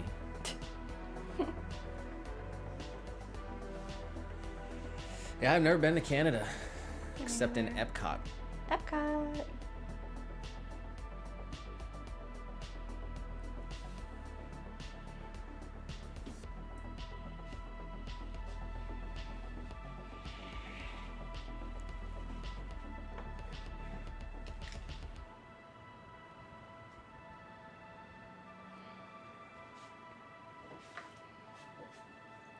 In Epcot, they have like a 360 theater where they do a Canada show. It's like a 30-minute. You like stand in a big circle room. It's a 360 theater. It's pretty cool. I like the Canada show. Yeah, but sometimes they turn it into an apple orchard, and it's like a cidery spot. Oh no. Okay.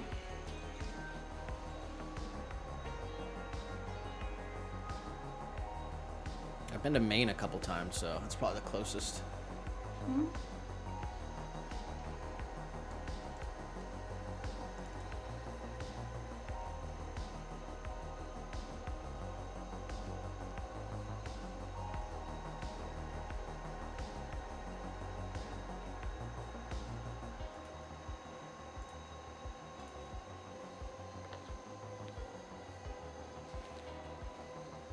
You need a passport to go to Canada, right? Yeah, you do.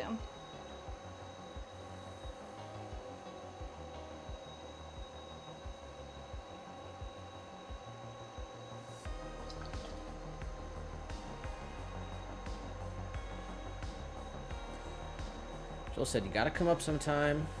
SJM said, I love Canada, thanks to my buddy. So many good times and memories. I would love to travel west, both in the States and the North. And Joel said, my mom used to drive to Florida with her friend 24 hours in shifts. Wow, yeah. Yeah, we drove from Philadelphia to here. It took about maybe 16 to 18 hours. Mm-hmm. I mean, it's literally just one highway, so it's a pretty easy drive. Yeah, Nick drove like the whole time.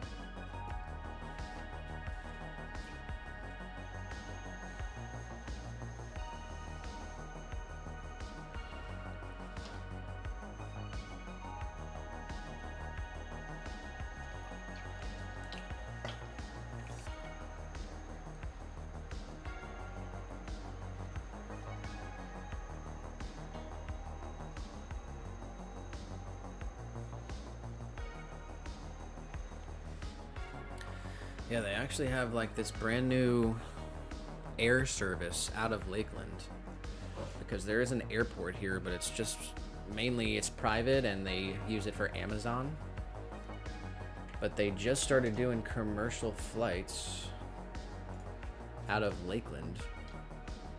Yeah, that's pretty crazy. Let me see where they go.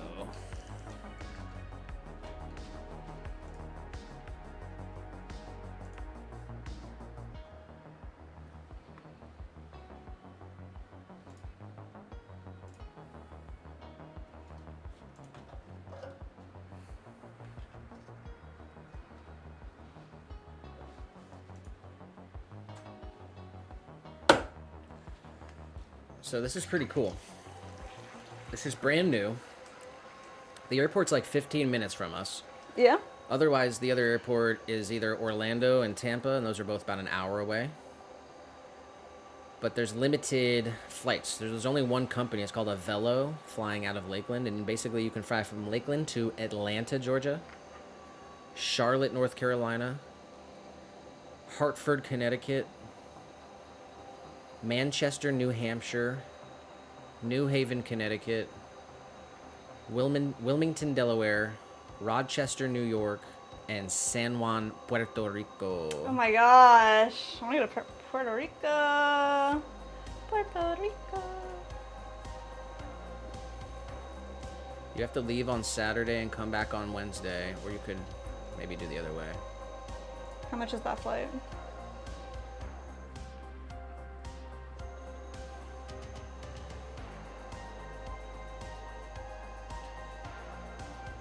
Says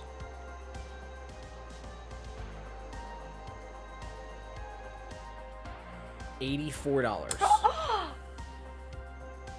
Oh my god. Each way. From Lakeland to San Juan, Puerto Rico. Wow. I guess we're going to Puerto Rico. Yeah, man, I literally have been getting targeted ads, I guess. There's like a new company that flies from Orlando to London for $130. What? Straight up. I looked it up, it's real. And you can get to Amsterdam for like the same price. What? I know. Let me see if I can find it. It's like a long flight though. Still be freaking $100-something, like Orlando to London. So it's what called do you guys? Norse. Fly Norse. What do you guys do? Does anyone know any of those locations? Oh, yeah. I mean, of course, Atlanta, Georgia. Yeah. There's like 9 places you can fly from Lakeland. Jeez, yeah. So Atlanta, I wouldn't put that at the top of the list. Charlotte, North Carolina, I think that's pretty cool. That would be awesome. That'd be a great vacation. New Haven, Connecticut would seem pretty cool. Yeah, there. Manchester, New Hampshire, know nothing about. Me neither. Wilmington, Delaware, I mean, there's nothing there. Yeah, we've been to Wilmington. Rochester to New York, I don't know anything that's there. I'm not But sure. I guess San Juan, that's going to be the... That's it. That's it. That's the winner. Yeah, look this up. Fly Norse, Norse. TRX Boy said, "Did you know I'm a furry fish stick?" What? What are you doing?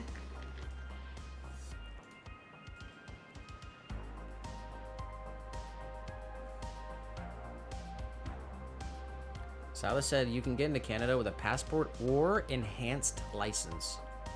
Oh yeah, I heard about that. Really? Like, go get a special license. My dad did it. You get like a Why? Pay him $50. You get a star on your license because it gives you like extra credentials, and then you can fly. You can go to Canada? I guess you can go to Canada. I didn't know you could go to Canada. Said you can like go into any government building anytime you want. And I'm like, why do you want to do that? He's like, oh.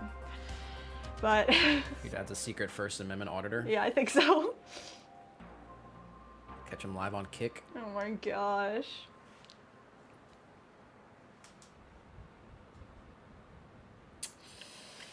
All right, I need to make the saucers for these. Let's see. Definitely gonna be more like 10 ounces. Let's see.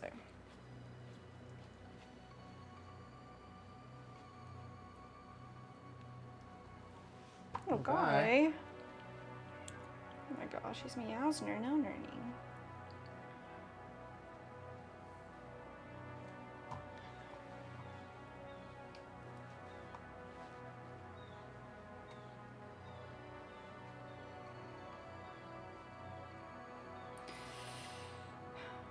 Alright, I guess I'm gonna wedge these 2 saucers up.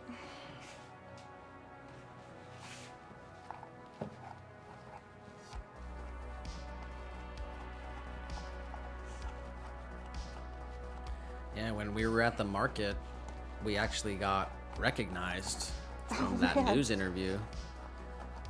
Someone at the market recognized us. Yeah, that was cool. They said, oh, are you guys on the Spectrum Bay 9 news? Is that y'all? Then they said they recognized our pottery. That was pretty cool. And they bought a large spoon rest. They did. That was nice.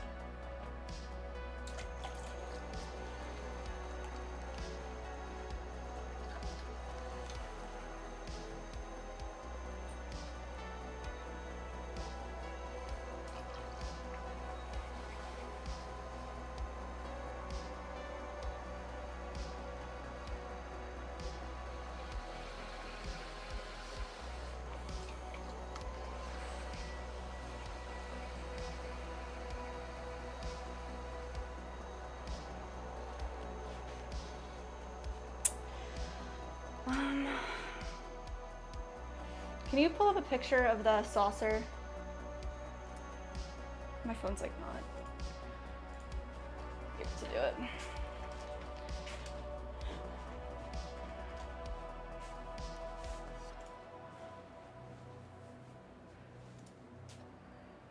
Okay.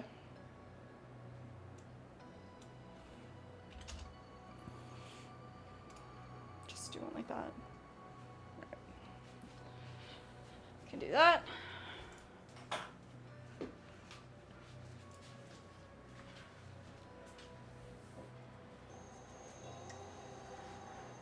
Still doing things. Please stop doing things.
right.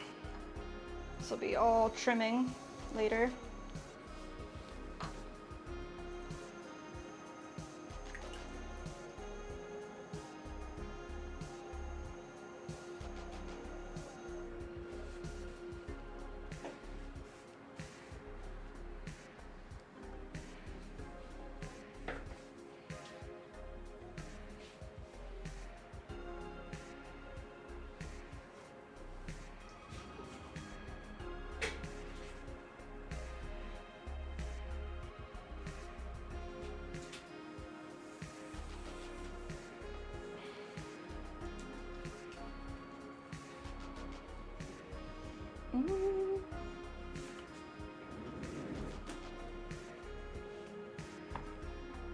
All right, one more.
We got David 11 VR. What's up, David? Big VR guy? So I don't know.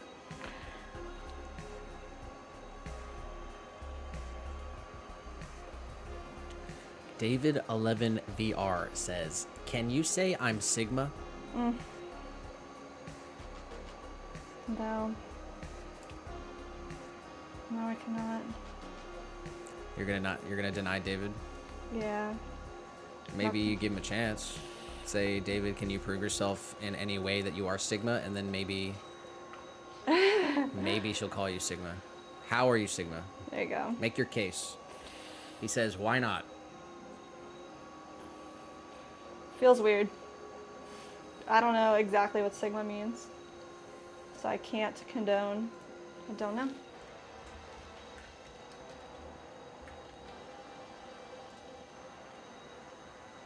Sigma is the 18th letter of the Greek alphabet. Sigma male is a bad boy. He doesn't need other people's advice. He doesn't follow the rules, and he's even more sexist than an alpha male. That's on Reddit, so.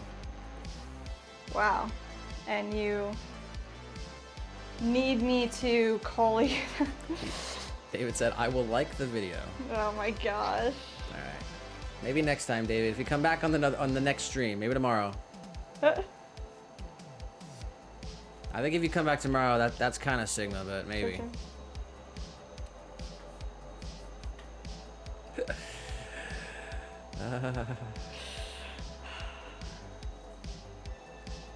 Alright. David said, okay, yeah. Yeah. Alright.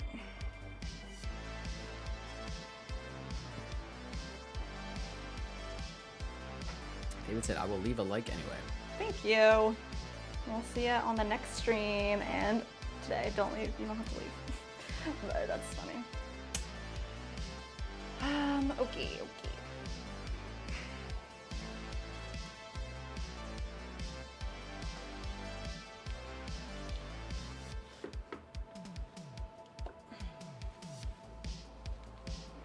Just want to wire these off.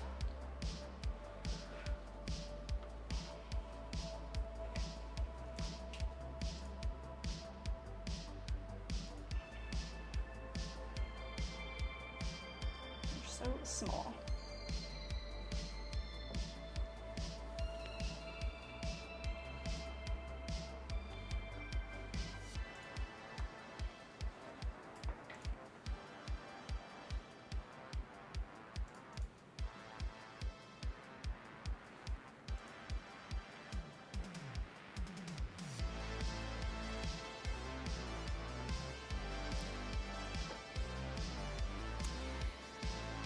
Okay.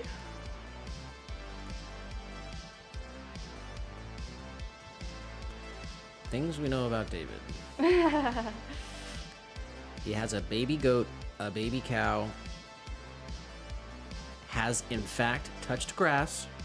All right, liking you a little more, David.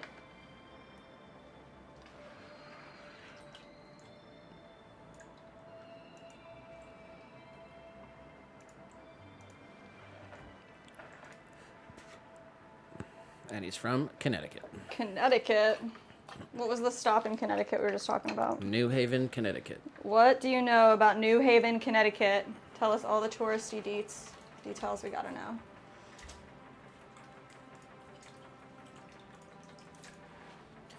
If we were going to fly to Connecticut, should we go to New Haven or Hartford? Oh, wow.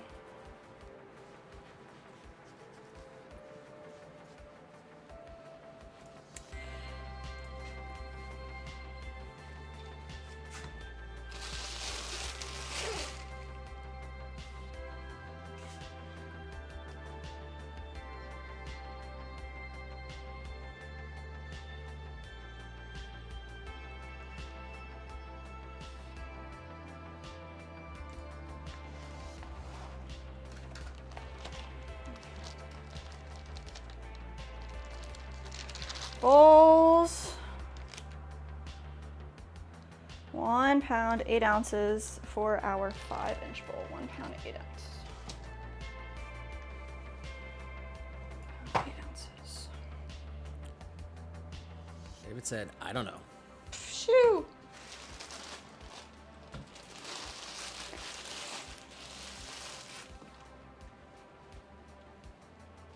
Neither do we. Kind of want to go to New Haven. It's right on the Long Island Sound. What is that? A body of water? Yeah.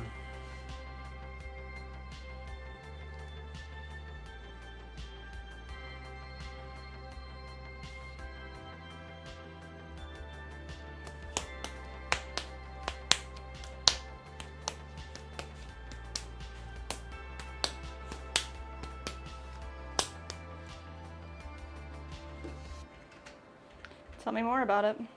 About what? What's there? New Haven. Connecticut. I don't know anything about Connecticut.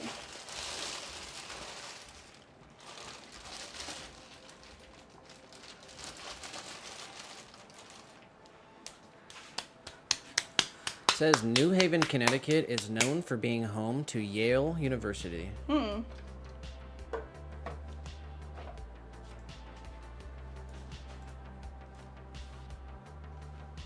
It's the 6th largest city in New England. Most known food is its New Haven style pizza. What? What does that even mean? How is it its most? I've never even heard of it. Because they got so many New Yorkers going up there. They had to make pizza. So I don't know. New Haven style pizza, also known as a thin crust coal-fired Neapolitan pizza, What? originated in New Haven, Connecticut in 1925, known for its well-done blistered and charred crust. That sounds good. Made from coal-fermented dough, hand-stretched, pizzas often baked in a brick oven with hot coals, with a thin, crispy bottom, and served with liberal toppings. Sounds good. What do you think? Yeah, it's like the original thin crust. There's a time and a place for it.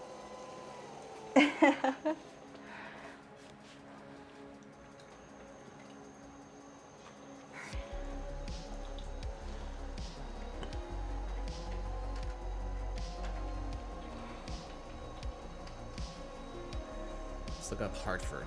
Hartford, Connecticut is known for many things, including insurance. Hartford is known as the insurance capital of the world and is home to many insurance companies' headquarters. The city is also a leader in property and casualty insurance groups and mutual funds. Not interested. Art. Art? Hartford is home to the Wadsworth Athenaeum Museum of Art that holds the oldest public art museum in the United States still operating. Whoa. With 50,000 works spanning 5,000 years. Wow, what? Okay, that's cool. It doesn't look like there's much in Hartford.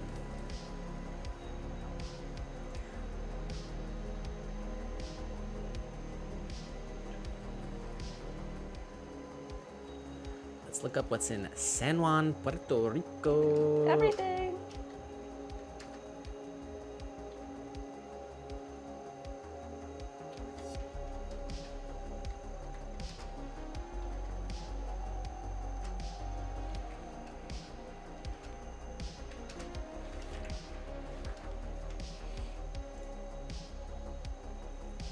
San Juan, Puerto Rico is known for its history, culture, art, food, and beauty.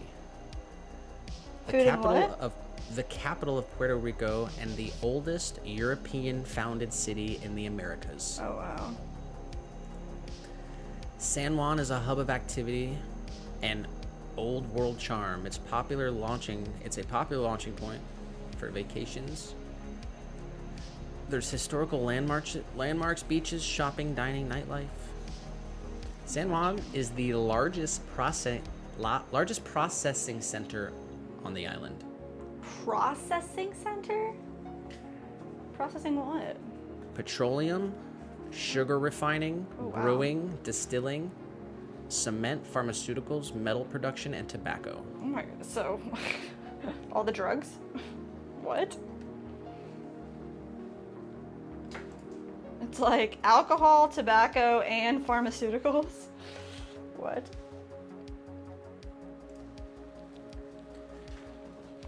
Okay. 12 top things to eat in San Juan. Number 1, Mofongo. mofongo. Oh, I knew it!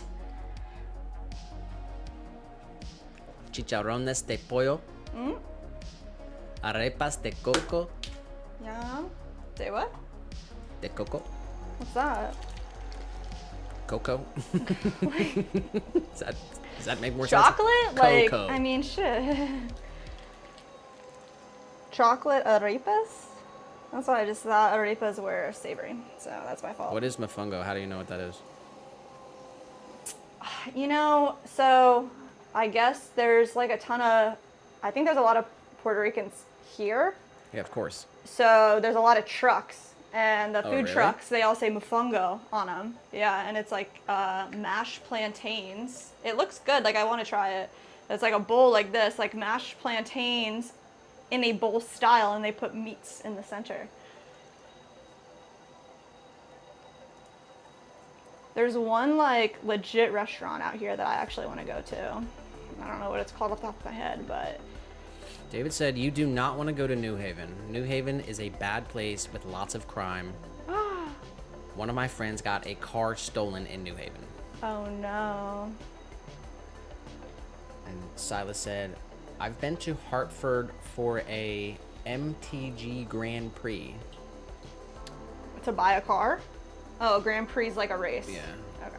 He said my dad went over a speed bump, an unmarked speed bump going 55, and I swear we caught air in that minivan. I believe that. Unmarked speed bump. There was a road that we would drive down in my neighborhood growing up, and it had a really steep hill, and we'd always go really fast and get air on purpose. And that was fun. Roller coaster road. Silas just says, Magic the Gathering. What? That's it? That's all he says? Not sure what were we talking about? What's in Connecticut, Mofongo, Puerto Rico? Not quite sure. Yeah, it's just that the flights are weird. Like, they only fly on Sunday or I guess it's Saturday and Thursday or something. So I think you could probably leave Thursday, come back Saturday, To go for or like you'd have a to week. leave Saturday, come back Thursday.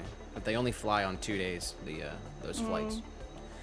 But I don't know, we'll figure it out. It'd be cool to go to Puerto Rico. It would be so cool. Look up if you need to have that star on your license or whatever. You don't need Anything? I Nothing? mean, unless they changed it. I don't know. Used to always be, you don't need anything to go to Puerto Rico. Yeah, I thought they were gonna make it so that you needed some type of extra thing Oh, to like get on MTG. any airplane. The MTG Grand Prix. MTG is Magic the Gathering. Magic the Gathering Grand Prix. It's a trading card game. What?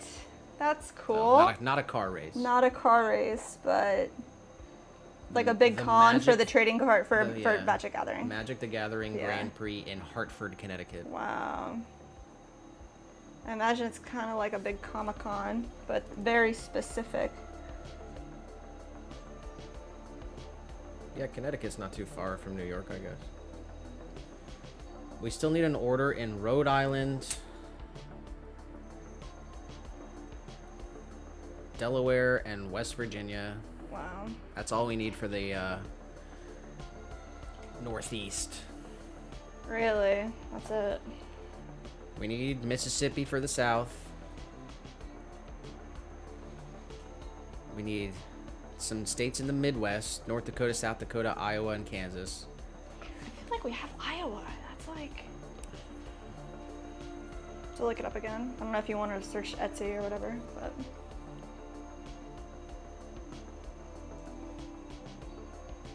David said, I have to go eat dinner. I'll see you tomorrow. You have to call me Sigma tomorrow. Alright, next stream, if you're here, you got it, man.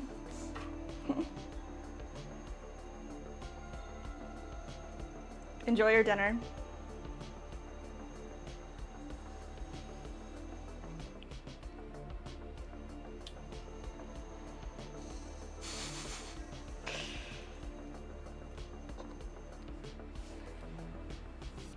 Alright, we got 2 bowls thrown. That's what we needed. We've got nowhere to put them. Silas said, AC Gaming Space. That was prior the business, but kind of how it started. Oh, that's dope.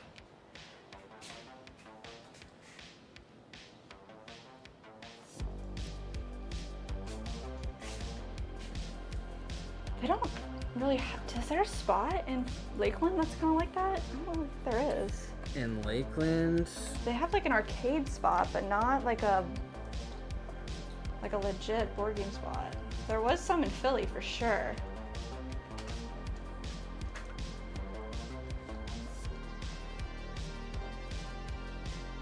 They probably have some out in like Tampa and Orlando. Definitely Orlando, but there was one spot in the Italian market, that comic book store. You remember that in Philly? There's a place called SimBoss Gaming and Simulation Lounge Here? in South Lakeland. Wow. It's not that one place we went to by like Wild Greg's. It says on the website, SimBoss, treat yourself like a boss with the unlimited simulation racing for just $120 a month. What? That is a lot. What are you talking about? Oh my gosh. It looks like a freaking cool place. Let me come check it out real quick. We gotta go then.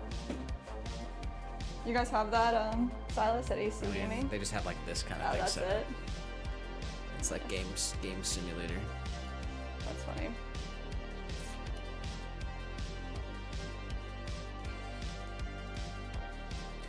It does say Rec Room, and then we got Decks and Dice Tournament Center.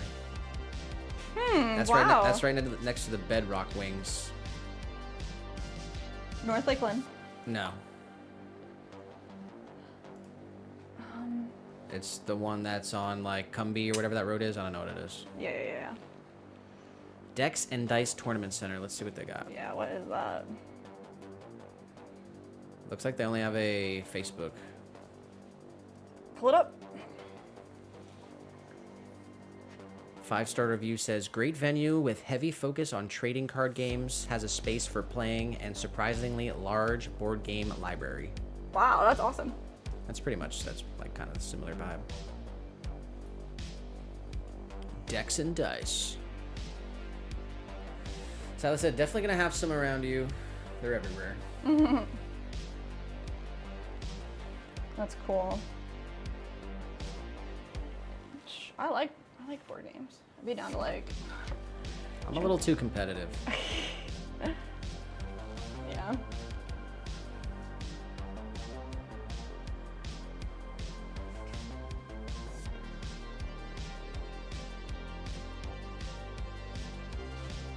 What about like team games where like we can play on a team? I don't know. D&D's like not as competitive, different, I guess, but.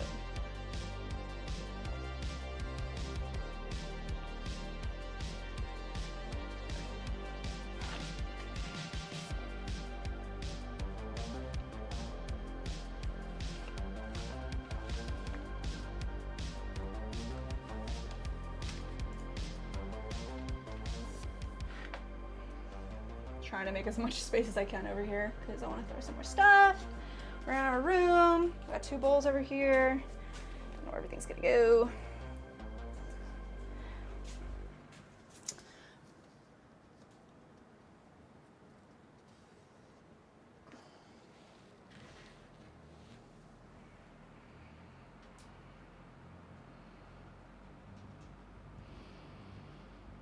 We have a custom order here. I can show off a little bit. Made it this week. It's, let's see if my fingers are dry enough. Special sample for this place, almond matcha. Kind of mentioned it before. They want a few different, very specific things. So they want 5-inch spouted bowls for matcha, and then they want these little tiny cups like this for putting your matcha whisk in with hot water before you mix matcha together, because you need to moisten the whisk. And then they wanted these types of special mugs with lids. So it's like, they just called them latte mugs. That's what they were calling them, but it's just a mug with this topper and a little drink spout. What do you think of those? Me? Yeah. Seems great for people who are really lippy. Lippy? Get your lips all over it. Yeah. I never used one personally. I've seen them, seen other potters making them. So that's what they wanted. So made 2 of each of these guys. They want their whole collection in the forest green color too. So should be pretty cool. Oh my god. What? SJM's nerding out. Tell me. He says, "Oh, D&D is so good. I really need to invest the time and money into Baldur's Gate." Into what? Baldur's Gate. But That's like a storyline, I imagine. I actually heard of Baldur's Gate. It's a Really? video game. Oh, it's a video game? I think. No way. I thought it was a video game. Probably could be a board game too.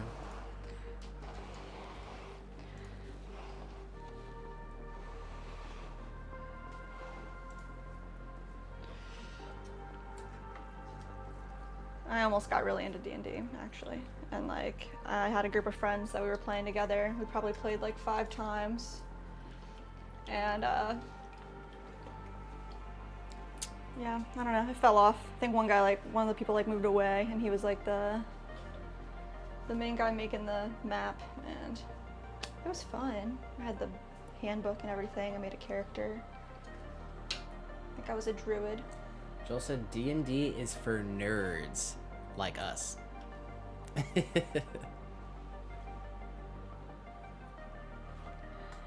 I don't mind being a nerd. Sada said Baldur's Gate 3 came out recently. It's a board game, but he's talking about the video game. Wow. Man. Alright. Do need to make a butterbell, and I'm so over making butterbells. Let's see. Steins. Maybe we'll make some steins next.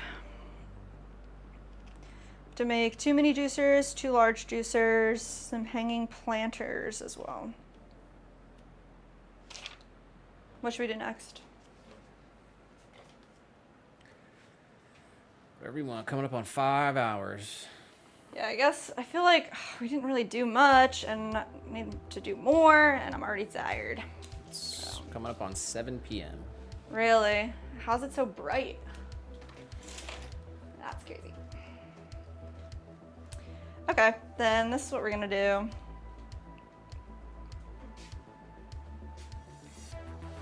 I've never played D&D. I think you would like it. Why? Because it it makes you like it's almost like puzzle solving. Like it makes you think about what the possibilities are. Like anything's possible, so you get to do anything you want in like the landscape. So I could just like fly around like Grand Theft Auto, just kind of like the rules that. Oh, there's rules. So like you make your character, and some characters can fly. Can you do whatever you want, or are there rules? Both. What are the rules?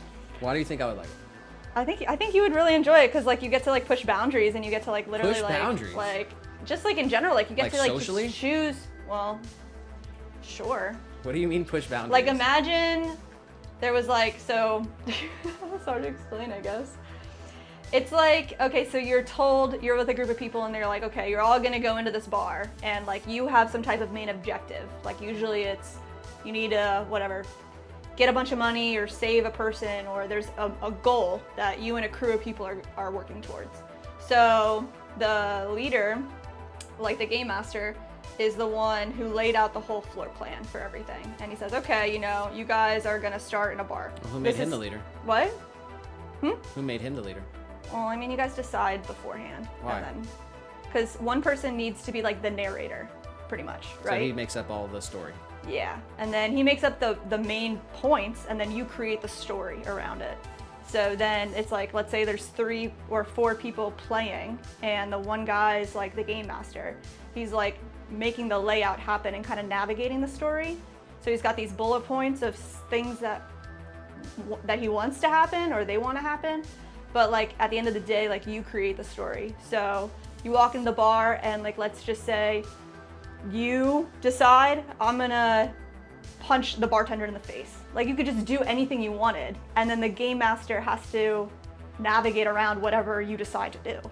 And they say, okay, like this is how this NPC character is gonna react to you, you know? So they are the narrator for like all of the random characters, as well as like the entire storyline around whatever you want to do. So, I mean, your character, it's like fantasy. So there could be a character that flies if you want to decide that. And then you have like magical powers. So like, let's say you say, okay, I want to punch the bartender. So the narrator or the game master will say, okay, roll your dice. And then you roll, that's where the die comes in. So you roll the dice and you say, oh, I only got a 1. Oh, well, your punch didn't hit very well. So like, he actually punched you. Like, or you get you get the highest roll, and then it's like, oh, you punched the guy and he is actually dead now. Like, what are you gonna do? Yeah, no one would like to play with me. Too quirky. I would just be going crazy. Oh man, I mean, that could be cool. I don't know why you brought it to punching. I don't know why I said that either. I just like thought maybe like okay, what would be us? I don't know why I said that, but like it could be anything. It'd be like, okay, I want to go steal a keg, like, or I want to go. Why is it like, all bar and keg and punching related? I'm sorry, I don't know why I went there. Is I the was just game thinking all like related mischief. to that? No, I was just thinking mischief. You could What be the like, there was heck? the one game that we were playing. It was like there was like giant spiders, and we had to like kill these giant spiders in. You heard it here. Jess literally thinks I want to steal a keg, punch a bartender, and then fly around. That's ridiculous. I don't think that. That's just like, I don't know why I thought Joel that. said you nailed it. And if it was one, they call a natural one, and you are punished for rolling them. Yeah, there's like different rules and different versions of the game you play alongside a handbook, and then you like have boundaries that you can play in, but it's if you like learn the boundaries and then you can push them, and it's really fun, and you get to play with. I'll like, tell you your what, the day that I friends decide that I want to steal a keg and punch a bartender, I won't do it for fake. Okay? I think it's just like, I mean, I think I was playing with some people and they were like, oh, we're gonna steal the car, and like instead of like, oh, we were supposed to like hijack a bank, and instead of like hijacking the bank, we just like stole the car and went somewhere else. Like it was like you don't have to do anything that they tell you you're supposed to do. So when you were playing, were you in Dungeons with Dragons, or like you were playing it? So robbing a bank. No, you're not like necessarily in a dungeon with dragons. It's just the name of the game. So you like the game master creates sure, the I entire get it, but environment. I'm saying, were you in a medieval dungeony, dragony landscape, or was your game? I forget what time period it was set in, but it was like there was a castle and like there was underground tunnels, Dungeons. I guess. Like, I don't know. It can be however you want. I mean, they like drew a small map for different days and said, okay, like we're gonna be, you know, in this area of the world that is created today. Joel said, I think you want to punch a guy, Nick. I think, no, that's ridiculous. I just like was thinking about like what's the craziest thing like you could do crazy things. So I was thinking, oh, that's the craziest thing I think. I like honestly like it was a challenge for me because it's like you have to be super creative and you're like thinking on the spot, and I'm really not good at thinking on the spot. So like I thought it was like it was challenging, and I liked it. And I was playing with my friends, so it was fun, you know. But all right, there you have it. Yeah, we didn't play much. I think only like 5 days or 6 days, and then like, but I got really into it because you got to like read the handbook and like understand the characters, and then like if you're an elf and I'm a fairy and we both do different things, then you need to like learn how to work together to like accomplish, I don't know. Yeah, you can be a giant or a midget. You can be. Joel said, I've stolen infants in my campaign. There you go. Oh my gosh, that's crazy. What's a crazier thing? Stolen infants. I got really into listening to what is it, the Adventure Brothers? They like have a D&D podcast where they just play D&D together and record it.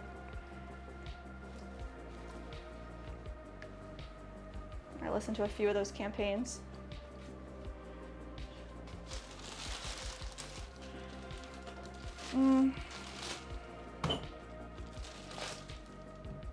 Like if y'all were trying to rescue a princess, I'd be like, why? And then you can do that. You can ask, challenge it. Like that's just it. Like you can like, do it. Like what's she gonna do for us? Is there right? money involved? Like imagine you do the whole thing. You get up to the princess, and then you say to the princess like, why do I rescue you? Like what are you gonna do for me? And then the princess has to be like, oh shit. Like then they would respond. Like it's probably like the GM that's the general manager, the game master that he controls like all the other characters, the NPC characters or whatever you want to call them.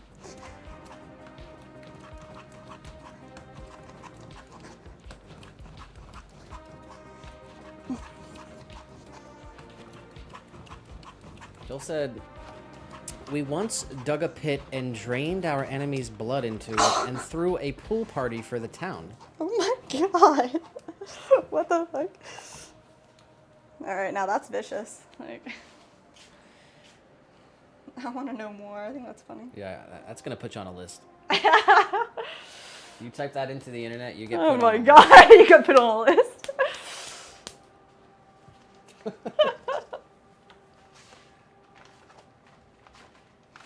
Message retracted. It's like, I don't know. Trick Shot Ceramics in the vertical. Say what? I'm finally here and not Home Depot. Whoa, welcome back, Trick Shot. How are the ceramics, though? I want to know more. I want to know everything, guys.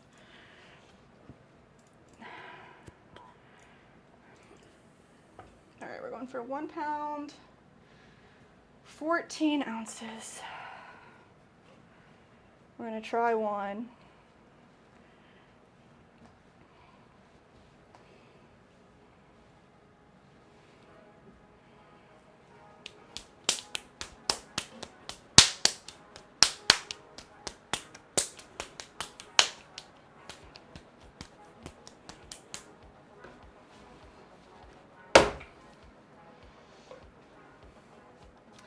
Three by 4.5.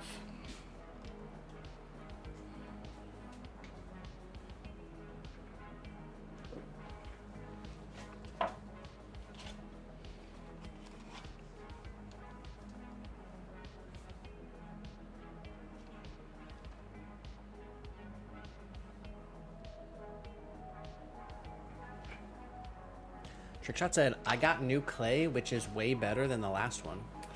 That's awesome. Why is it better? Like, what's different?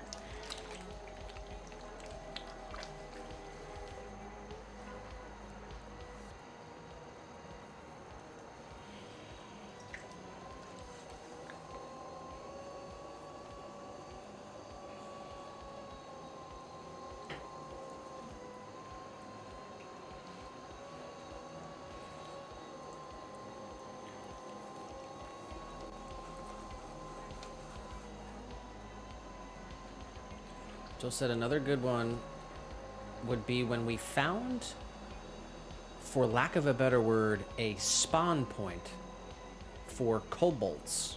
And we stayed there for 3 years in-game, slaying them and grinding their bones to powder. What? Kobolds? Mixing it with water and made cement to seal the spawn point. Oh my god. What?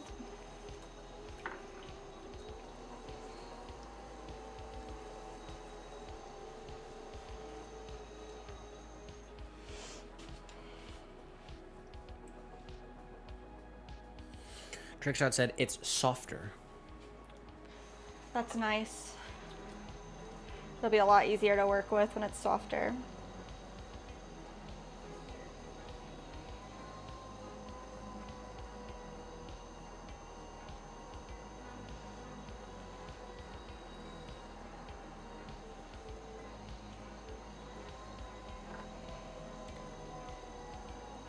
Jill said kobolds. Kobolds.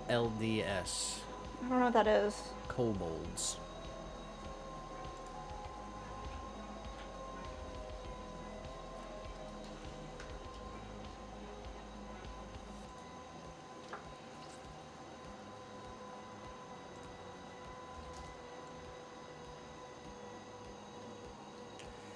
A kobold in Germanic mythology is a spirit that haunts houses or lives underground in caves or mines.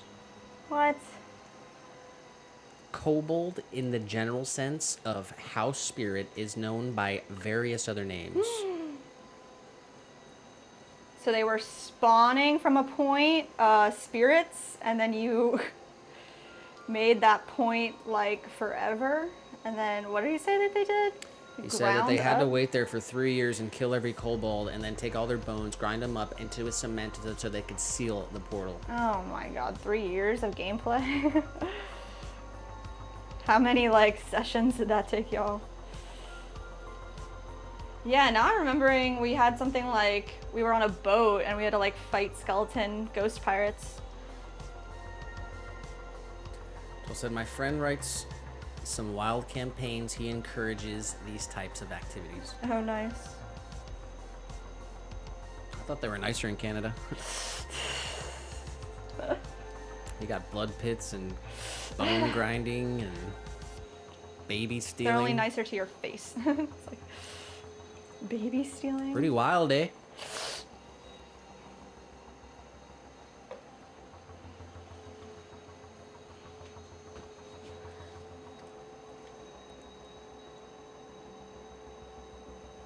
It's a dragonoid in D&D. That's what Joel said. The kobold. Oh, a dragonoid.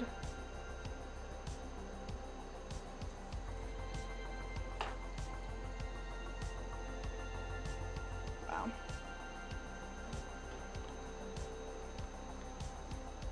Yeah, there's so much around it, like these different characters, different types of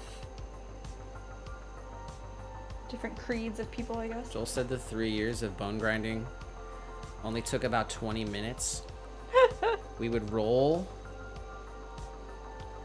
We would do a roll that would tell us how many we killed in a month. Oh my gosh.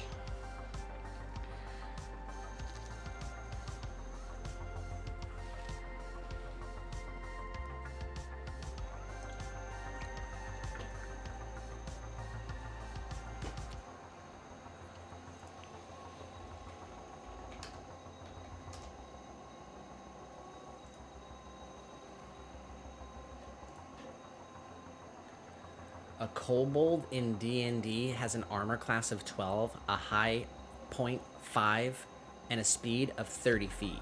Jeez. Sunlight sensitivity. So you gotta know all these things. And pack tactics. Well, there's like this cool thing that you can do, I guess, when like you come up on like a villain, like an enemy, and you can do different types of checks. So like you'd say to the game master, like, oh, before we do anything, I'm gonna do like an insight check or like a magical check, and then you roll in order to see like what the villains or the enemies characteristics are. So if they have like, let's say they are like magical beings, you say, okay, I need to do like a magical check. And I'm probably not saying any of this like correct lingo, but then you'd roll and say, okay, I got a 1. Like you don't get any information. But if you get like a really high number, then you get to know whether or not. All right, it says kobolds in D&D are a craven reptilian humanoid that commonly infests dungeons. They make up for their physical ineptitude with a cleverness for trap making. They have a dagger and a sling. Oh, I see. You do? I see an image of the kobold dragonoid. Yeah. And he has like a shepherd sling and a dagger. What? Oh my god, Joel, do you have a shepherd sling in your D&D character?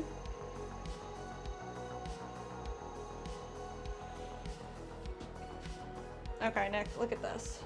What is that? Is it? So this is the stein. Is it 25% smaller? 25% smaller. Weighed out the clay, 25% less, and did the dimensions 25% less. Looks too thick. No, I mean, if it's 25% smaller, then that's what it is. Joel says hundreds of creatures in the official D&D monster guide, and then many more homebrewed ones. The D&D official monster guide. What?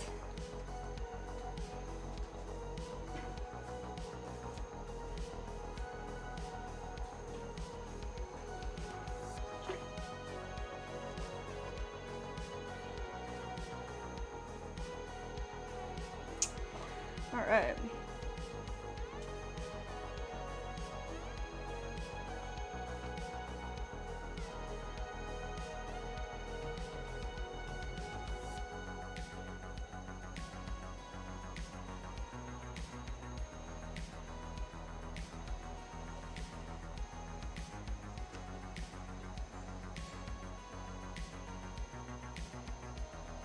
Joel, do you listen to that podcast? Like Adventure Bros? I think that's what it's called, Adventure Brothers.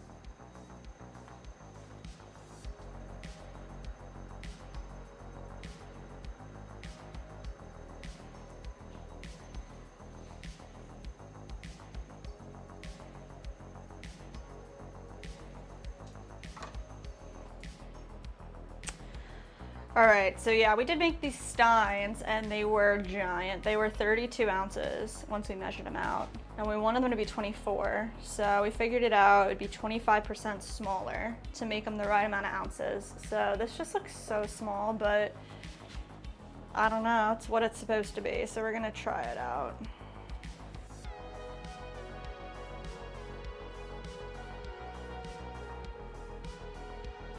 Definitely better, I think. I think I can throw with a little less clay too. So we did 1 pound 14 ounces. Let's try 1 pound 12 ounces. So just 1 pound 8 ounces. That's what I got right here. I guess I'm gonna try it. No, I don't know. Keep it consistent.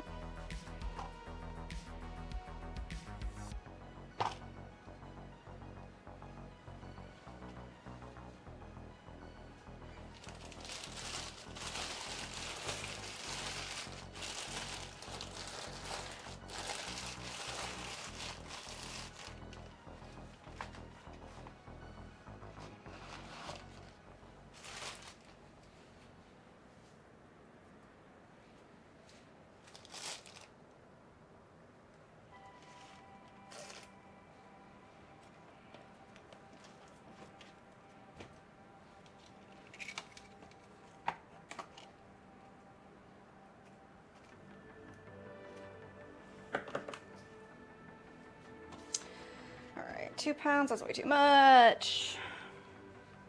114. Let's try it again.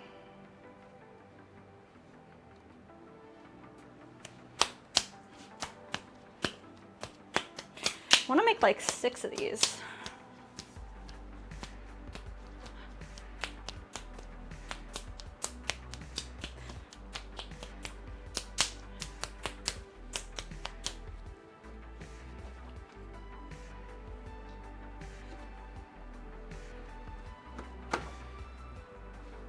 All right, just weigh out a bunch.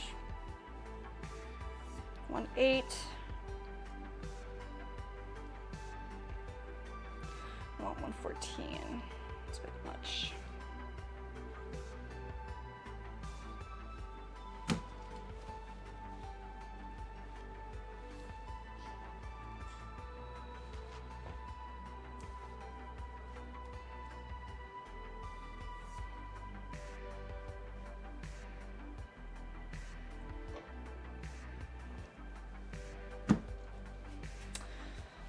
I guess let's start kind of here. 15.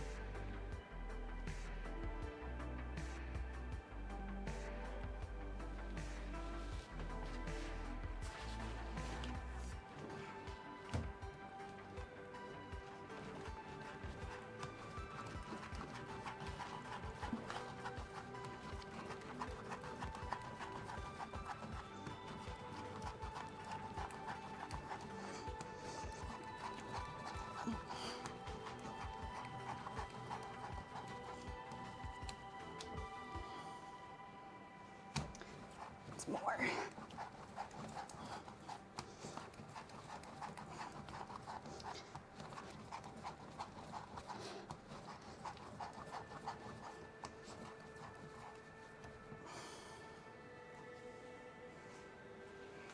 All right, 1, 2, 3, 4, 5.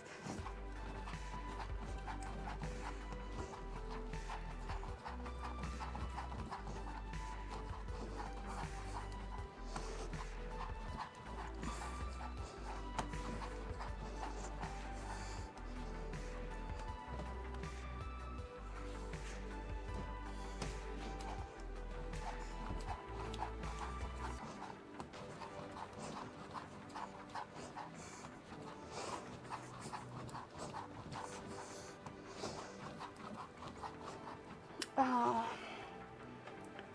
literally smashing my piece over here.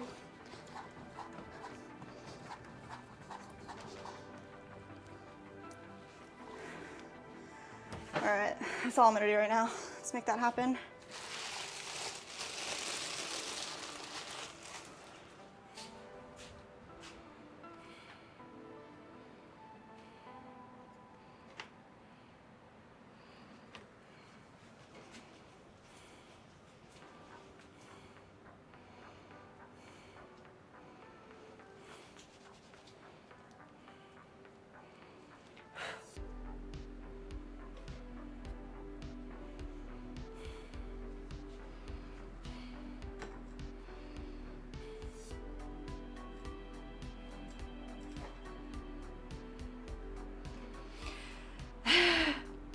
Joel said, I listened to Dungeons and Daddies. What is that?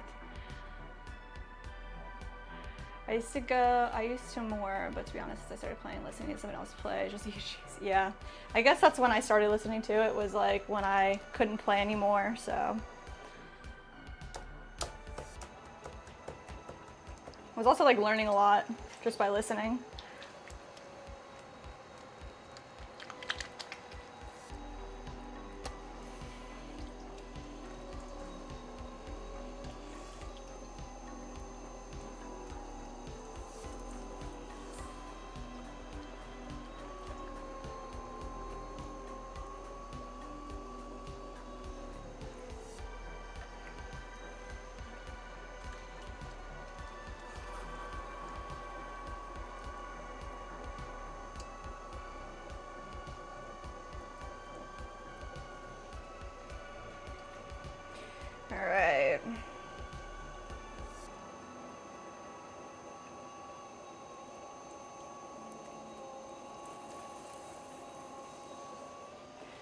go.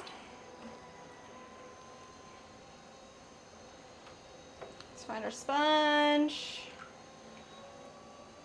Straight down. Let's open up. Compress.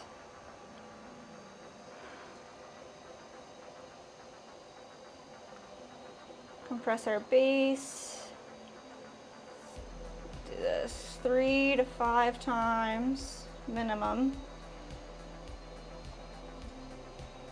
Let's see where we're at.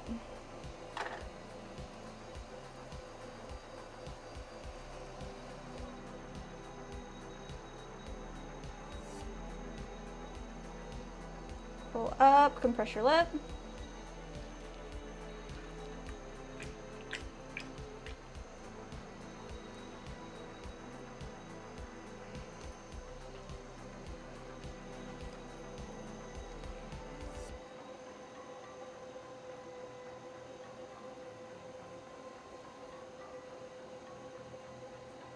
Compress.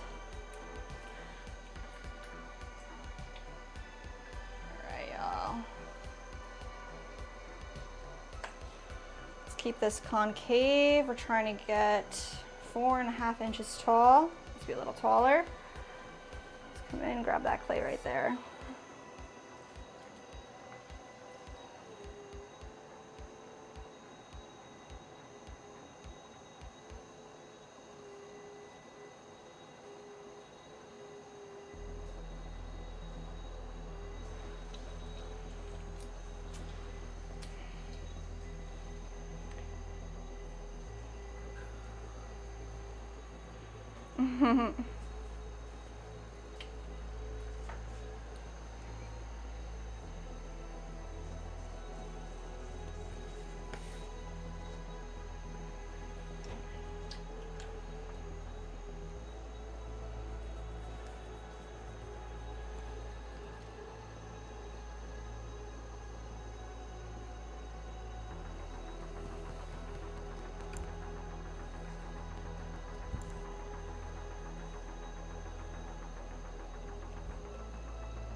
Let's see where we're at.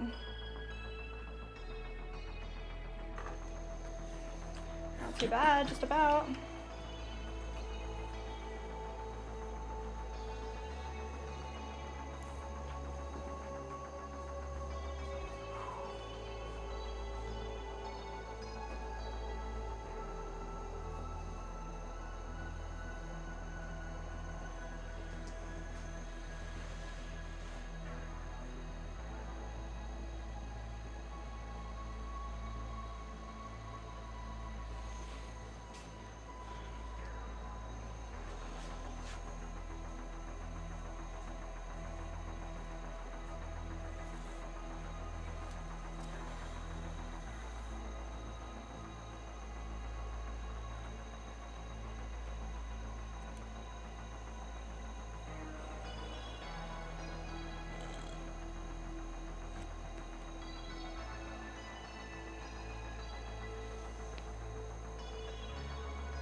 All right.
Let's pop that guy right there. Let's make another one.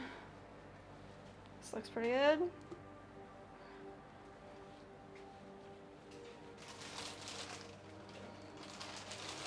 Got them ready to go. Got stream elements in the chat. Streaming for 5 hours and 32 minutes. Killing it, killing the game.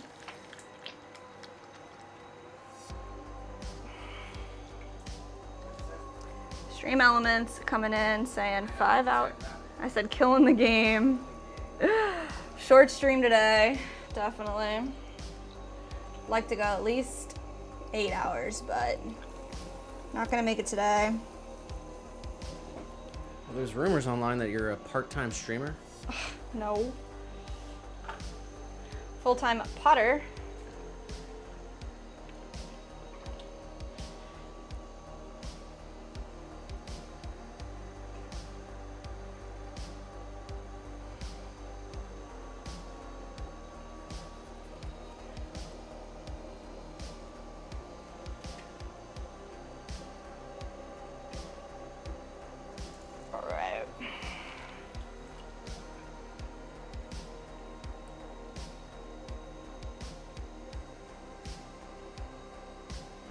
My phone officially died, so don't have to worry about it going crazy anymore.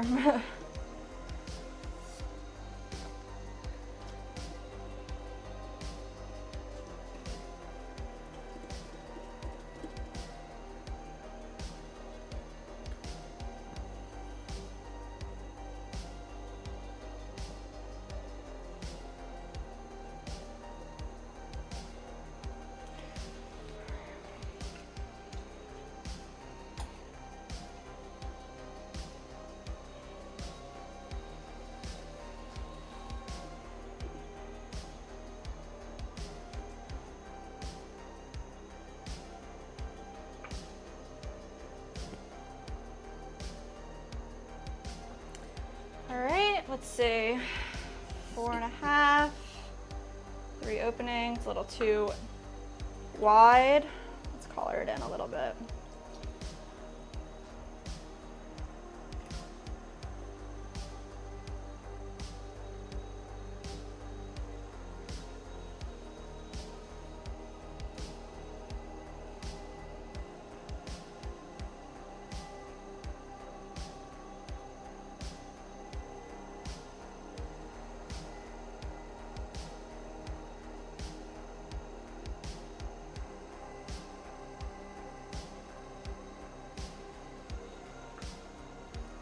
Like it.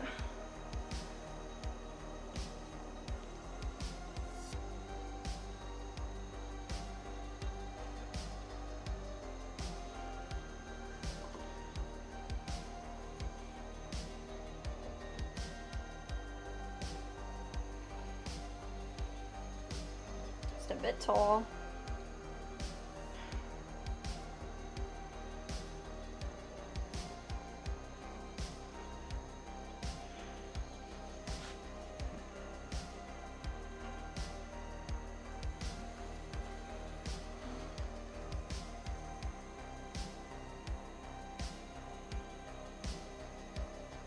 What are your thoughts on Mofongo, Nick?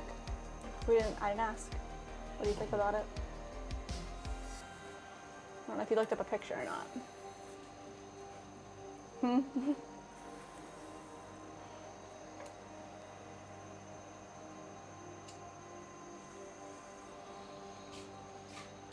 right, I'm just trying to straighten this out.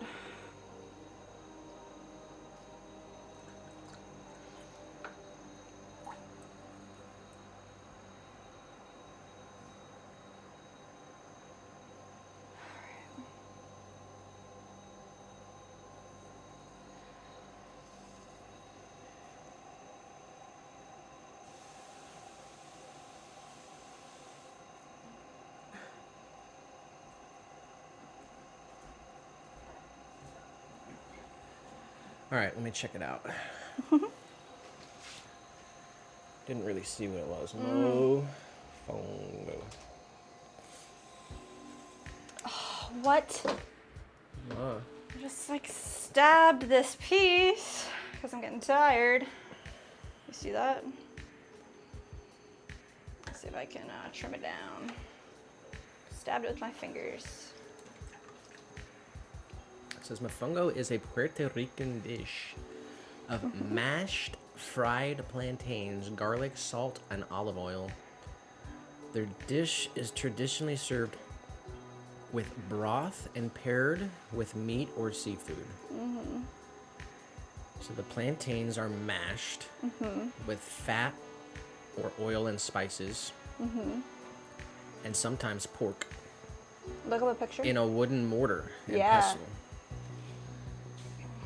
The mofongo is shaped into a ball, served alongside or in broth. Can be served on its own, or topped with, or layered around meat. Goes Yeah, well with chicken, but you can stuff it with shrimp, pork, or octopus. Wow.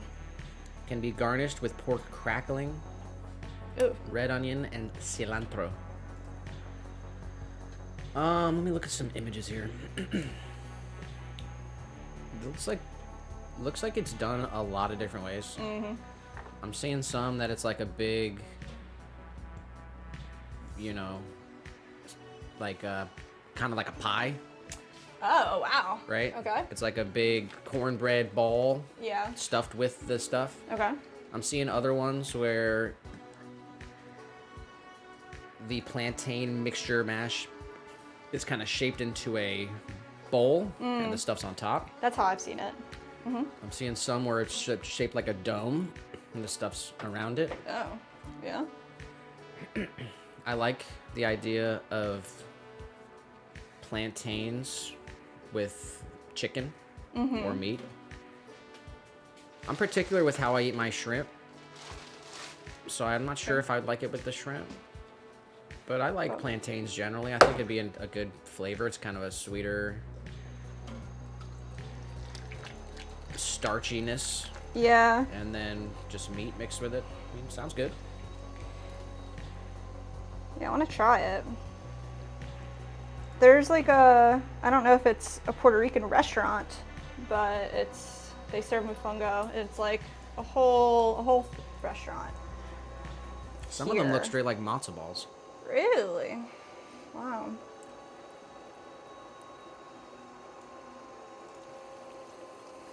I think they have more Cuban stuff around us. But there's definitely a huge Puerto Rican population. It's funny because they have like, their flags are like almost, well, they're like identical but different colors. Really? It's kind of an interesting story behind it. I read it one time, and a lot of people have it like on their rear view Yeah, mirror. yeah. They'll have a little flag. Sometimes you'll see the Cuban flag. Sometimes you'll see the Puerto Rican flag.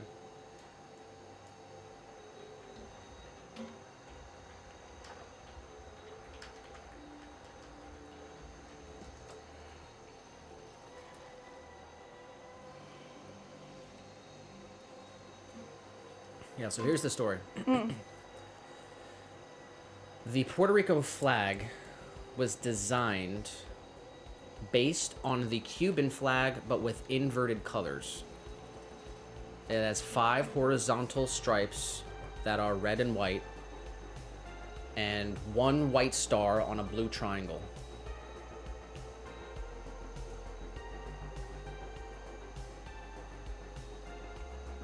Wow.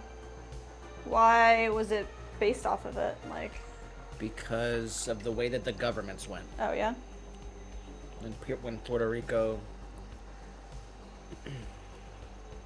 yeah, I mean...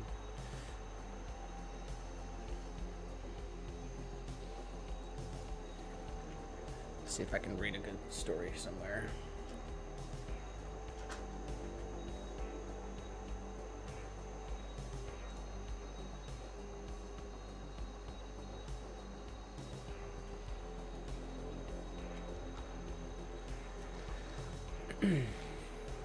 So it says the Puerto Rico flag has multiple versions of its origin story. One version is that in 1985, Juan de Mate Torforte, a veteran of the Grito de Lares presented the flag to a group of 59 Puerto Ricans exiled in New York. The exiles were part of the Cuban Revolutionary Party, and the flag was the Cuban flag but with inverted colors. The design was likely created by the Committee of Exiles, but the identity of the designer is unknown. Wow. The flag design symbolizes the strong ties between Puerto Rican and Cuban revolutionaries and the shared struggles for independence.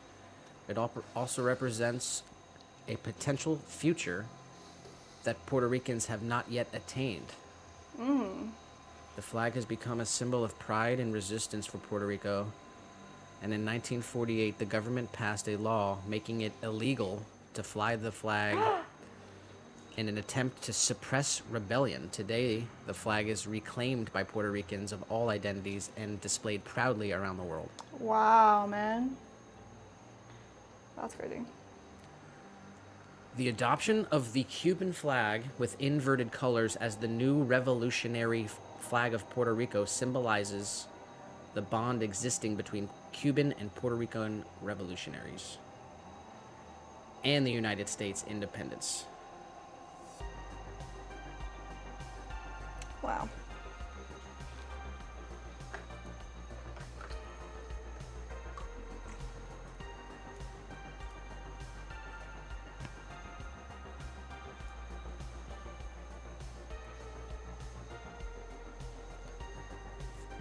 Never had a Cuban sandwich either. Yeah, we gotta go to a real spot. This is the place to have it. It's like what, fried? They got places all over. Yeah. It's just like a panini. Yeah. It says it's ham with it's ham, roast pork, Swiss cheese, pickles, and mustard. Ham, roast pork, Swiss. And then on the Cuban bread. The special bread, yeah. Yeah, it's interesting.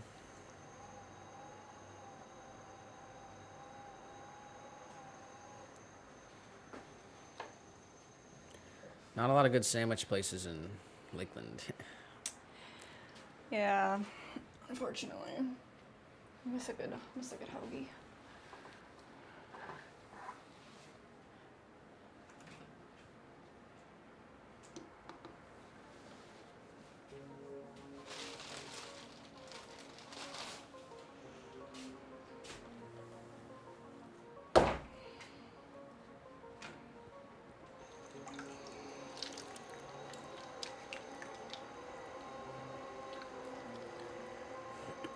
Today's Bing thing. The Mask of Agamemnon. What? The Mask of Agamemnon. Oh, why do I know that? What do you know about I it? don't know. That just sounds so familiar. Like, what is it? The Mask of Agamemnon is a gold funerary mask from the Bronze Age in Greece. It was discovered in 1876 and named after the legendary king of the Trojan War, Agamemnon.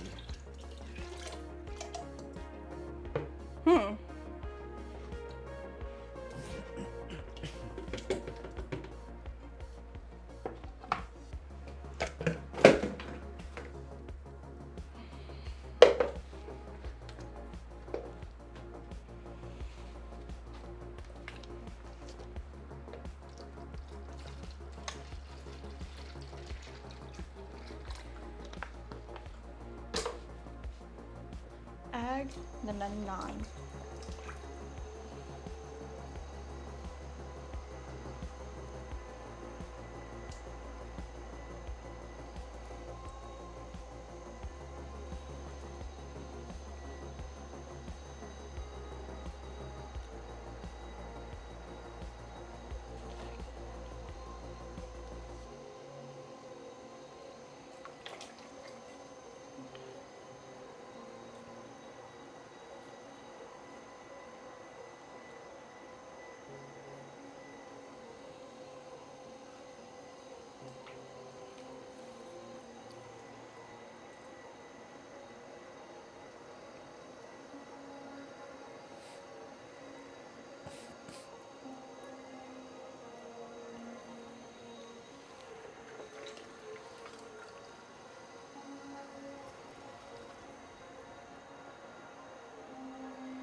this is the 5th stein. I'm gonna make 6.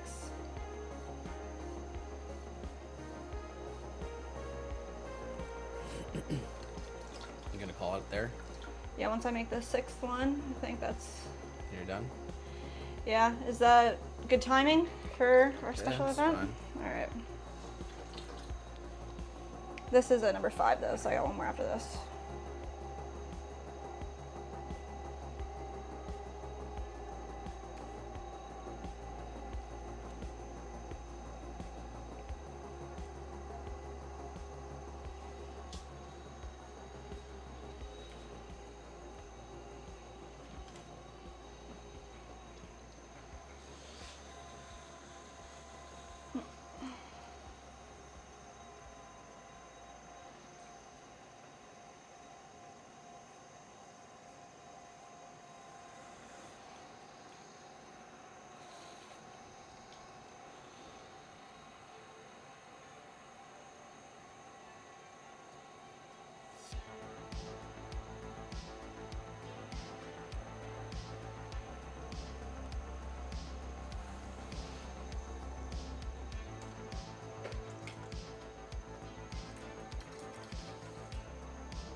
And next stream we'll work on making the handles like really nice.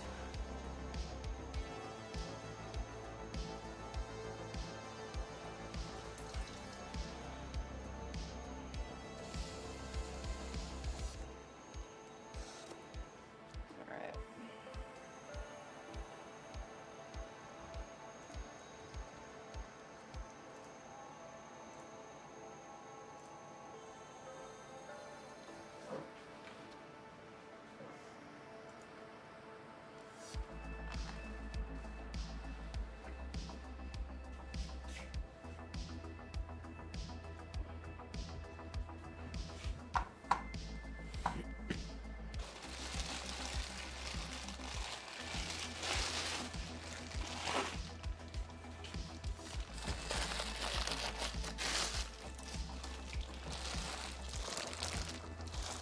This big chunk of reclaim. It's really nice. Soft. All right, scale. You just have to weigh out one more thing. Please work.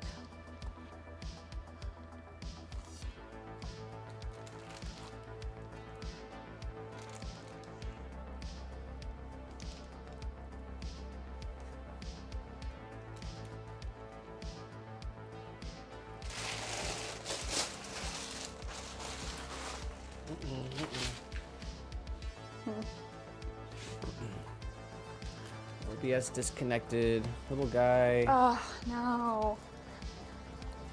How? I'm not sure if it was him or what happened, but Is it reconnected? yeah. What? How does it do that? I'm watching the stream here. You see it freeze? Yeah. Wow. For how long? What was that? It was a bunch of cords that just fell. Refresh the stream, guys. Sorry. Oh. Can't tell you why it happens. It just happens. What was it? See that chunk of cord? This right here? Yeah, it just fell. It was up here for the fan, I guess. Charger. All right, last piece. Making 24-ounce steins. Got some really, really soft reclaim.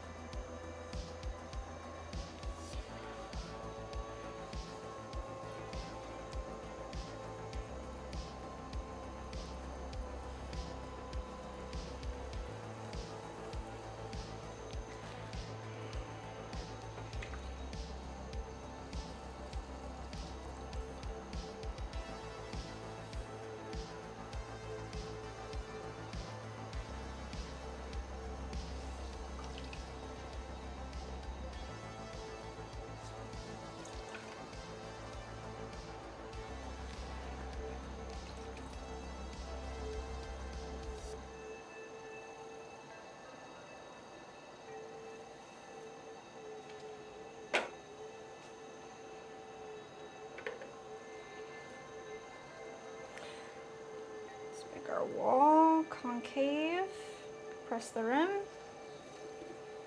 Just come in, get another pull, all the way up.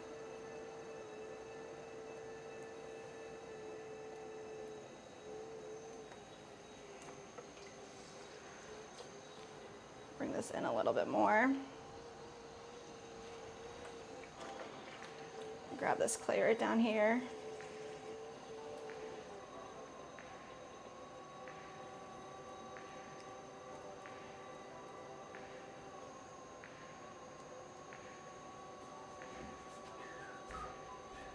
Straight up, press our rim.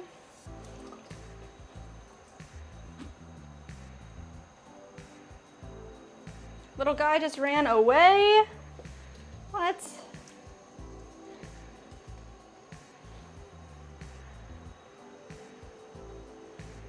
All right.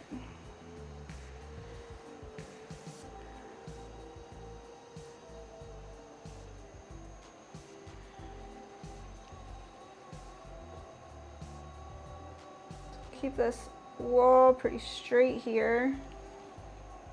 Get all the way up. Curve in a little bit, compress our rim. Let's see what our height's looking like. Good. Width, good. All right, let's get all the water out.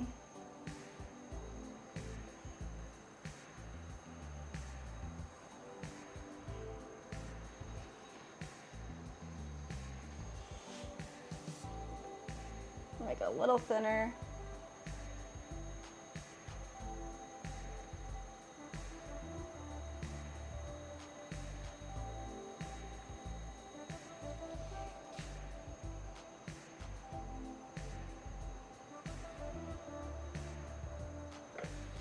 There we go.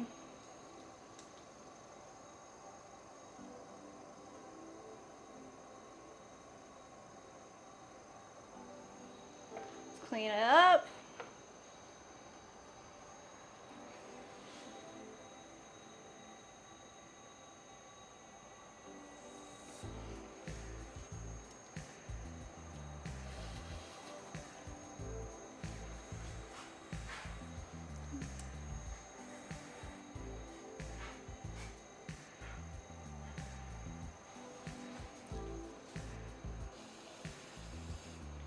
All right, y'all.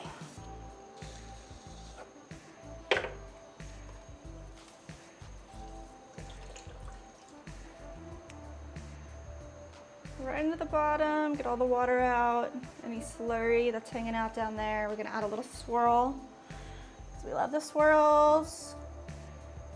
There on the bottom. Let's give it one more look.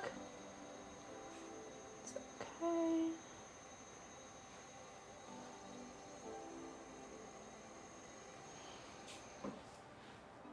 Wow, 6 of them. I don't know where we're gonna put them. Well, we got a lot of work done today. We'll probably wait till they dry out a little bit and then consolidate everything together. Let's see, let's do a little cleanup. Put everything back where it's supposed to be. Nice. There. This one goes here. So we did make 2 of our custom tea sets, the Gaiwans. Those are really cool. Made 2 bowls that we're gonna add a little lip to right now, actually. So we wanna add a little spout right there. Ah, perfect. And another one. Just gonna pop that in there. Little spout for our matcha bowls. They're 5 inches wide instead of our 6 inches. They're custom orders. Made 2 bowls. We made 10 4-inch tabletop planters, 5 5.5-inch tabletop planters, made 6 steins, and we trimmed our 10 4-inchers planters from yesterday. We did a lot. Joel said, don't forget to wedge that like button, compress the subscribe. We don't want to see any cracks in the finished pizza. Oh my god, I love that. I'm gonna steal that. We gotta get it. We gotta get the whole thing. I'll figure it out. Yeah, that's amazing. All right, let me put all this slurry into our reclaim guy right here.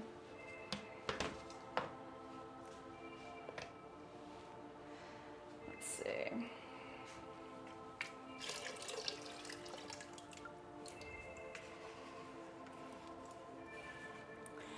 Definitely threw a ton of clay today.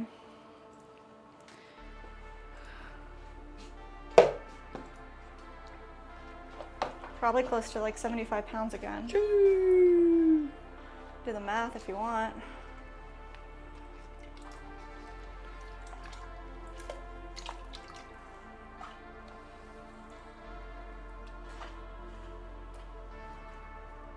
Yeah, we got a ton of reclaim to process. That's what I like. All right, let's get this clay disc off of our wheel head as well. I don't want that there anymore.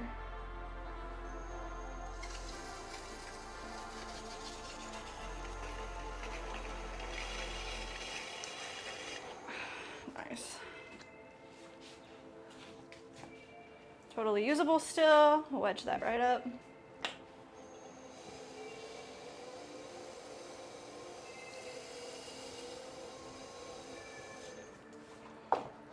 Wouldn't say that's a clean wheel head, but it's what we're doing today. Let's see, let's get the side of this pan in here as well.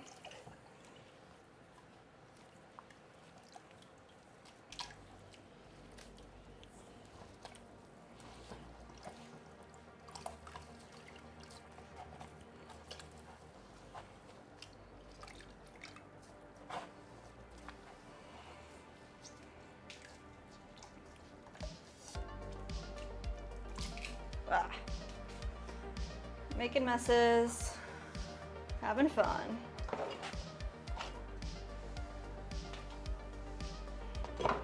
Is that gonna be the next shirt? Making messes, having fun.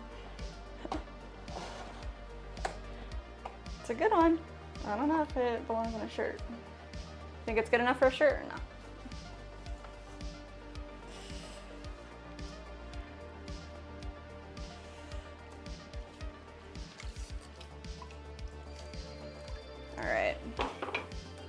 Last thing. Joel said, the wedge the like button and compress the subscribe. He said, I use that in all the pottery streams. Oh my gosh, what? Ben Wolf thought I was talking about the pots he was working on. Oof. That is funny. That is funny. Yeah, throw is like a hard one. Like, how would you, like, throw is like, you can't like say like throw the like button. Yeah. Say throw us a like. Ooh, that's kind of clever. Joel said, still want a me mommy shirt. Oh my god. Me mommy Florida. It just says me mommy on it, like. Dude, you know what's actually hilarious? This like restaurant group, like Casa Tua, they're like a merchant store and restaurant and everything. They're buying 60 ashtrays from us. They're in Aspen, Colorado, New York, Paris, and Miami. And they're a big deal. Like, they're a big company. Yeah. They're literally never gonna know about the Me Mommy like thing. Like, oh my gosh, you're right. Like in our little community. They're literally never gonna know.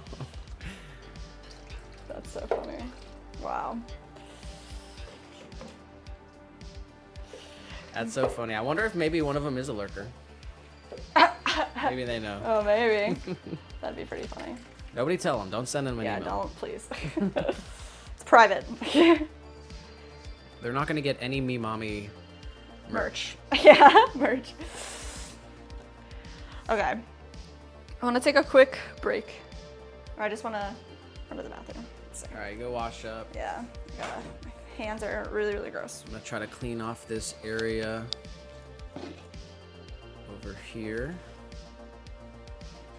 Our special event.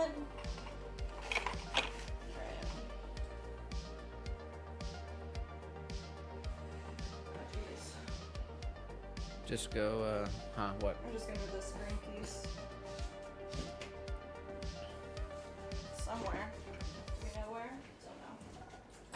Alright. We're gonna try to make a little room over here. You gonna save this or no? No. That's a good piece. Put it over there. I can't touch it right now. Alright.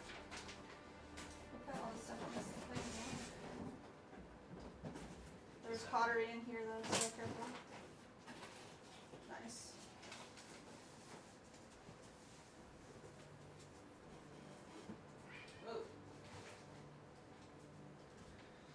Just gonna get some of the stuff. Where's the road? Alright. We're just gonna get some of this stuff out of the way.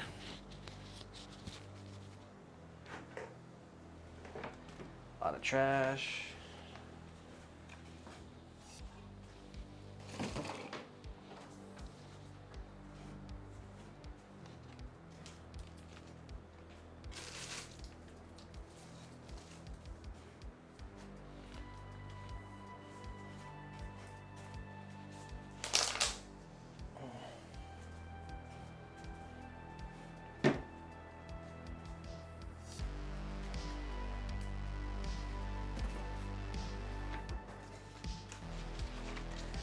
Alright, we're just gonna clean this area up. We just kind of need this middle space. There is like a ton of mugs here.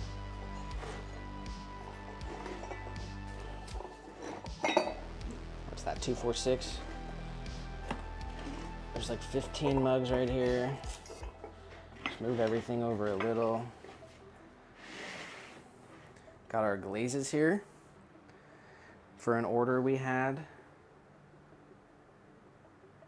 Turquoise, pink opal, and our purple. So someone ordered our triple melt glaze. So we'll be happy to send that off. This actually just needs to get packed up. That's ready to go.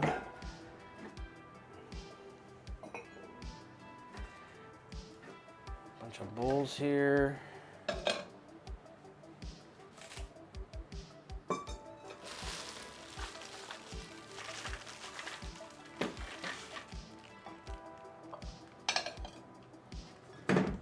This is literally trash. Do you want to keep this incense burner that's like burnt really bad? No, it's just the one that we have been using for 2 years. We don't need it. No, it has a crack in it. That's the incense burner we kept because it was cracked, but now it's all dirty, so pretty sure we have some new ones we can probably take one out of.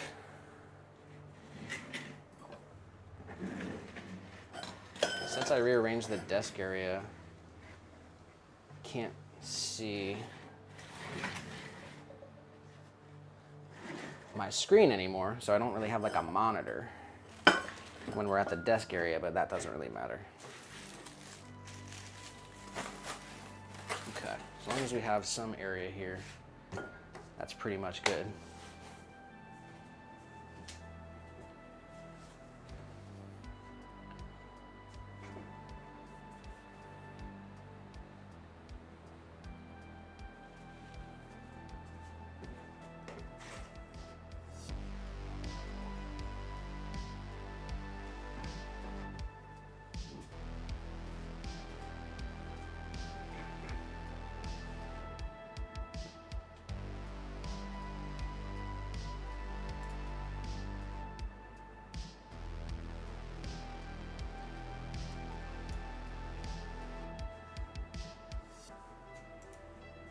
Is that enough space? Here. Hello. Let me make sure I can pull up on my windows and everything.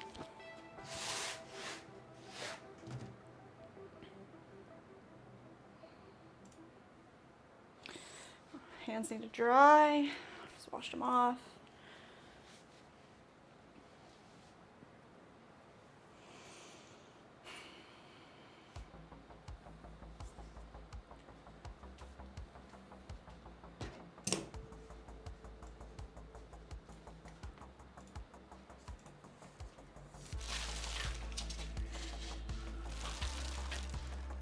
I guess for the first part, will be over here. Okay. So. Is there a bucket or no? Let me get this all adjusted. Let me meet the road.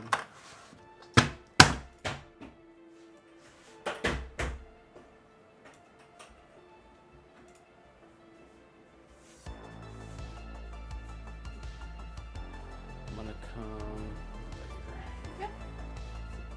You said no road or?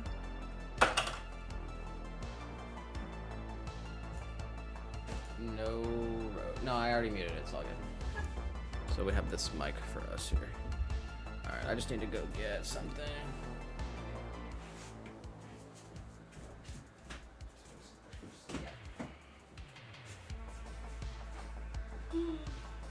Oh, nice. Hello, guys. Me mommy merch coming soon. I don't know. I want a shirt for sure.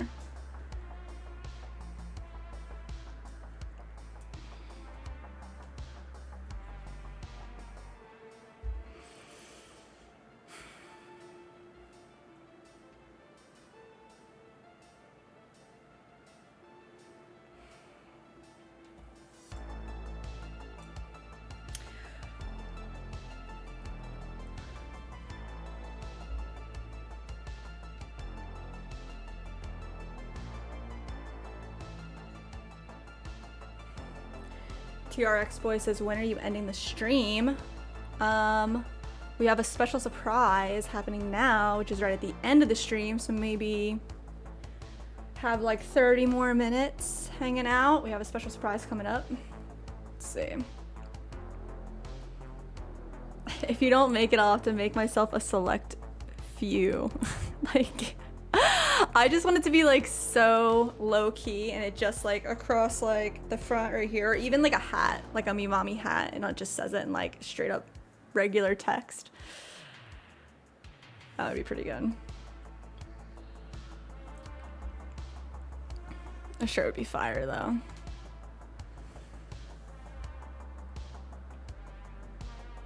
I can't believe I did that. Oh my gosh. Yeah. I'm glad we did two different styles and like showed him both of them, because I'm glad he picked the chiller one, the one that is, it'll be better for production. But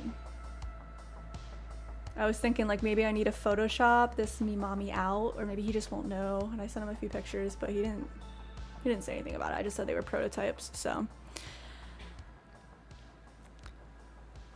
everything's gooch.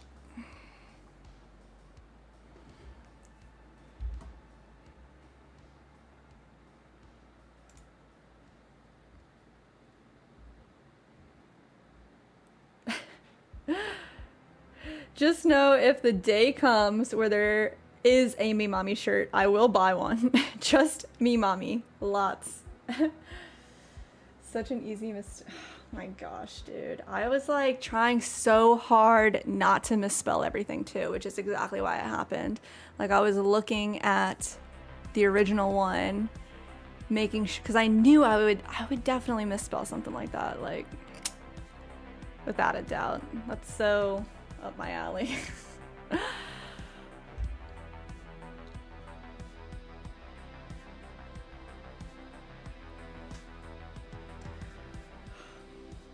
I want a Me Mommy shirt too, though. Not gonna lie.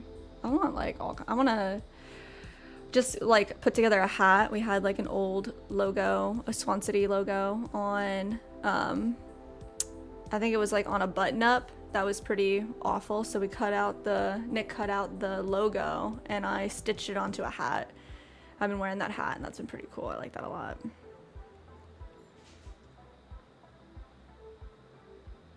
The tunnel vision gets us all. Yeah, 8 hours later, Me Mommies.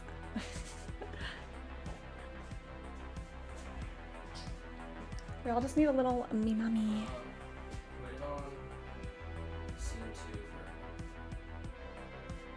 This one? Why can't we?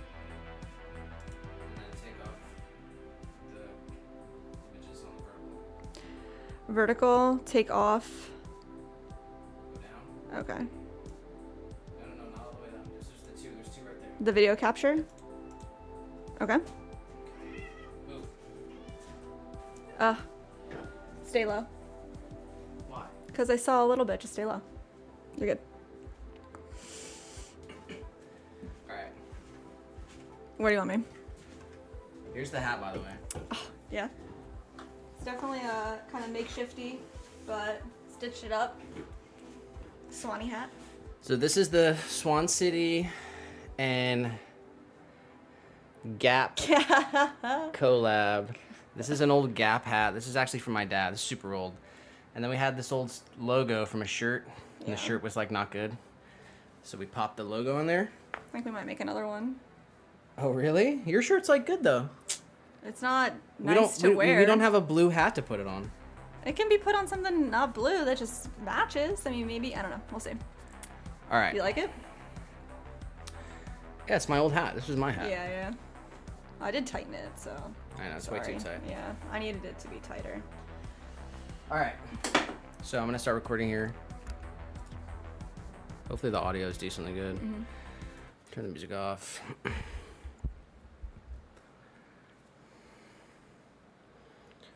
Let's see here.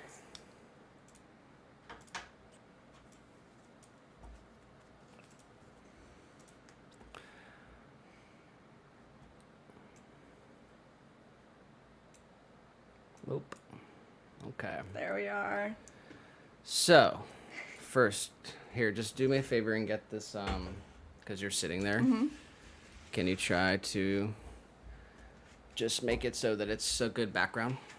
We're just going to start with the email here. So, big shout out to YouTube and Domino's for sponsoring our dinner this evening. Yes. And sponsoring our, I want this to be the entire screen. Okay.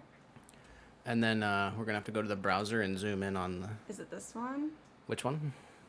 I don't want to unclick anything. All right, let's switch seats then. I'm sorry. Thank you. All right, so...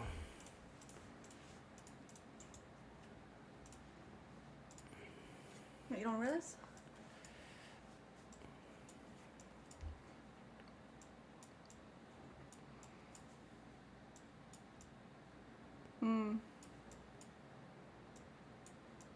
Guess I can actually zoom over here. It's better.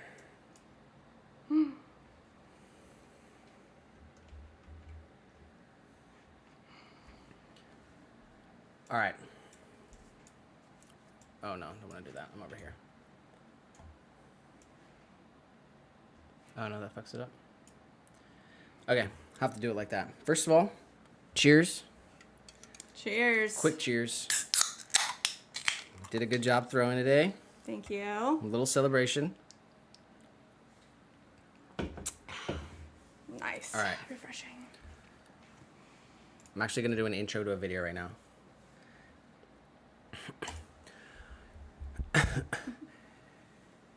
Yo guys, welcome back to another video. We are happy today to announce a little special project we had. Well, not a project we had, but something special that YouTube did. Mm-hmm. It's called the High Five Partner Program, I guess. So basically, full disclosure for all the people watching on the live stream, this is for my other channel. So make sure you go subscribe to our other channels. But we got this email from YouTube. It says High Five Partner. Up top, Nick Jordan. Over the next few weeks, we're going to be celebrating the great work you're doing as a YouTube partner, because YouTube is nothing without you. It's pretty cool.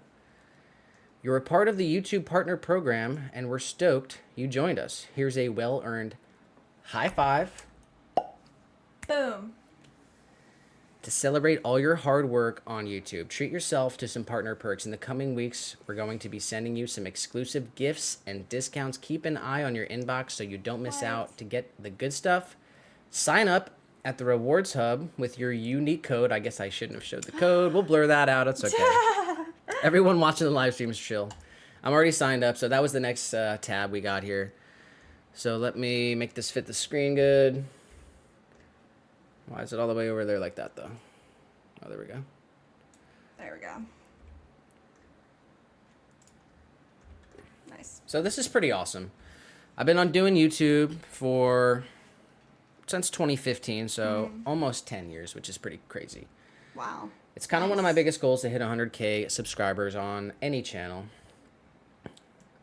And essentially what YouTube is doing here is kind of giving some perks to, I guess on the email here, it says,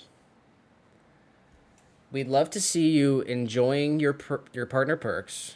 So tag your content at YouTube creators and hashtag YouTube high five so we can check it out. Speak soon, your friends at YouTube. P.S. Just so you know, we're only sending these high five emails to a small group of creators, and you're one of the partners in the club.